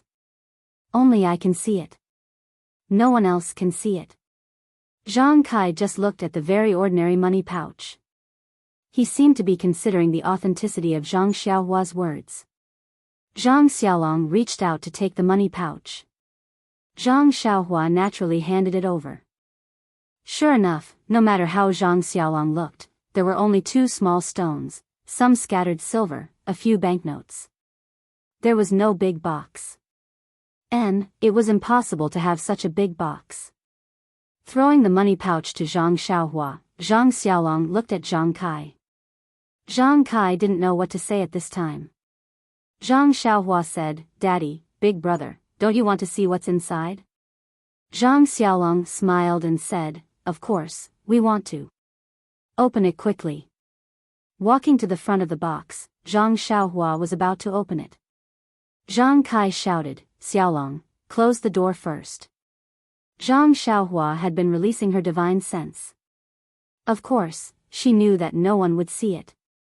Zhang Xiaolong walked to the door and looked at the quiet courtyard. He carefully closed the door and locked it carefully. Only then did he return to Zhang Xiaohua's side.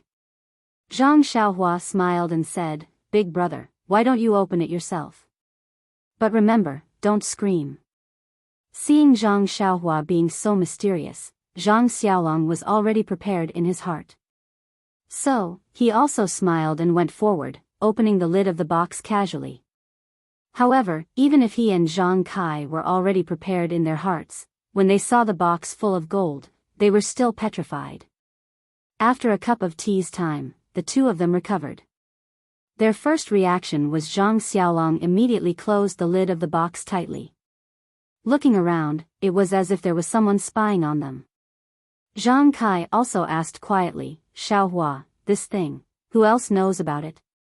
Zhang Xiaohua smiled and said, "Daddy, big brother, there was one person just now there are 3 people." Good. Zhang Kai nodded and slowly paced back and forth. Not to mention that Zhang Kai was just a farmer in the countryside, even a noble person like Mr. Lu would drool at the sight of this box of gold and silver. He naturally had to consider it carefully. After pacing back and forth a few times, Zhang Kai waved his hand and a word jumped out, "Dig." Good, clean and efficient. Nonsense, why would I not want the things my son brought back? In the future, I won't have to be so stingy. After receiving his father's order, Zhang Xiaolong spat 5 or 6 mouthfuls of saliva on his hand in one breath. He gathered his strength and started digging in the open space of the hut. Seeing this, Zhang Xiaohua happily took the hoe and dug with her big brother. However, she hadn't worked with her big brother for a long time. Zhang Xiaohua seemed to have returned to her childhood in the fields. However, looking at Zhang Xiaohua digging far away from him, Zhang Xiaolong was puzzled and asked, "Xiaohua, why are you so far away from me?" "I won't touch you." Zhang Xiaohua smiled and said, "Let's dig a bigger hole. There are still a few boxes." Zhang Xiaolong staggered and almost threw away the hoe in his hand. "What are you talking about? A box is enough to scare people to death. You actually have a few boxes?" To say that father and son go to war, brothers dig holes, was really not a joke. In less than the time it took to eat a meal, the entire open space of the hut was dug into a deep hole. Zhang Kai was right. Zhang Xiaohua should stay in the village to farm. The holes in the hut were basically the fruits of his labor. Zhang Xiaolong was so tired that he was panting after digging more than half of it. Only Zhang Xiaohua was working hard for her family. After the preparation work was done, one box after another appeared neatly in the dug hole. Including the one that was just taken out, there were 5 boxes. At this time, Zhang Kai and Zhang Xiaolong's attention was no longer on how Zhang Xiaohua took out the boxes. Instead, it was on the boxes that Zhang Xiaohua took out. Zhang Xiaohua didn't find it troublesome. She also put the box outside the hole into the hole. Only then did she stand at the side proudly. This time, Zhang Kai personally jumped into the pit and opened the chests one by one. Of the 5 chests, except for 2 that were filled with jewels, the other 3 were filled with shiny gold. Zhang Kai and Zhang Xiaolong stood in the waist-deep hole and walked back and forth. They looked at this and touched that. They really couldn't believe that this shocking wealth was now theirs. After a while, Zhang Kai gritted his teeth and said, "Xiaolong, close the lid and bury the box." "Okay, Dad." Zhang Xiaolong agreed loudly. After Zhang Xiaolong and Zhang Xiaohua buried the box with the soil that they dug out, there was still a lot of soil left in the hut. Zhang Xiaolong pointed to the soil and said, "Xiaohua, you just took out a lot of things from the money bag. You can put the soil back. Just treat it as a weight scale." Zhang Xiaohua knew that he wanted to be lazy and said, "Big brother, I can't take these. Even if the weight is ordinary, the value is far from it. Don't think about being lazy. I just dug the hole. This soil is yours." Hee hee.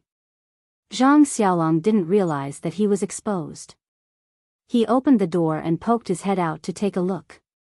He took the things back and scattered the soil in the yard with Zhang Xiaohua. Zhang Xiaohua smiled and said, "Big brother, there is no one outside the yard. Don't worry. No one knows about today's matter. Oh, that's good. That's good. Zhang Xiaolong laughed foolishly. It was just like how Zhang Xiaohua felt when she saw a box full of gold. The three of them sat down in the central room. Zhang Xiaohua poured tea. Zhang Kai and Zhang Xiaolong's eyes were a bit unfocused. They drank the tea in their cups mechanically. Zhang Xiaohua didn't say anything.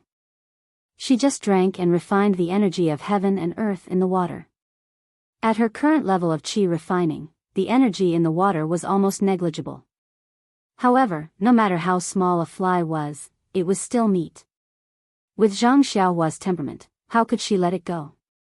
When the pot of tea was about to be finished, she saw that Zhang Kai's unfocused eyes gradually became spirited. The corner of his mouth also revealed a smile. He glanced at Zhang Xiaohua and put down the teacup in his hand. At this time, Zhang Xiaolong's eyes also focused. He smiled and looked at Zhang Kai. He also put down the teacup.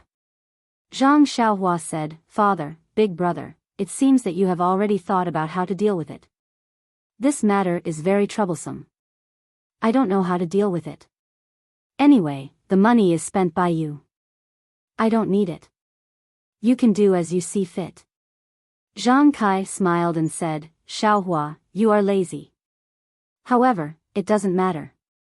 There is father, mother, and your big brother and sister-in-law at home. You don't need to worry. You just need to bring those things home." Ha ha ha. Zhang Xiaolong also smiled. He looked lovingly at his little brother who was almost as tall as him. Zhang Xiaohua was stunned and said, "Then, father, how are you going to use the gold?" "I have thought for a long time, but I still can't think of a way to not attract attention. This is really too easy to deal with." Zhang Kai smiled and said, "I remember that Mr. Lu often said that doing something beyond one's ability is playing with fire."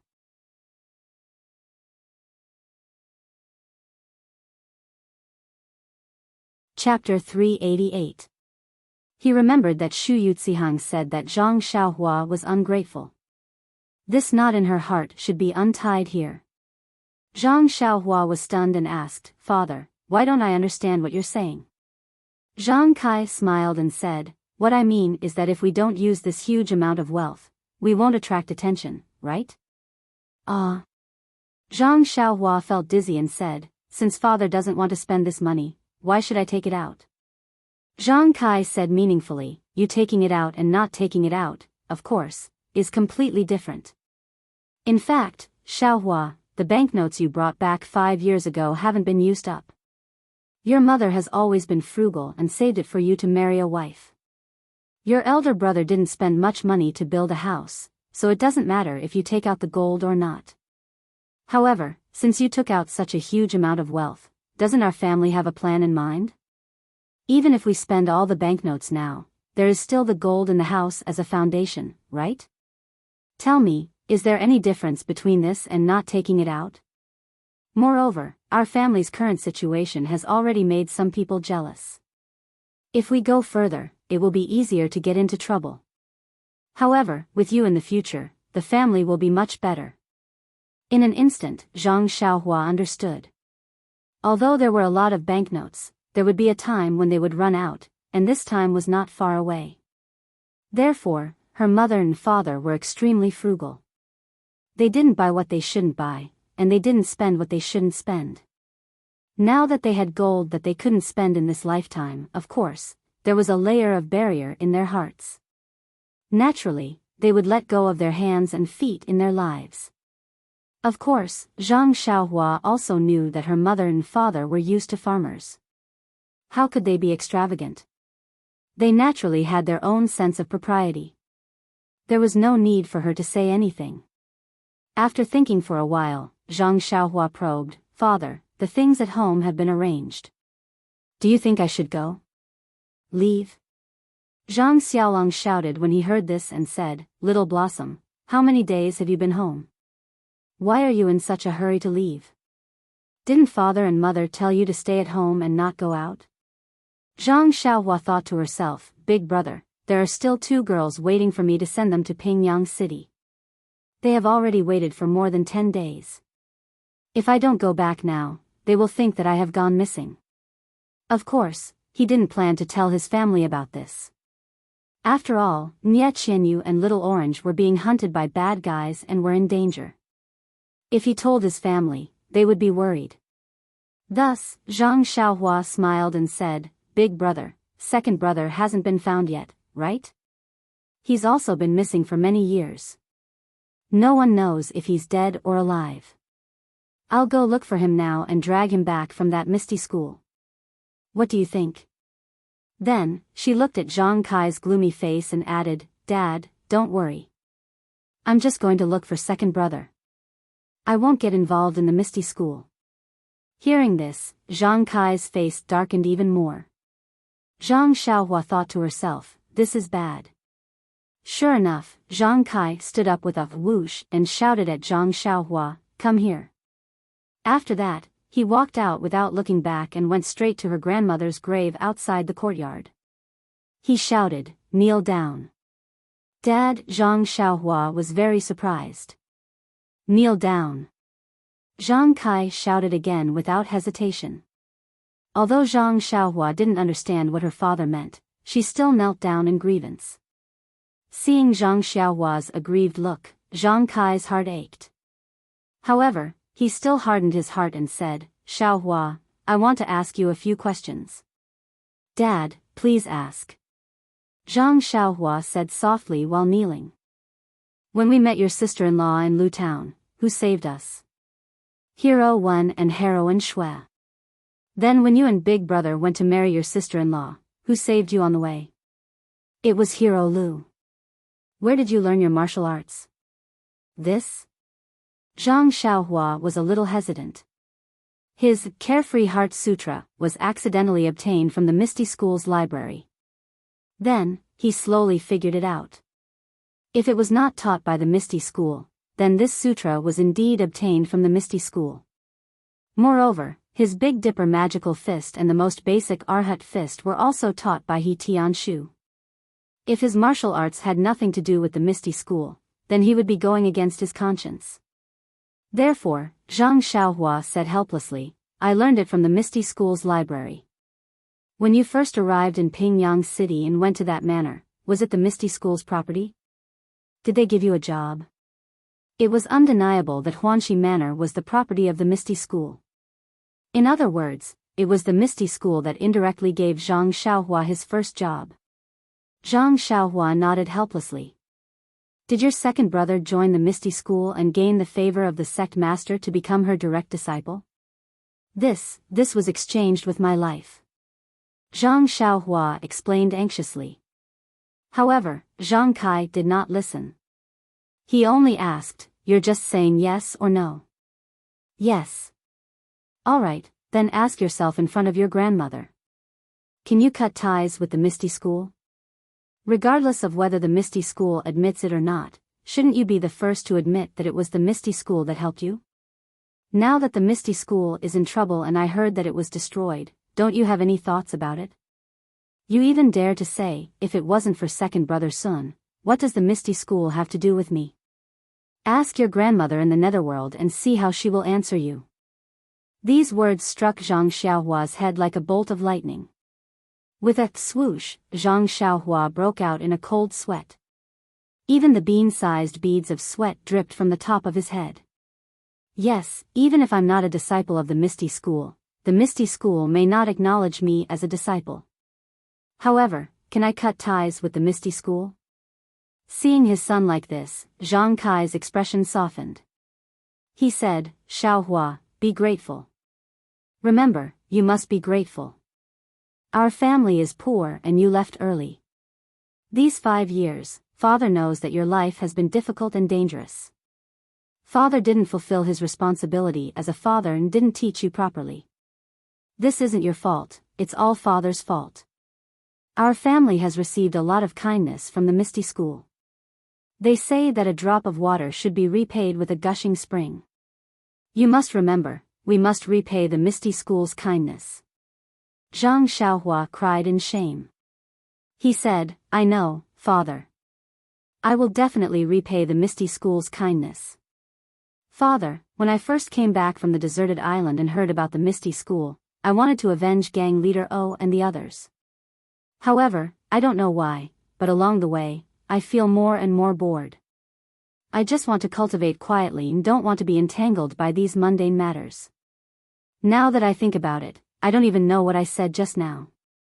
Maybe I just said it casually. Yes, since you said it casually, then you must have such thoughts in your heart. I don't know about your cultivation of martial arts, but, Sai, let me talk about what happened yesterday. Since you caught that black-clothed man yesterday, you should have caught him thoroughly. Don't give him any chance to resist. Look at what you did yesterday, you almost made a mistake. I guess that Zizi's father was also seriously injured. Moreover, you even caused the black-clothed man to be burned to death. Father, I know I was wrong. I only wanted to catch him and hand him over to the authorities. Sai, and last night, you talked about human nature in the Li family. I don't know much about it, so I didn't dare to disrespect you and didn't interrupt you. What you said may be reasonable, but I feel that although you can't be on guard against others, you shouldn't think too badly of others. I know that people in the Jianghu are sometimes very scheming, but justice is in people's hearts. Even if there's no heart, there's still God watching. Moreover, now that you have the ability, I don't want you to become a hero and be loved by others. I only hope that you can become an upright person, and use a grateful heart, a compassionate heart, and a chivalrous heart to face everyone. Zhang Xiaohua had never been lectured by her father in such a serious manner since she was young. She could only listen with tears in her eyes and nodded repeatedly. Seeing this, he said, that's all I have to say. I won't say anything more. Kneel here and think carefully. If you understand, then go back to your room. After he finished speaking, he turned and left. When he was halfway there, he saw Guosufei running over in a hurry. Wasn't the person behind her Zhang Xiaolong who ran out just now? Seeing Zhang Kai angry and Zhang Xiaohua crying, Guosufei also shed tears. She glared fiercely at Zhang Kai, then ran over to Zhang Xiaohua and said, Xiaohua, don't mind your father. He's going senile. Zhang Xiaohua wiped away her tears and said, no, mother, father is right. I was wrong. Please let me accompany grandmother and think about it carefully. Guosufei said, Xiaohua, be good. It's so cold outside. If you want to think about it, you should go inside and think about it. Pfft, Zhang Xiaohua laughed and said, Mother, I'm already 18. You should call Jian good. 18? Guosufei said, you're already 18 and you're still crying? Zhang Xiaohua wiped her tears again in embarrassment and said, don't cry, mother. Father hasn't scolded me for a long time. I'm just touched. Really, it's not cold outside. Please go back to your room. If you're here, I won't be able to think. Won't it be even more of a waste of time? Seeing that Zhang Xiaohua refused to leave, Guosufei could only remind her, think about it carefully. Hurry up and think. I'll go and cook for you. When it's ready, I'll call you. After saying that, she was still worried. She turned around and hurried away. When her mother was far away, Zhang Xiaohua finally calmed down and carefully sorted out her thoughts. In fact, Zhang Xiaohua had always had a very good impression of the Misty School, sect leader O, Wenhai, Lu Mingyue, Xue Qing, He Tianshu, and the others. She was even more grateful to O Peng. However, when she found out about the secret of the Immortal Tao and discovered that her Carefree Heart Sutra was an item of the Immortal Tao, she knew that the Misty School was an Immortal Tao sect. When she thought about how O Peng had mysteriously asked her to copy the manual of her Big Dipper mystical fist, she was puzzled.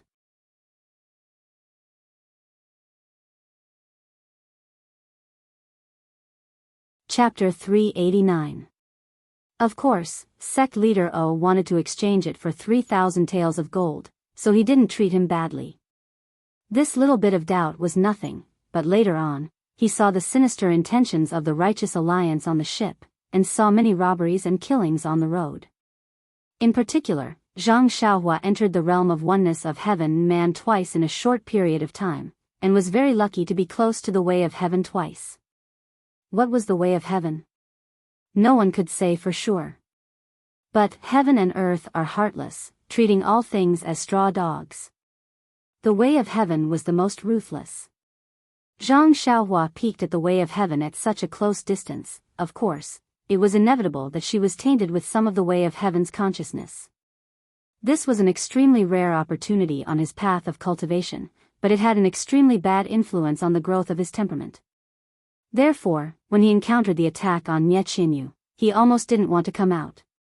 He wanted to quickly send her and Little Orange to the escort agency and let the escort them back to Carefree City, but deliberately threw the possibility of the bad guys chasing after them to the back of his mind. It was also because of this that he infinitely magnified his doubts about O Peng.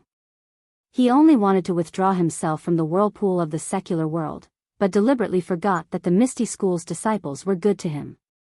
It was also because of this that he hit the nail on the head, pointing out the small, hidden in the hearts of ordinary people, and the evil in human nature, but deliberately throwing aside the truth, kindness, and beauty in human nature.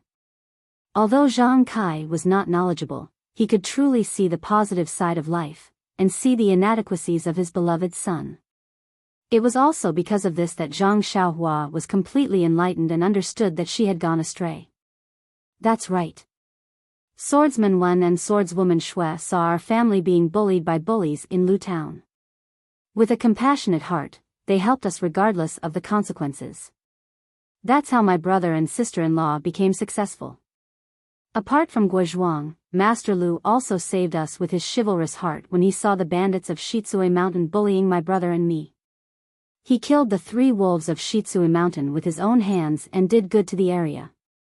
The righteous path in the human world is full of vicissitudes.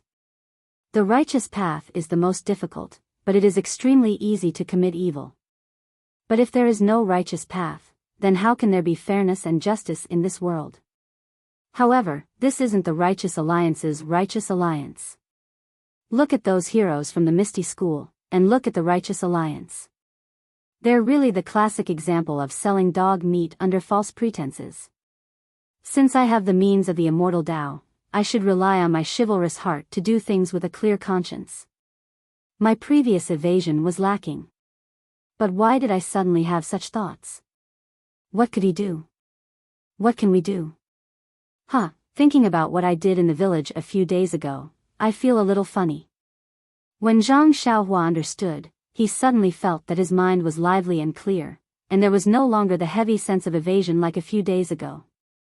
This kind of improvement of the mind had nothing to do with cultivation, and even more so, it had nothing to do with the Tao heart.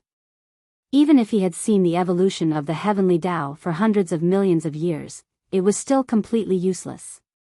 This was the cultivation of the heart of a person of the Immortal Tao, and there was no shortcut at all. He respectfully kowtowed to his grandmother a few times and said, "Grandmother, please watch from the heavens. I will definitely be a righteous person. I will not do nothing for the sake of kindness, and do nothing for the sake of evil." After kowtowing, he patted the soil on his knees and stood up. Guosufei, who had been waiting by the side for a long time, immediately ran over and asked, "Xiaohua, are you tired? Are you cold?" Zhang Xiaohua smiled and said, "Mother, with my current physique, I am not afraid of any cold or heat, it's okay."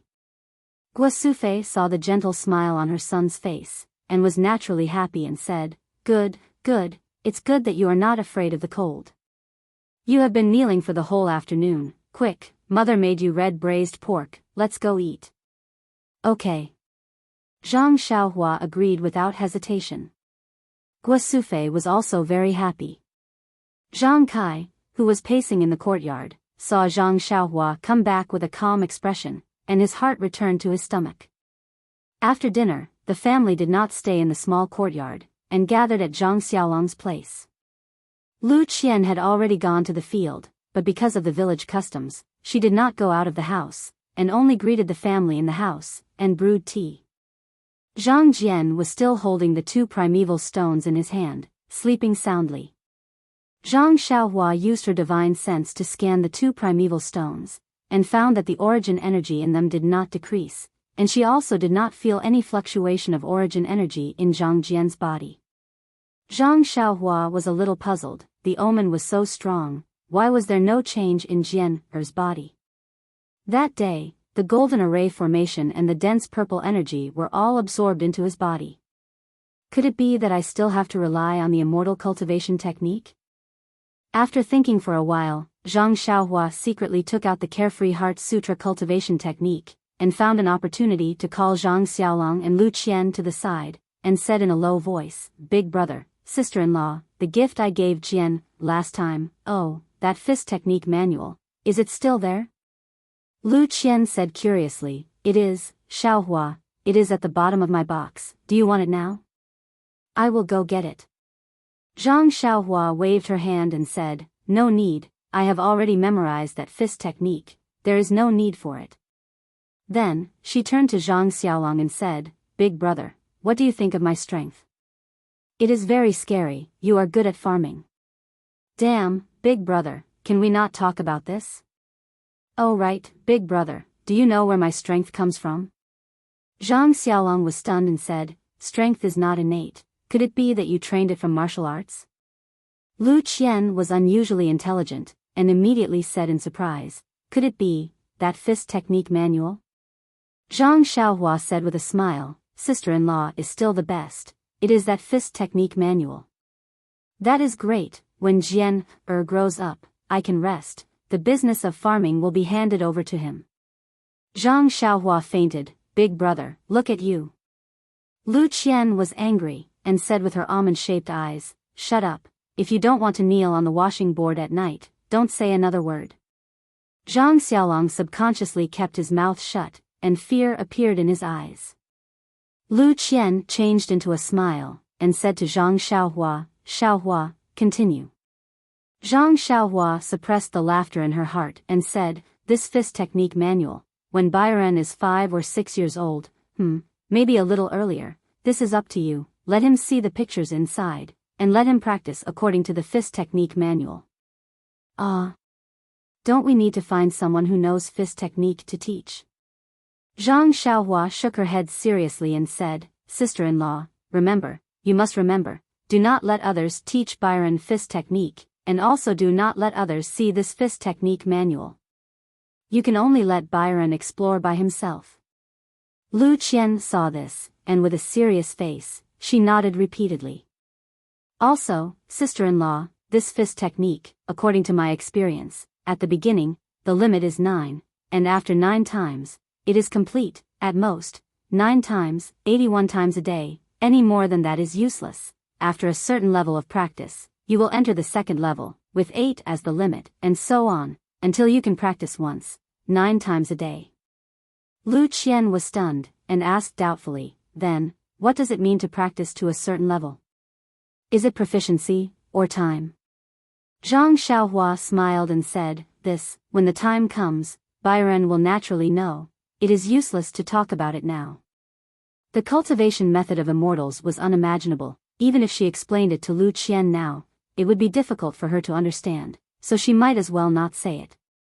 Also, when you practice to the point where you only need to practice 9 times a day, and there is no improvement, you need to practice this fist technique in reverse, then you will gain something. However, for this reverse practice, I do not have a fist technique manual, sister-in-law. You can let Byron practice these 108 moves in reverse according to his own understanding, or according to this fist technique manual. Thinking of the fist technique manual, Zhang Xiaohua naturally thought of Zhang Qingyue, the real man who resolutely committed suicide on the ethereal peak. Sighing, looking at Lu Qian who did not quite understand, Zhang Xiaohua explained, "This is different from memorizing. It is to practice the moves in the fist technique manual completely in reverse." At this moment, Zhang Xiaolong raised his hand, opened his mouth, as if he wanted to say something. Lu Qian said angrily, "Say, what do you want to say?" Zhang Xiaolong smiled and said, "Xiaohua, can I practice this fist technique? If I practice it, I will have strength, won't it be better for me to work in the field?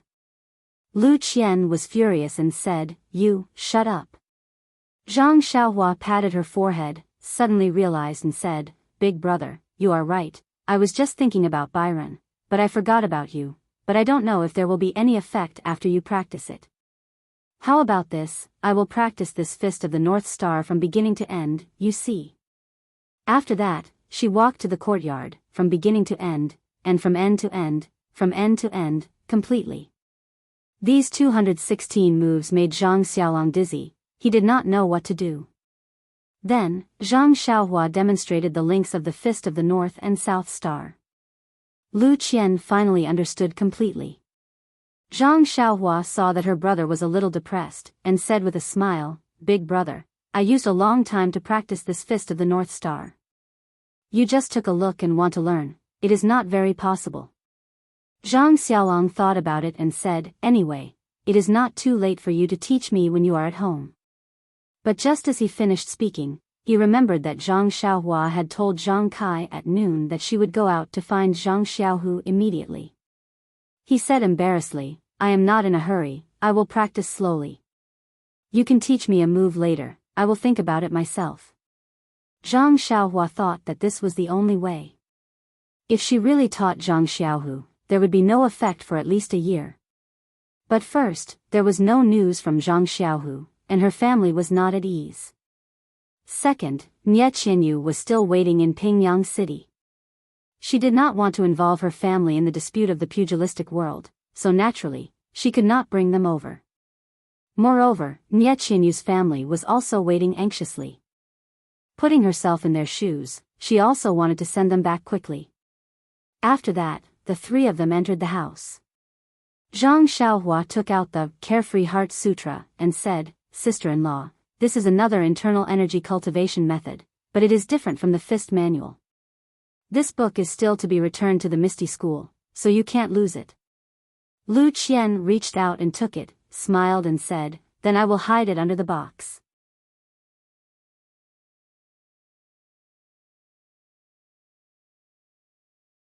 Chapter 390. Lu Qian took the Heart Sutra and asked, "What is the Heart Sutra for Byron to practice?" Zhang Xiaohua thought for a while and said, "I guess Mr. Lu will enlighten Byron very early. When he is 5 or 6 years old, he will be able to understand the text inside. At that time, let him read and practice." "Ah," Lu Qian said in surprise, "he can only learn it when he is 6 years old. Then why are you in a hurry to give this to me? When the time comes, you can come back and teach him. Besides, I read in the biography that practicing internal strength is very particular. If there is no master to guide him, it is easy for something to happen. I think it is better to let you teach him." With that, Lu Qian was about to return the Heart Sutra to Zhang Xiaohua. Zhang Xiaohua smiled and said, "Sister-in-law, practicing internal strength is easy to cause trouble, but you see, I also practice it myself. Am I not fine? Besides, sister-in-law, you must believe me. Byron will definitely have no problem." Lu Qian was skeptical, but she still carefully put away the Heart Sutra. She asked worriedly, "If Byron doesn't understand, can he ask my father?" Zhang Xiaohua thought for a while and said, "If you don't understand the text, you can naturally ask. If you don't understand the content, don't ask. It is best not to let others know about this book. Remember." Lu Qian listened with a heavy tone, so she could only nod cautiously. Zhang Xiaohua was also bold. He relied on his own exploration to reach his current level.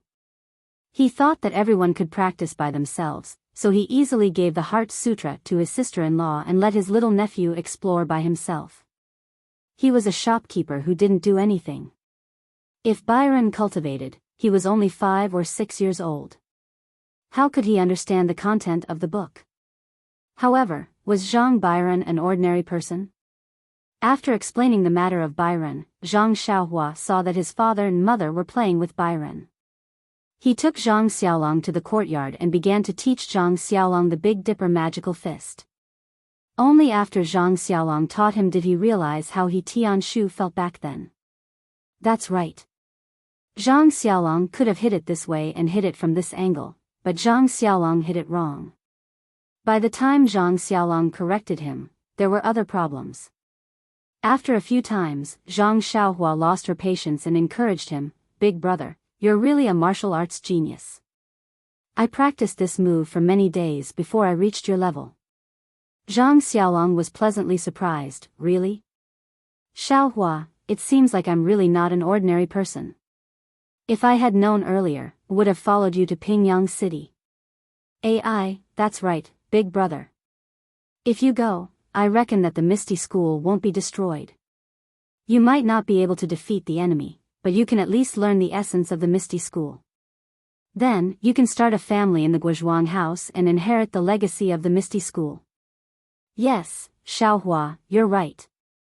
I'm really a pearl that has been covered in dust.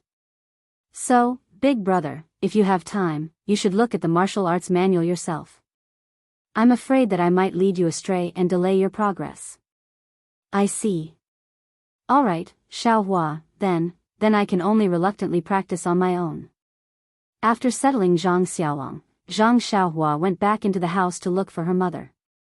Zhang Kai and Guo Sufei were still on the Kong bed, watching Zhang Bairen sleep soundly.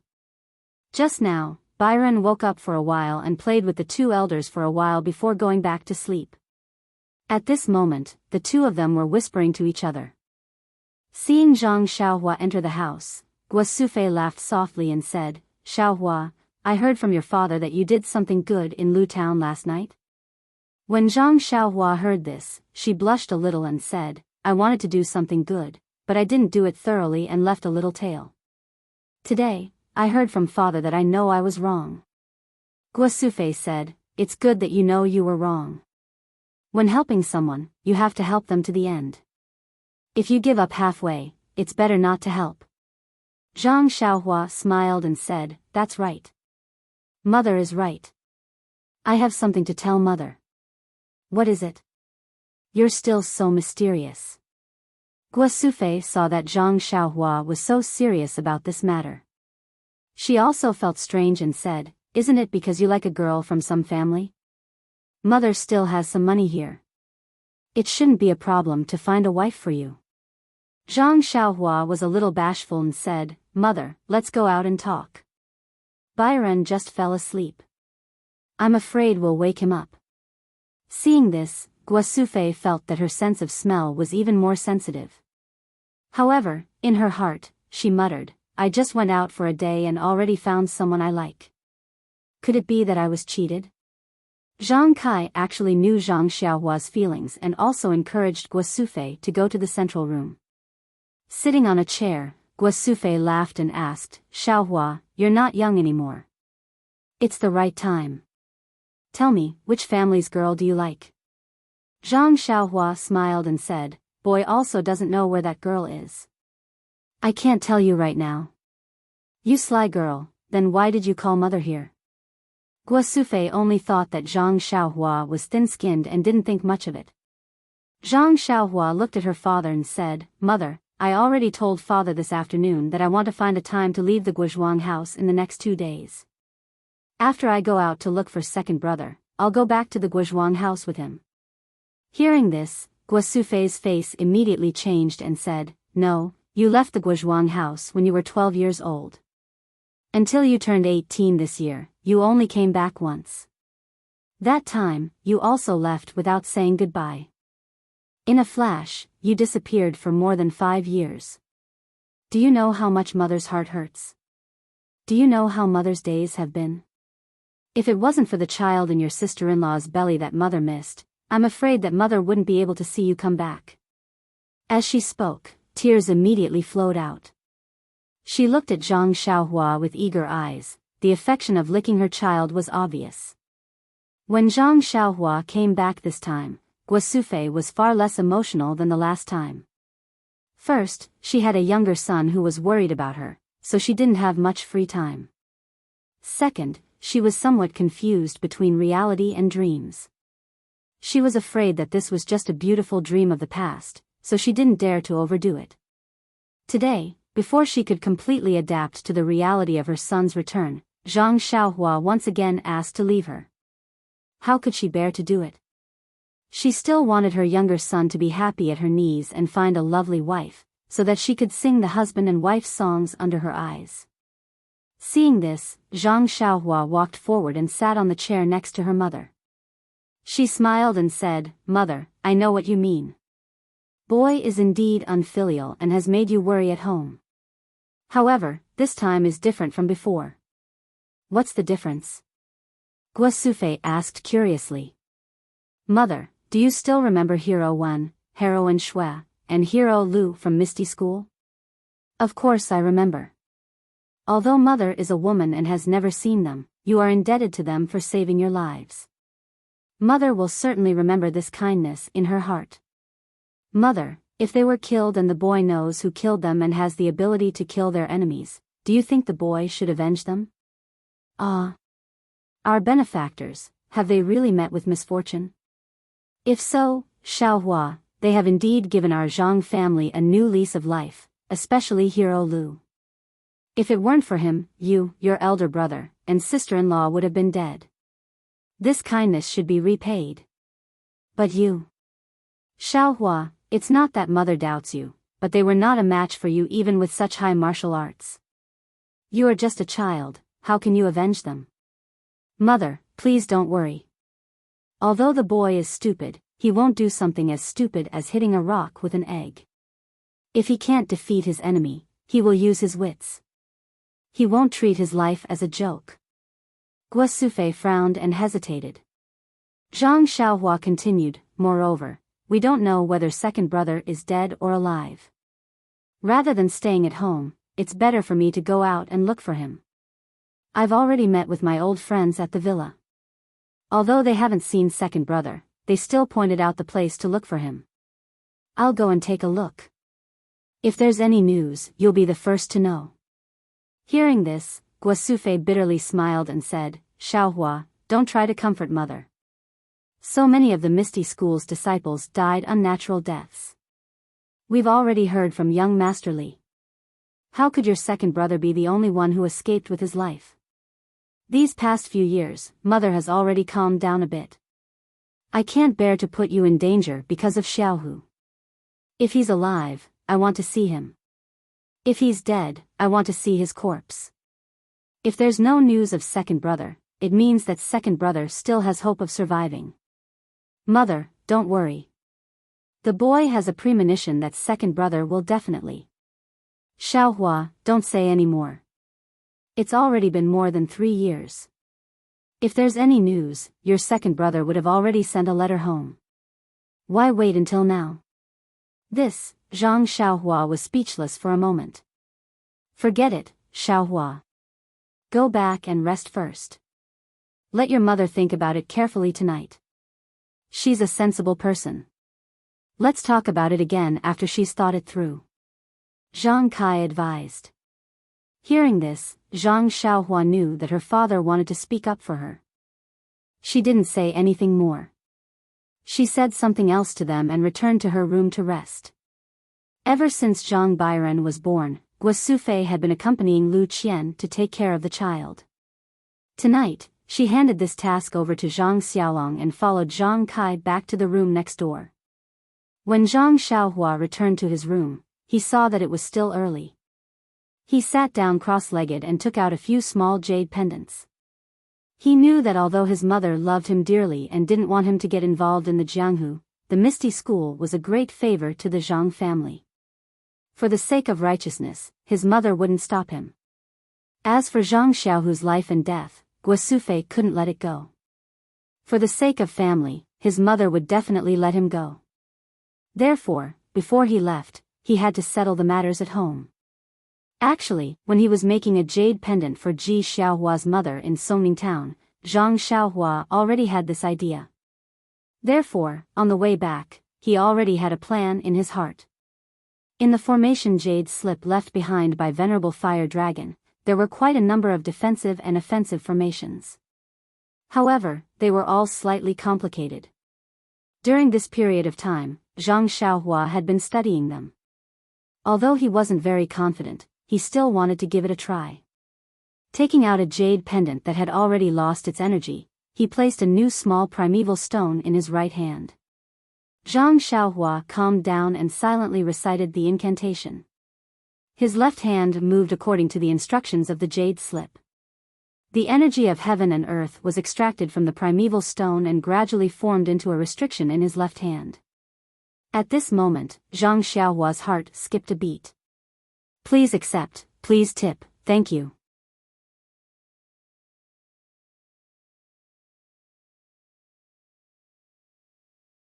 Chapter 391.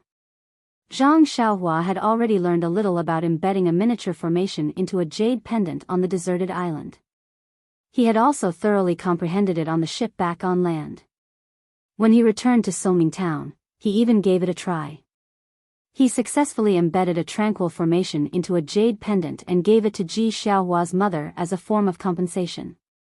However, when Zhang Xiaohua embedded the array into the jade pendant in Soming Town, although it was the most primary array, the qi of heaven and earth was scarce at the moment. Zhang Xiaohua could barely make ends meet by mobilizing her qi with incantations, so she pondered over using the vital stones and the vital qi in her body to barely complete the jade pendant.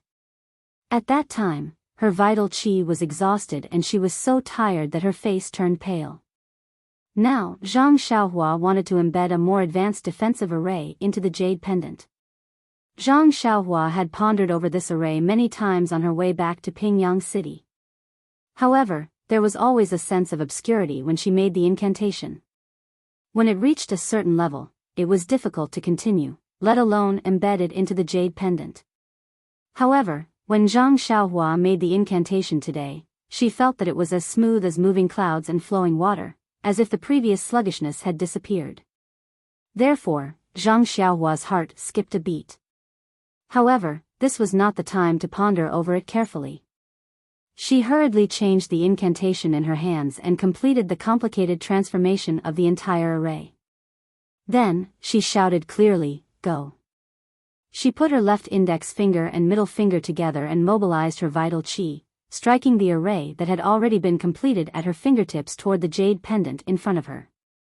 In her divine sense, she saw that the array was shrinking and the vital qi in it became denser and denser. Finally, it shrunk to the size of the jade pendant. With a very clear bang, the array was actually embedded into the jade pendant. In an instant, the jade pendant flashed with a brilliance invisible to the naked eye. The extremely ordinary old jade immediately became somewhat different. Zhang Xiaohua could naturally see some clues through her divine sense, but she could not see anything with her eyes. But just when Zhang Xiaohua was feeling satisfied and wanted to be proud, she suddenly felt that the yuan qi in the jade pendant was somewhat chaotic. With a light pang sound, the jade pendant in her hand immediately turned into a pile of powder. Zhang Xiaohua frowned. She thought about it carefully for a while before relaxing slightly. She took out another jade pendant from her bosom and continued to make it. He still had a lot of such jade pendants in his money bag. They were all from the treasure house of Shitsui Mountain. Zhang Xiaohua knew the use of these jade pendants, so she didn't put them all in the box. She buried them underground, so she didn't need to be too stingy. This time, the incantation was successfully completed. However, when the incantation was inserted into the jade pendant, Zhang Xiaohua's expression was serious. The movement of her left hand seemed fast but was actually slow. Amidst the slowness, there was a strange frequency. With another bang, the incantation was successfully inserted into the jade pendant. However, this time, the jade pendant did not undergo any special changes. The only difference was that the color of the jade had become denser. Zhang Xiaohua didn't need to look carefully with her divine awareness. She had already felt that she had succeeded this time. Putting the successfully made jade talisman on the Kong, Zhang Xiaohua closed her eyes and pondered. Why did the incantation go so smoothly this time? Why did the incantation suddenly disappear? After thinking for a long time, she realized that the luckiest thing during this period was that she had come into contact with the innate tactical matrix of Byron when she was born. Although she didn't deliberately comprehend it, just a simple peek had a profound impact on her cultivation of tactical matrix. Presumably, this was the only reason. Thinking of this, Zhang Xiaohua couldn't help but look at the 360 tadpole-like talismans in her Niwen palace. They were shining with a faint golden light and surrounded her essence of devotion, shining like tassels. Zhang Xiaohua's mouth showed a trace of a smile. In the future, she would be able to comprehend it. After finding out the reason, Zhang Xiaohua opened her eyes and made several jade slices into jade talismans one by one. It was very correct to say that practice makes perfect. The last few talismans were all made in one try. There was no failure. Zhang Xiaohua was also very happy to see this. She made as many as 10 talismans smoothly. Looking at the sky, Zhang Xiaohua was about to put away the jade talismans. His heart was moved again. These 10 jade talismans were only used for defense. It was more than enough. However, if she encountered a powerful person and didn't have a thunderous counterattack, she would be at a disadvantage. It was not appropriate. As the saying goes, offense is the most powerful defense. Thinking of it, she did it. After all, it was all about cultivation. Zhang Xiaohua immediately took out 10 jade slices and put an offensive tactical matrix that she had already memorized in her heart into them. Not long after, 10 jade talismans were made. Looking at the red jade talismans, Zhang Xiaohua was puzzled. Was this color related to the tactical matrix? However, she had just finished learning this tactical matrix. She was not proficient in the other tactical matrices, so she couldn't test it.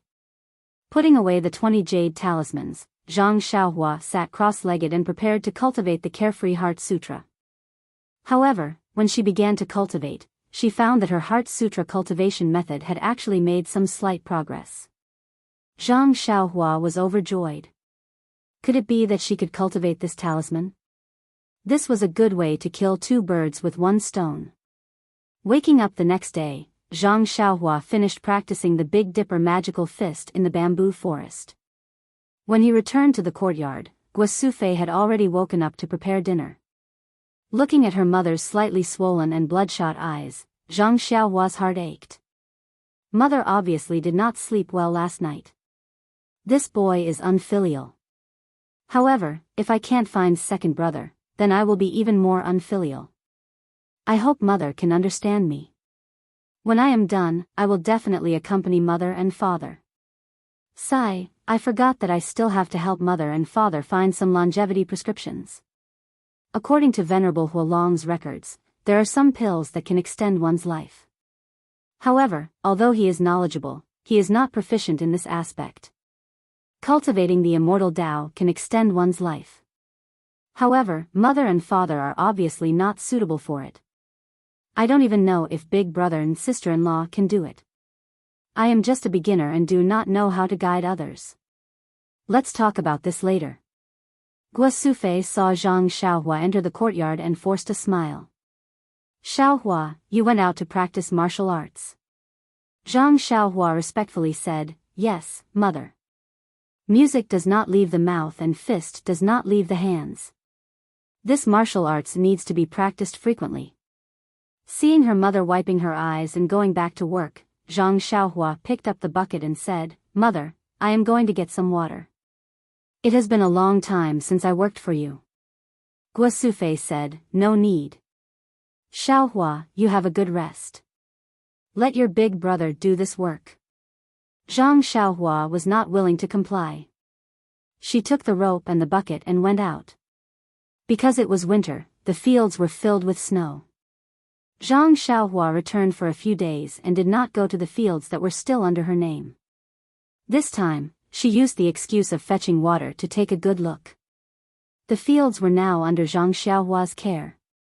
Looking at the neat ridges exposed from the snow and the fine soil in the fields, Zhang Xiaohua knew that her big brother was very meticulous in farming. Sighing, Zhang Xiaohua turned and went down the hill. Although this field was very good, it was destined that it would not belong to her. The snow at the bottom of the hill was very deep. The black well was exposed. Standing next to the well, Zhang Xiaohua was somewhat hesitant. How should she deal with the well water? Based on Zhang Xiaohua's attitude 2 days ago, he had already placed a restriction on the spring water.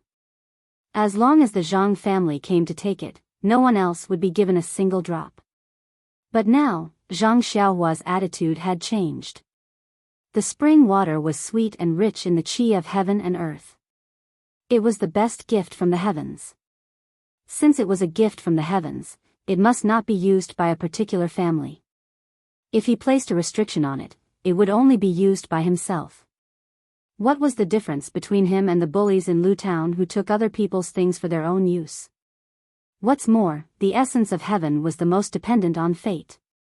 If she monopolized it, presumably it would shorten her life and break her fortune.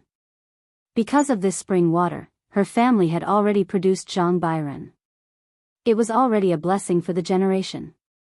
Why should she be greedy? Thinking of this, Zhang Xiaohua was relieved. She fetched the well water, carried it with her hand, and walked back to the village. How could she still think about who drank the well water and who didn't? Now that Zhang Xiaohua is benevolent and kind, he thinks of the greater good. In fact, it is precisely because of this that it makes sense. Dear officials, think about it.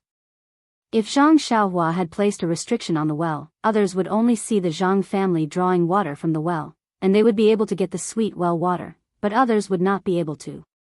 Or perhaps, the Zhang family would be able to see the well, but others would not be able to. Wouldn't it be a cover-up that would attract more attention? On the contrary, it was the most appropriate to follow fate and not reveal the mountain and not reveal the water. As for whether this spring water was the key to creating a person like Zhang Bairen, this was a question that no one could say for sure. After pouring the well water into the water jar, breakfast was ready. As usual, Zhang Xiaolong brought the food next door to eat with Lu Qian, while Zhang Xiaohua ate with her mother and father in the house. Although breakfast was very short, Guo Sufei's mouth did not stop for even a moment. She gave instructions here and there, gave instructions on this side and worried about that side. Hearing this, Zhang Kai frowned a little. However, Zhang Xiaohua smiled faintly and responded to each and every one of them. She did not slack off in the slightest, as if this was the most delicious side dish. But in the end, Guo Sufei was still worried. She repeatedly doubted Zhang Xiaohua's martial arts. She was afraid that she would lose this son of hers again. Zhang Xiaohua helplessly said, "Mother, you really don't have to worry. That day, didn't you already see the weight of my weapon? Think about it. With such a heavy weapon, who wouldn't be afraid if it hit them? They would have already run away. Who would dare to fight with me? Forget it, Xiaohua. Do you think I haven't heard of storytelling? If you hit people, they wouldn't dodge. Besides, what you call a weapon? It's just a stone stick." Zhang Xiaohua scratched her head and said, "How about this, mother, I'll give you a demonstration. What do you think of my ability?" "Don't. I don't think you have the level of a martial arts master. How can I let you demonstrate?" At this time, Zhang Xiaolong walked in. Zhang Xiaohua smiled and said, "I don't need to know martial arts. How about this, let big brother tie me up?" Zhang Xiaolong was shocked and said, "Mother, Xiaohua is still young. If she has done anything wrong, just say it. Why do you have to hang her up and beat her?"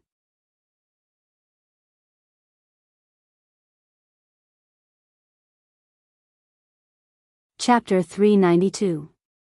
Zhang Xiaohua rolled her eyes and said, "What are you talking about? Big brother, am I bad enough to be hung up by mother?"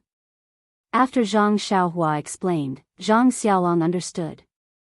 He found a rope from the corner and tied Zhang Xiaohua's hands and feet firmly. Don't say, Zhang Xiaolong's skill was not bad. He tied Zhang Xiaohua so tightly that she couldn't move an inch. Guo Sufei at the side was distressed. She repeatedly said to be gentler and looser. After Zhang Xiaolong finished, Zhang Xiaohua smiled and said, "Mother, do you think this is tight?" Guo Sufei quickly nodded and said, "It's tight, it's tight." Guo Sufei hadn't finished nodding when she saw Zhang Xiaohua's hands and feet exert a little force. Two peng-peng sounds were heard. The ropes that Zhang Xiaolong used a lot of effort to tie Zhang Xiaohua's hands and feet broke like withered grass. Zhang Xiaohua stood up and said, "How is it?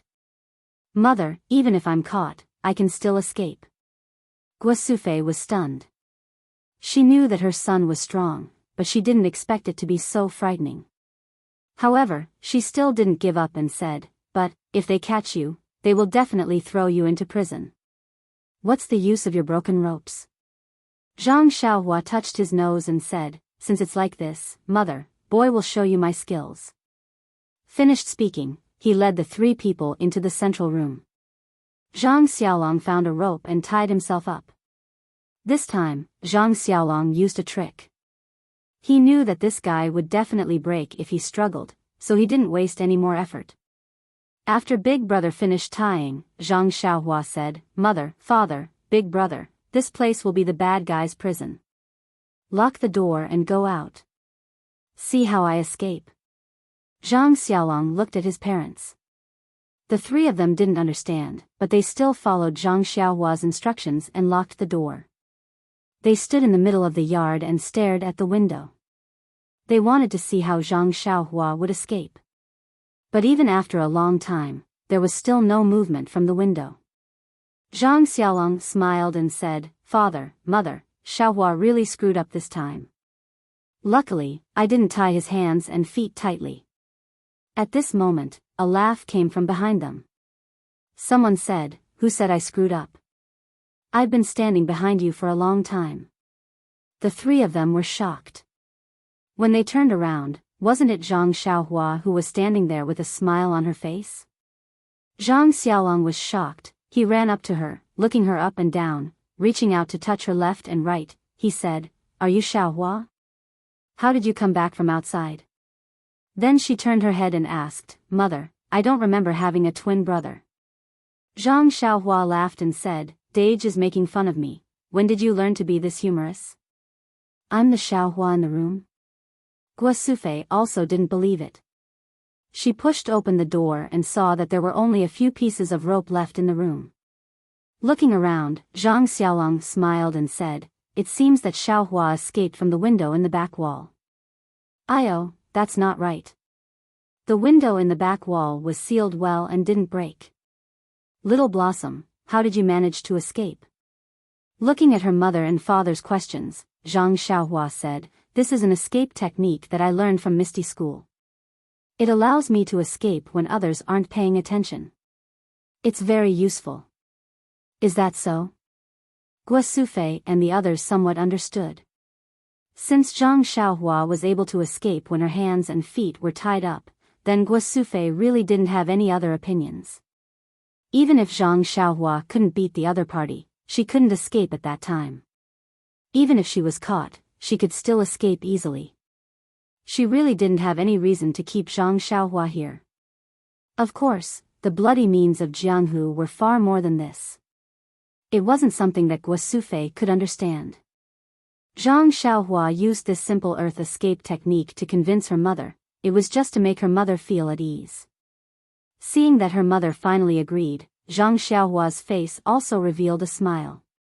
Then, she took out 10 jade talismans from her bosom and said, "Mother, father, Dage, these are some strange things that I got from a deserted island. They can protect people. Find a string and wear them on your body." Zhang Kai reached out and took one of the jade talismans. Looking left and right, he said, "Xiaohua, this jade talisman is quite valuable." Zhang Xiaohua smiled bitterly and said, "Father, whether this jade talisman is valuable or not, you must remember not to sell it. It can save lives." "What?" Zhang Xiaolong almost cried out, saying, "This broken thing can save lives? I think it's better to sell it." Guosufei wasn't happy and said, "Look at you two old and young, how do you know about money? Listen to Xiaohua." Zhang Xiaohua smiled and said, "Mother knows me best. Can it save lives?" Guosufei also tried to persuade. Zhang Xiaohua hung a jade talisman on her body and said with a smile, "Dage, take that hoe and hit me hard." "No. Absolutely not." Before Zhang Xiaohua finished her words, Guasufei immediately objected. Oh, then how about this, Dage? I'll put this jade talisman on the ground. You take the hoe and hit the jade talisman hard, what do you think? No need, Xiaohua, this jade talisman is worth at least a few silver coins, it's such a pity. Zhang Kai was not happy, he glared at Zhang Xiaolong and said, just this few silver coins, do you need to go so far? Xiaolong? Oh. That's right, father, I'll listen to you. Saying that, Zhang Xiaolong took a jade talisman and threw it on the ground. Then he looked for the hoe and used all his strength to hit the jade talisman. When the hoe touched the jade talisman, it was like hitting a ball of cotton, sinking. But no matter how hard he tried, there was always a gap between the hoe and the jade talisman, it couldn't touch it. Seeing this, Zhang Xiaolong shouted, interesting, interesting. But Xiaohua, if you wear this thing on your body, people won't hit the jade talisman when they hit you, right? It's okay, father, as long as you wear it, it will protect your whole body if you hit it with more than a certain amount of force. How about I put the jade talisman on Huan? You can use a wooden stick to try. Sure enough, if the jade talisman was put on the four odd beasts, Zhang Xiaolong would use a wooden stick to hit Huan's butt. No matter how hard Zhang Xiaolong used, he couldn't hit it. Zhang Xiaolong was overjoyed, he quickly grabbed one and said, this thing is great, with it, your sister-in-law won't be able to hurt me anymore. Ha ha ha. Zhang Xiaohua smiled and gave the other 9 jade talismans to Guasufei. She said, Mother, let's each have one. Keep the rest as a backup. This jade talisman won't work forever, it may not work after a few times. Okay, Guasufei agreed. She carefully put it away and said, I'll find a silk rope later, we'll all wear it. Seeing that her mother put away the jade talismans, Zhang Xiaohua took out 10 light red jade talismans from her arms. Before she could say anything, Zhang Xiaolong shouted, Xiaohua, what are these? Are they different from the ones just now? Yes, big brother, you're right, the one just now is for protection, this one, Zhang Kai interrupted, for hitting people? Zhang Xiaohua smiled and said, Father is really smart, no wonder the 3 of us are so smart, it's all thanks to you. Guasufei smiled and said, don't flatter your father said so many good things to you last night, it's all thanks to your mouth. Zhang Xiaohua smiled and said, Father is good, mother is good, hee, please wait a moment. After saying that, Zhang Xiaohua moved a large rock from outside the yard. It was about the size of the Zhang family's dining table. Only Zhang Xiaohua had the strength to move it. If it were Zhang Xiaolong, it would take at least 5 people. Seeing Zhang Xiaohua move such a large stone, the 3 of them didn't understand. What does this have to do with hitting people? After the stone was placed in the middle of the courtyard, Zhang Xiaohua said, Father, Mother, Big Brother, you all stand behind me and watch how I use this jade talisman. The 3 of them didn't dare to be careless and stood behind Zhang Xiaohua. They saw Zhang Xiaohua pick up a jade talisman and throw it at the stone with all her strength. With a kacha sound, the jade talisman broke into pieces and a red light flashed from the jade talisman. It was a red flame, but the flame was different from the usual flames seen in the Zhang family. When the flame touched the stone, it actually burned. After a cup of tea's time, more than half of the huge stone was burned. This strange scene made the 3 of them even more stunned. Yes, this was the first time they saw a flame that could burn a stone. Zhang Xiaohua turned around and handed over the remaining few jade talismans. Zhang Xiaolong stretched out his hand but didn't dare to take them. He asked with some fear, Xiaohua, isn't this thing too dangerous? If we were to accidentally trip and fall onto the jade talisman while holding it, wouldn't we burn ourselves in an instant? Zhang Xiaohua smiled and casually threw another jade talisman on the stone. This time, it didn't break. Zhang Xiaohua reached out and picked it up. She put it in someone's pocket and said with a smile, this jade talisman needs to be thrown with all your strength to be effective. If you are a little bit weaker, it won't break. Moreover, if Big Brother is carrying the jade talisman just now, the 2 jade talismans will meet and perish together. Of course, there won't be any danger. Ah. So it's like this. Only then did Zhang Xiaolong boldly reach out to take the remaining jade talismans. Looking at them carefully, he said, Xiaohua, this is a sharp weapon, more effective than any sword or saber. Do you have any more? Give me a few more. Zhang Xiaohua heard this and her heart was moved. Why didn't she think of it? She smiled and said, I still have some. I will give them to you later. But, big brother, don't use this thing in evil ways. Zhang Xiaolong also smiled and said, you look like big brother. How come big brother doesn't know what you think? Zhang Xiaohua gave the remaining few jade talismans to Guosufei. Guosufei took them and said with some reluctance, Xiaohua, when do you want to leave after giving us all these things? Zhang Xiaohua looked at the clouds in the sky and said, Mother, as soon as possible. If possible, I will leave tomorrow. What do you think? Tomorrow is the 18th of the first month. It is not even the first month. You came back on the 9th day of the first month. It has only been 9 days and you want to leave? Hearing the word 9, Zhang Xiaohua's heart was moved. She smiled and said, Mother, I should leave tomorrow. This 9 is very auspicious.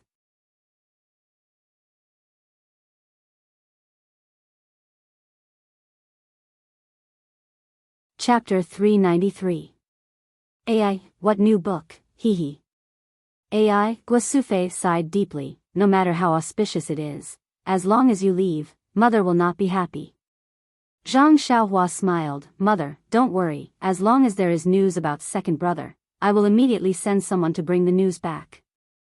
You just have to wait to make braised pork to reward me. Guosufei forced a smile and wiped her tears. Yes, Little Blossom was her son, and Little Tiger was her son too. They were both her flesh and blood. There was no reason to stop her from looking for her second son just because she felt sorry for her youngest son. Seeing this, Zhang Kai changed the topic. Today Xiaohua, stay at home, don't go anywhere, accompany your mother. Oh right, child's mother, bring the good things Xiaohua brought for Qianqian to see. Okay, we will go now. Guosufei agreed and the three of them went next door. Zhang Xiaohua thought for a moment and said, you guys go first, I will go back to my room, I will be there soon. Guosufei showed the 2 jade talismans to Lu Qian and explained how to use them. Lu Qian had previously received the small primeval stones from Zhang Xiaohua, so she naturally knew that this brother of hers was not ordinary. Of course, she did not doubt. She immediately found a suitable thread from the sewing tray and passed the 6 jade talismans to everyone.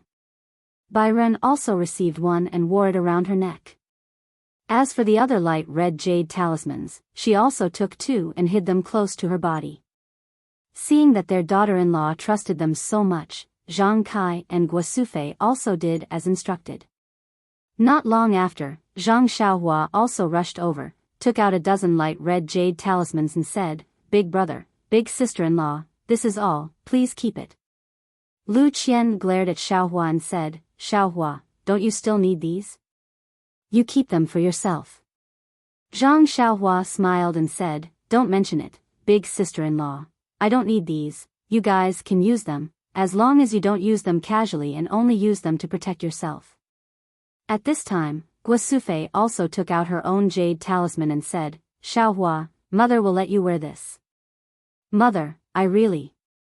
Zhang Xiaohua said half of the sentence, she could not continue, with tears in her eyes, she stretched her head and let her mother wear the talisman around her neck. Seeing this, Lu Qian hurriedly put on another one and handed it to Guosufei. Zhang Xiaohua said, Mother, you should wear it too. Why don't you let father help you? Forget it, I'll do it myself. Guosufei smiled and put the jade pendant on her body. Then, Zhang Xiaohua handed over a dozen jade talismans to Lu Qian. Lu Qian only took half of them, the rest were given to Guosufei. Guosufei only took half of them and returned the other half to Lu Qian. At this time, Byren on the Kong had already woken up, ya sound, turning over on the Kong. When he saw Zhang Xiaohua by the Kong bed, his eyes seemed to light up. He reached out his small hands to ask for a hug. Zhang Xiaohua smiled and held Bai Ren in his arms. Only then did the little guy stop scratching in his arms. He just looked at him and chuckled.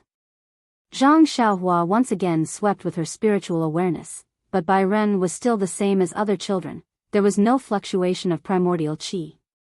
If it was not for the fact that this 8-day-old child looked like a 5-month-old child, Zhang Xiaohua really couldn't believe that this was the baby she took out from the innate array. Lu Qian next to her asked, "Xiaohua, I heard from mother that you will leave tomorrow. Bai Ren is not 1 month old yet. Why don't you wait to eat Bai Ren's full moon banquet?" Zhang Xiaohua said with a smile, "Sister-in-law, I will leave in the end. Why do you care about sooner or later? Speaking of Bai Ren's full moon banquet, I have prepared a gift in advance." After that, he took out a large piece of primordial stone from his arms and handed it to Lu Qian. "This is the same stone I gave you last time. I think Bai Ren will like it. I have nothing to give him, just treat this as a toy for him."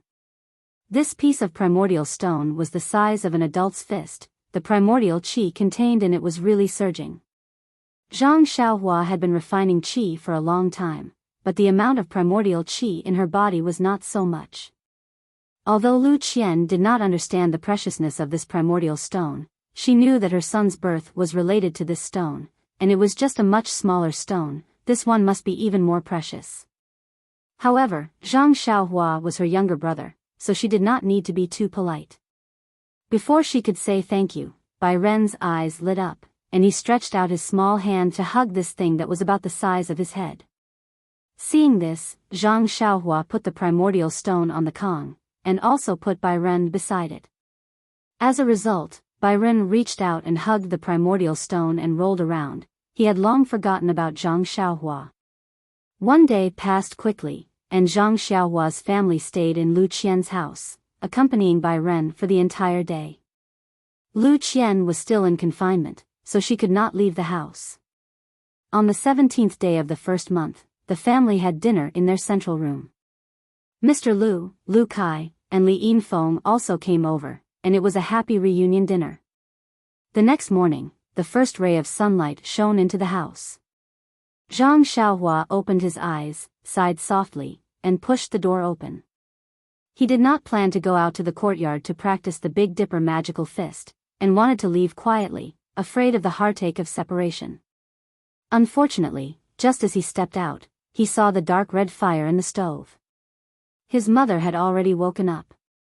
Quietly standing at the door, Zhang Xiaohua's eyes could not help but moisten. Guosufei woke up very early. When Zhang Xiaohua came out, she had already baked a large stack of pancakes. Seeing Zhang Xiaohua come in, Guosufei smiled and said, "Xiaohua, go and sleep for a while. We still have to hurry on the road today, so rest well." Zhang Xiaohua whispered, "Mother, you don't have to bake so many pancakes, I can't finish them. This is for you to eat on the road. Along the way, other people's food is not to their heart's content. I'm afraid that you won't be used to it." "Mother." Zhang Xiaohua was a little choked up. "Well, if you can't sleep, wash your face and tidy up your huan. It still has to carry you on the road, don't starve." Zhang Xiaohua responded and went.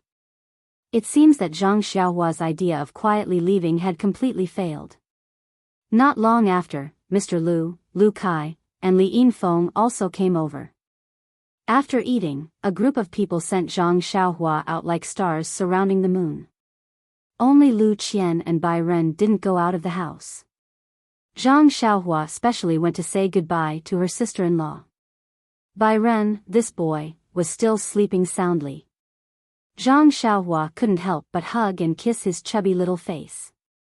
There were many people in the village who woke up early. Seeing that only the third son of the Zhang family was going out again, they all stopped and carefully gave their blessings. Zhang Xiaohua was ashamed. She thought that people were too bad before. At this time, she carefully smiled and greeted the people who were familiar with her. At the entrance of the village, there was no need to mention the reluctance and attachment. This time was different from before. Although they were reluctant to part at the beginning, they knew that there was no danger to their lives. At worst, they could just pat their butts and come back. This time, they knew that the road ahead was dangerous. Although Zhang Xiaohua showed a few skills yesterday and dispelled most of the old people's doubts, how could they bear to see their son take risks? Guo Sufei's face was still full of tears. Although Zhang Xiaohua was sad, she was after all 18 years old. She was not like the youth of the past who only had tears in her eyes. After saying a few words to her mother, father, and the others, she floated onto the deer. She patted Huan's bald horn and the deer lifted its legs and moved forward. After a few steps, Zhang Xiaohua couldn't help but look back. Everyone raised their hands. Only her mother covered her mouth with one hand and put the other hand in front of her face with difficulty, slightly waving it. Zhang Xiaohua's hand also seemed to be weighed down by tens of thousands of pounds. It was extremely difficult for her to wave it. The tears that had been in her eyes all this time finally couldn't help but flow down the corner of her eyes. Thinking that her mother would definitely be sad if she was sad, Zhang Xiaohua forced a smile. Then, she resolutely turned her head and let the sparkling tears fall to the ground. Huan also seemed to understand Zhang Xiaohua's intentions. With a low whistle, it flipped its 4 hooves and galloped towards Lu Town. After turning the corner at the foot of the mountain, the Guozhuang house was hidden by the mountain. The mountain could block one's vision, but it couldn't hide one's longing heart. Zhang Xiaohua had already released her divine perception long ago. From afar, she could see her grieving family members. This kind of parting was always so sad that it made one's heart turn cold. When Zhang Xiaohua neared Pingyang City, his emotions gradually calmed down. The Guozhuang house was a peaceful harbor that he would always look forward to. However, it was not the stage of his life. Zhang Xiaohua already knew that ever since he obtained the Carefree Heart Sutra and entered the cultivation of the Immortal Tao, his life had become very different from that of ordinary people. Even the martial artists couldn't compare to him.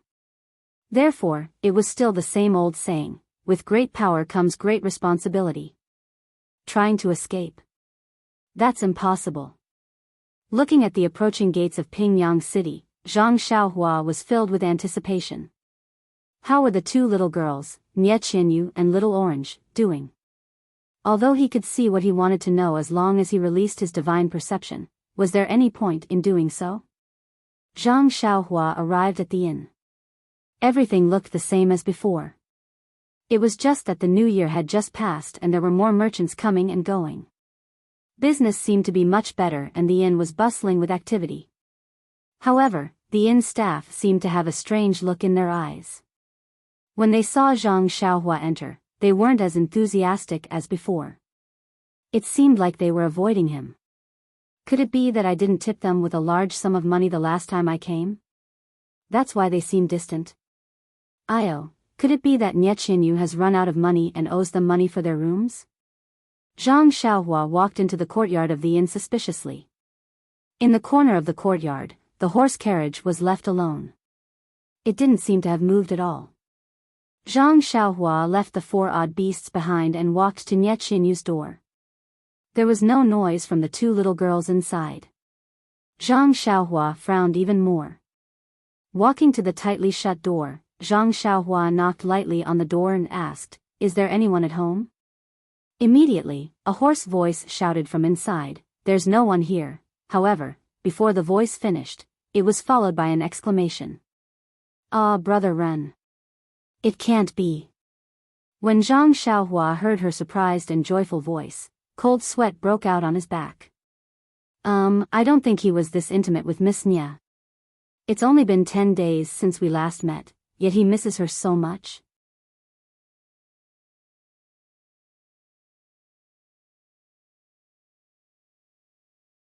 Chapter 394. Although Nie Qinyu was only 12 years old, she was still a young girl. Cough cough, she had already grown up and her body was filled with the unique fragrance of a girl.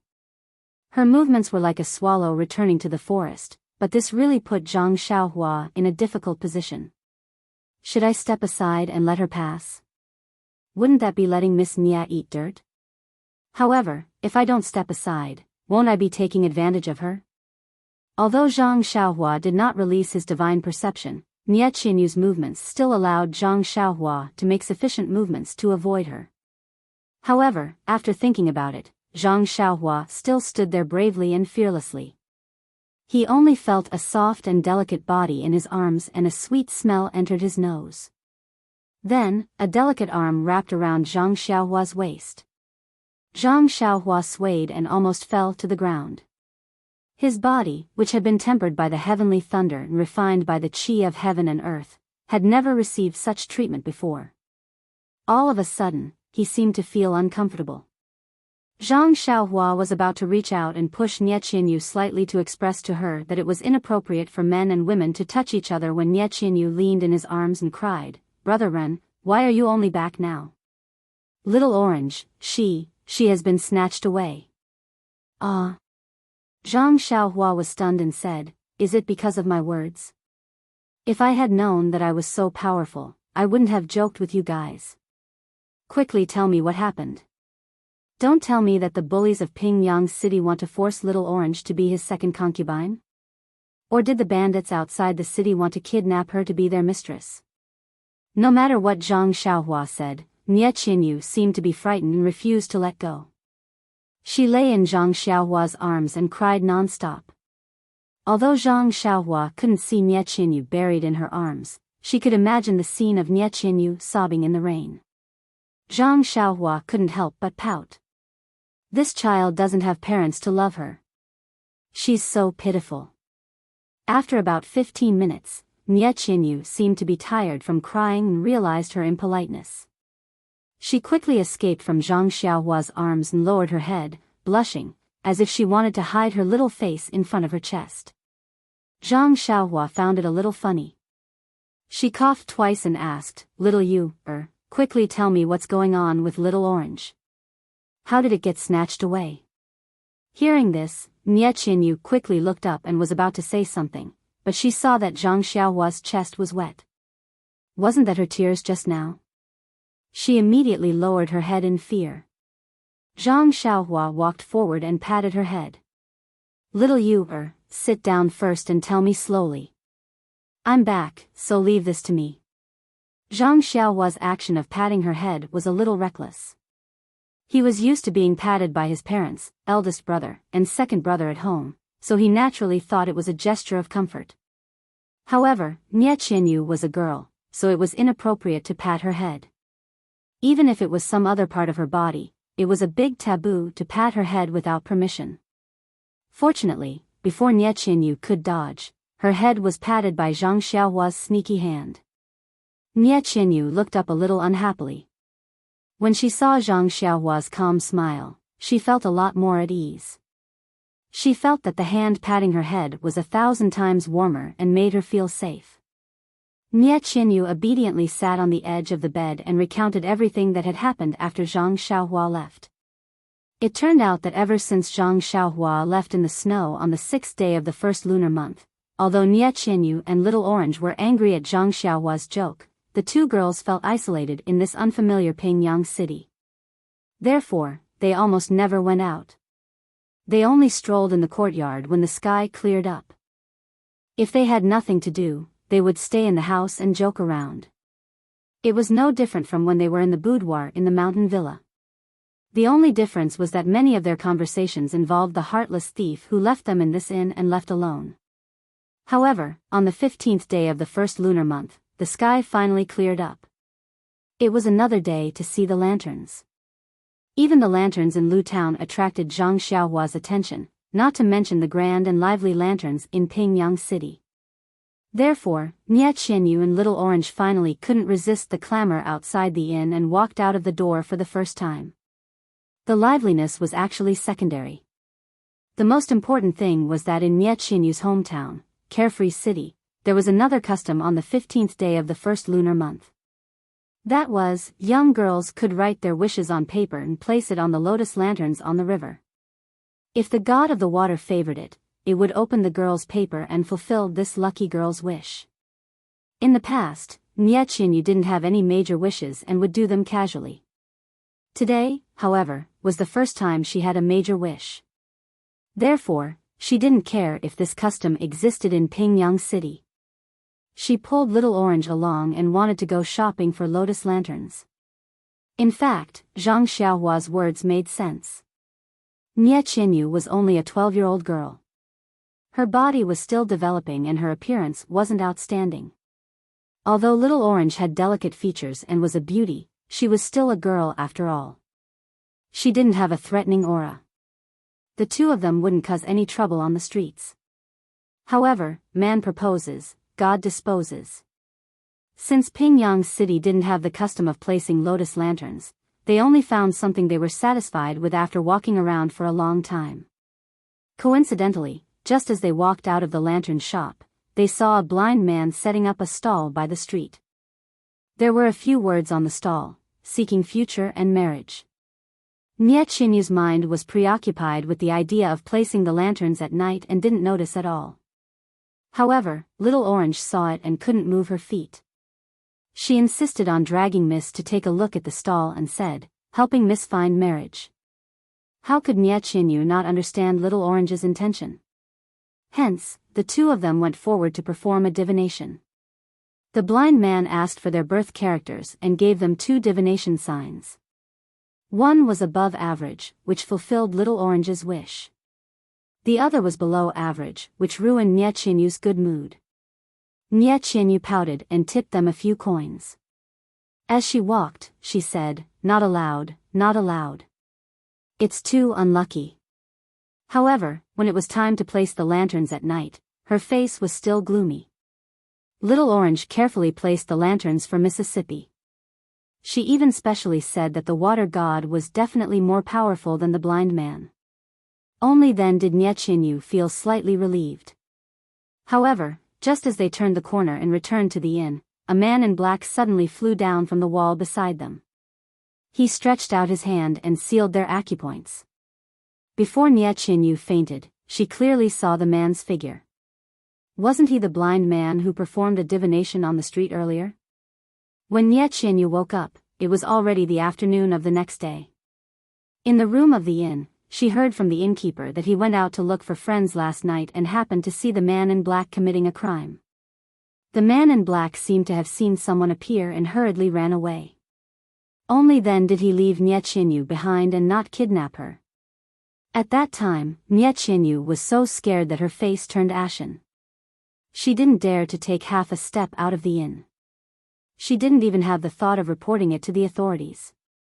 The innkeeper always said that it was better to avoid unnecessary trouble. If the victim didn't report it, then what did it have to do with him? Therefore, he kept it a secret. After hearing this, Zhang Xiaohua finally understood the way the innkeeper looked at her. Of course, she was missing but didn't dare to report it to the authorities. The innkeeper thought that she was a human trafficker. Zhang Xiaohua touched her chin and thought for a moment. Suddenly, her eyes lit up and she asked, Little you, is Little Orange's birthday on the 7th day of the 7th month? Ah. Nie Qinyu was shocked and said, how did you know? Immediately, her face turned ashen and she said, she even told you this? Zhang Xiaohua was stunned and said, when did Little Orange tell me? Why didn't I know? You know that you already know Little Orange's birthday. I didn't tell you. She didn't tell you either. Did you dream about it? Zhang Xiaohua didn't know whether to laugh or cry. She laughed and told her what happened in Lu Town. Nie Qinyu then laughed through her tears and said, I thought you were blind. Blind? Haha. Zhang Xiaohua also laughed and said, if I were blind, I wouldn't kidnap people. Then, he frowned and said, I didn't think so much that day. I just wanted the authorities to intervene in this human trafficker's matter. However, I forgot to interrogate the man in black. It was really negligent. Yes, Big Brother run. It's been almost 10 days. I wonder if Little Orange is still alive? At this moment, Zhang Xiaohua was calm. That was because, as Nie Qinyu said, it had been 10 days. If something had happened, it would have happened long ago. Moreover, the kidnapping of the little girl by the men in black in Lu Town was probably an organized and planned collective event. It should be different from the usual plucking. Little Orange's real concern should be her life and nothing else. But, Big Brother Ren, what should we do now? I didn't dare to report it to the authorities at that time. If the authorities asked about my background, I was afraid that I would attract the attention of the bad guys again. So, I've been waiting for Big Brother to come over for the past few days. Don't you think I'm too selfish? Zhang Xiaohua laughed and said, Little you, is very smart. It's very right not to report it to the authorities. Didn't you hear me say that day at the place I went, the authorities couldn't wait to run away? Why would they care? The authorities in Pingyang City might be better. However, once they ask about your background, it's not wise for you to fall into their trap first, not to mention Little Orange. Then, Big Brother Ren, do you think I did the right thing? Zhang Xiaohua gave her a thumbs up and said, It's more than right. You're extremely smart. Nie Qinyu's face flushed red. The grievances that she had been suppressing in her heart for the past 10 days had long disappeared. After interacting with her for a few months, Zhang Xiaohua knew that this girl had always been competitive. However, she was still young and immature. When faced with such a situation, it was difficult for her to have the best of both worlds. He laughed and said, All right, I'm back. Leave Little Orange's matter to me. Look at your haggard face. You'd better rest more. Then, he looked around and said, Little you, I'll go next door. You sleep. Big Brother Ren, please add it to your collection. Please tip it. Thank you.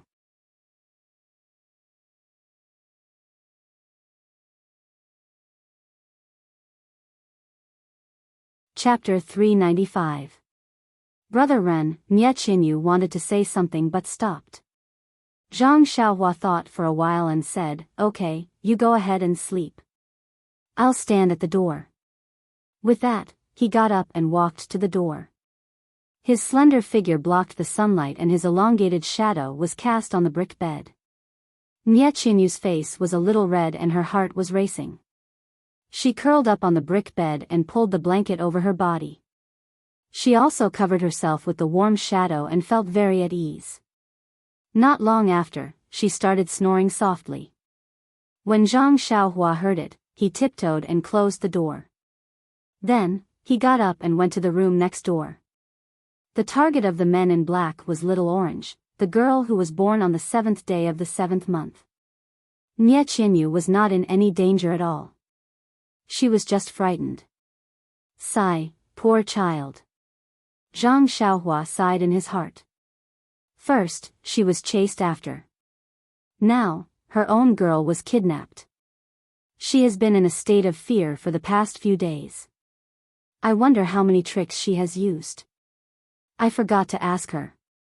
Zhang Xiaohua returned to the small house and sat cross-legged. To be honest, he was just comforting Nie Qinyu. He did not have any confidence in himself. Pingyang City was so big. Where could he find Little Orange? Moreover, she had been missing for 10 days. He did not know where she had been transferred to. But if he did not say that, what else could he say? Sitting cross-legged on the brick bed, Zhang Xiaohua released his divine senses. His divine senses were already very powerful and could cover the entire Pingyang City. However, just like what happened in Lu Town previously, even if he could cover it completely, what was the use? You can only see, but you can't know all the movements like the back of your hand. This is divine sense, after all, not a domain. If only there was a way to leave a mark on Little Orange's body. Once he released his divine senses, no matter where she was, as long as she was still in Pingyang City, he would be able to sense her. How good would that be? Zhang Xiaohua's divine senses circled around Pingyang City for a long time but did not find anything. He had no choice but to withdraw it. It was still early, so Zhang Xiaohua closed her eyes to cultivate.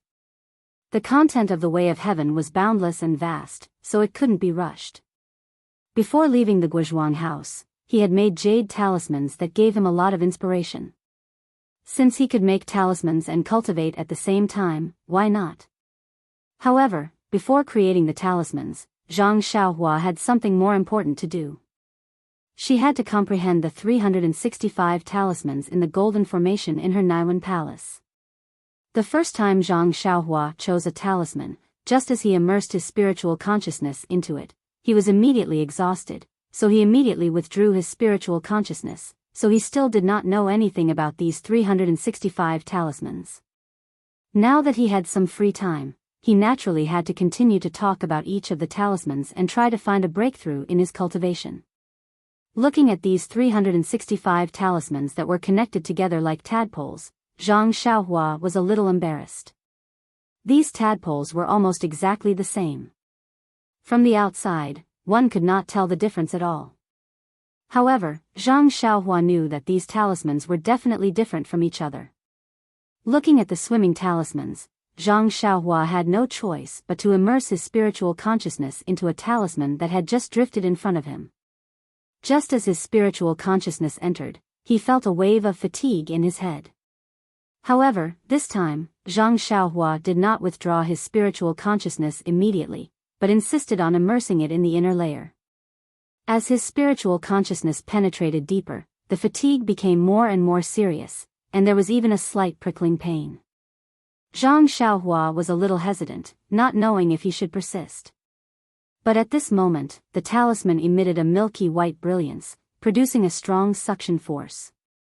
It pulled Zhang Xiaohua's spiritual consciousness tightly, as if it was about to absorb it. Seeing this, Zhang Xiaohua was not alarmed, but happy. He was most afraid that no matter how he probed, the talisman would not respond. However, at this moment, just immersing it in for a while, it produced a suction force. Presumably, he needed to send his spiritual consciousness into the talisman. Finished thinking, Zhang Xiaohua slightly controlled his spiritual consciousness and let his spiritual consciousness slowly enter the talisman. As his spiritual consciousness was absorbed, the talisman's brilliance became more and more brilliant. Although Zhang Xiaohua did not use his eyes to look, there was a dazzling feeling. When his spiritual consciousness was about to be completely absorbed, the brilliance was extremely brilliant. At this time, Zhang Xiaohua calmly took out 2 small primordial stones from his arms, one in each hand, and operated the jade blood elixir refining technique. The true qi in the meridians of his whole body slowly turned into heart fire, and directly burned the elixir refining technique. Since Zhang Xiaohua practiced the Carefree Heart Sutra to the 6th level, his spiritual consciousness was extremely profound. Cultivating the jade blood elixir refining technique had little effect, so he did not practice it much. At this time, when he saw his spiritual consciousness was about to be absorbed, he immediately thought of this technique. Sure enough, when the heart fire burned the elixir refining technique, it was immediately absorbed by the brilliant talisman. After the brilliance was extremely bright, it gradually dimmed. At this time, the talisman was no longer in the shape of a tadpole, but slowly revealed its original appearance. However, it was still somewhat faint and could not be seen clearly. Seeing that this technique was effective, Zhang Xiaohua left and operated the Heart Sutra. He absorbed the heaven and earth primordial qi from the primordial stones into his meridians to replenish the true qi that had turned into heart fire. With the new supply of primordial qi, the heart fire was not extinguished, and was slowly absorbed by the talisman. After absorbing for an entire afternoon, the talisman gradually revealed its true form. It was actually in the shape of a cute rabbit. What kind of talisman was this? Zhang Xiaohua was somewhat aghast. Following the complete appearance of the rabbit talisman, a set of extremely complex techniques containing 365 different finger techniques immediately appeared in Zhang Xiaohua's mind. Zhang Xiaohua carefully comprehended it. Wasn't this the technique of the rabbit talisman? Zhang Xiaohua was overjoyed. Just as she was about to comprehend it further, a huge feeling of exhaustion came from her mind. There was actually a feeling of exhaustion. Zhang Xiaohua did not dare to try again. She immediately withdrew her divine sense, and let the golden array revolve around the elixir refining technique. She silently operated the Heart Sutra and adjusted her breathing. After the time it took to eat a meal, the true chi of the 6th level of the Worry-Free Heart Sutra had circulated through the meridians of her entire body a few times. Her entire body felt comfortable, and only then did she stop. After a little check, Zhang Xiaohua found that the Worry-Free Heart Sutra had not made any progress, but her divine sense had increased. However, there was a slight throbbing pain in her mind. Presumably, the true chi that she had used to cultivate the cultivation method had been supplied to the talisman all the time. It had long exceeded the capacity of her mud pill palace, and thus caused the injury. After thinking about it, Zhang Xiaohua did not dare to continue comprehending, for fear that going too far would be as bad as not going far enough. At this time, the sky had already turned dark, and she did not know whether Nie Qinyu had woken up or not. Zhang Xiaohua floated down to the ground and came to the door of Nie Qinyu's room. She gently knocked on the door again, and there was still a light snoring sound coming from the room. Presumably, Nie Qinyu was still sleeping soundly. Zhang Xiaohua sighed. For the past 10 days, Nie Qinyu must have been exhausted and did not dare to sleep. She only completely relaxed when she saw her. How could she be sleeping soundly? After waiting for a while with her hands clasped behind her back, Zhang Xiaohua went to the front of the inn to find some porridge and side dishes and brought them back. The innkeeper knew that the guest had met with a calamity. He was afraid that Zhang Xiaohua would be angry, so he carefully accompanied her and welcomed her with a smile. Zhang Xiaohua did not bother to explain to him, so she took the food box and left. After Zhang Xiaohua put the food box on the table and lit the lamp, Nie Qinyu was finally awakened by the bright light in front of her eyes. Rubbing her hazy eyes, Nie Qinyu's face was burning. She asked in a low voice, "Brother Ren, have you been accompanying me all this time?" Zhang Xiaohua smiled and said, "No, I also went back to my room to sleep. I just woke up and thought that you must be hungry, so I called you to get up and eat something." While they were talking, they heard Nie Qinyu's stomach growling. Nie Qinyu's face was burning even more. Zhang Xiaohua opened the lid of the food box and said, "Come, little fishy, eat something first and then go back to sleep." "Okay," Nie Qinyu nodded and said, "Brother Ren, you should eat too." Zhang Xiaohua said, "There's no need. I've already eaten. This is for you." After saying that, he was about to scoop rice for Nie Qinyu. How could Nie Qinyu let him scoop rice for her? She hurriedly jumped off the Kong bed and ran over without even wearing her shoes. "Let me do it, Brother Ren, you should rest." Zhang Xiaohua smiled and said, "Sit down, little fishy. Your wrist must not be completely healed. If it is injured again, won't you need to rest for many days?" Nie Qinyu was a little embarrassed and said, "Then, I will have to trouble Brother Ren." Zhang Xiaohua smiled and did not say anything. He took out the side dishes and the porridge and placed it on the table. He stood at the side and smiled as he watched Nie Qinyu eat in small bites. Nie Qinyu seemed to have never eaten as well as today. She actually finished the small pot of porridge. After putting down the bowl and chopsticks, Nie Qinyu said embarrassedly, "Brother Ren, you have never seen me eat so much, right?" Zhang Xiaohua said, "Of course, when I saw you before, I only tasted a little. Today, it was an eye-opener for me. You can eat more than me." Nie Qinyu smiled and said, "Brother Ren, you have never seen so much. Take your time to broaden your horizons." After saying that, she seemed to feel a little inappropriate and lowered her head slightly. However, she immediately raised her head and asked, "Brother Ren, is there any news about Little Orange?" After saying that, she laughed at herself and said, "Io, Brother Ren just said that he was resting in the room. I was too anxious." Zhang Xiaohua said, "I asked around outside first, but there were no good clues. I will go out later. Maybe I will find something at night." "I see." Nie Qinyu was a little disappointed and said, "Then, be careful. Don't do anything inappropriate." "Okay." Zhang Xiaohua nodded and walked to the table to clear the bowls and chopsticks. She said, "You should rest. You probably haven't slept well for many days. Go to bed. Maybe you can see Little Orange tomorrow." Really? Nie Qianyu was a little excited. Zhang Xiaohua shook her head and said, I am just comforting you. I am not a god.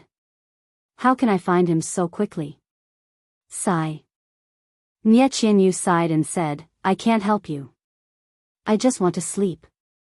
Go to sleep. You will be the biggest help to me if you rest.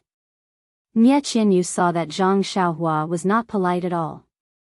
She could only twitch her mouth and sit in front of the Kong bed again. Zhang Xiaohua took the food box out and shouted, Little you, lock the door. Got it. Go. Nie Qianyu said weakly, go and come back early. You're tuning into the Biyao's Wuxia Chronicles YouTube channel. Don't forget to subscribe and join us on this journey to catch the most captivating stories.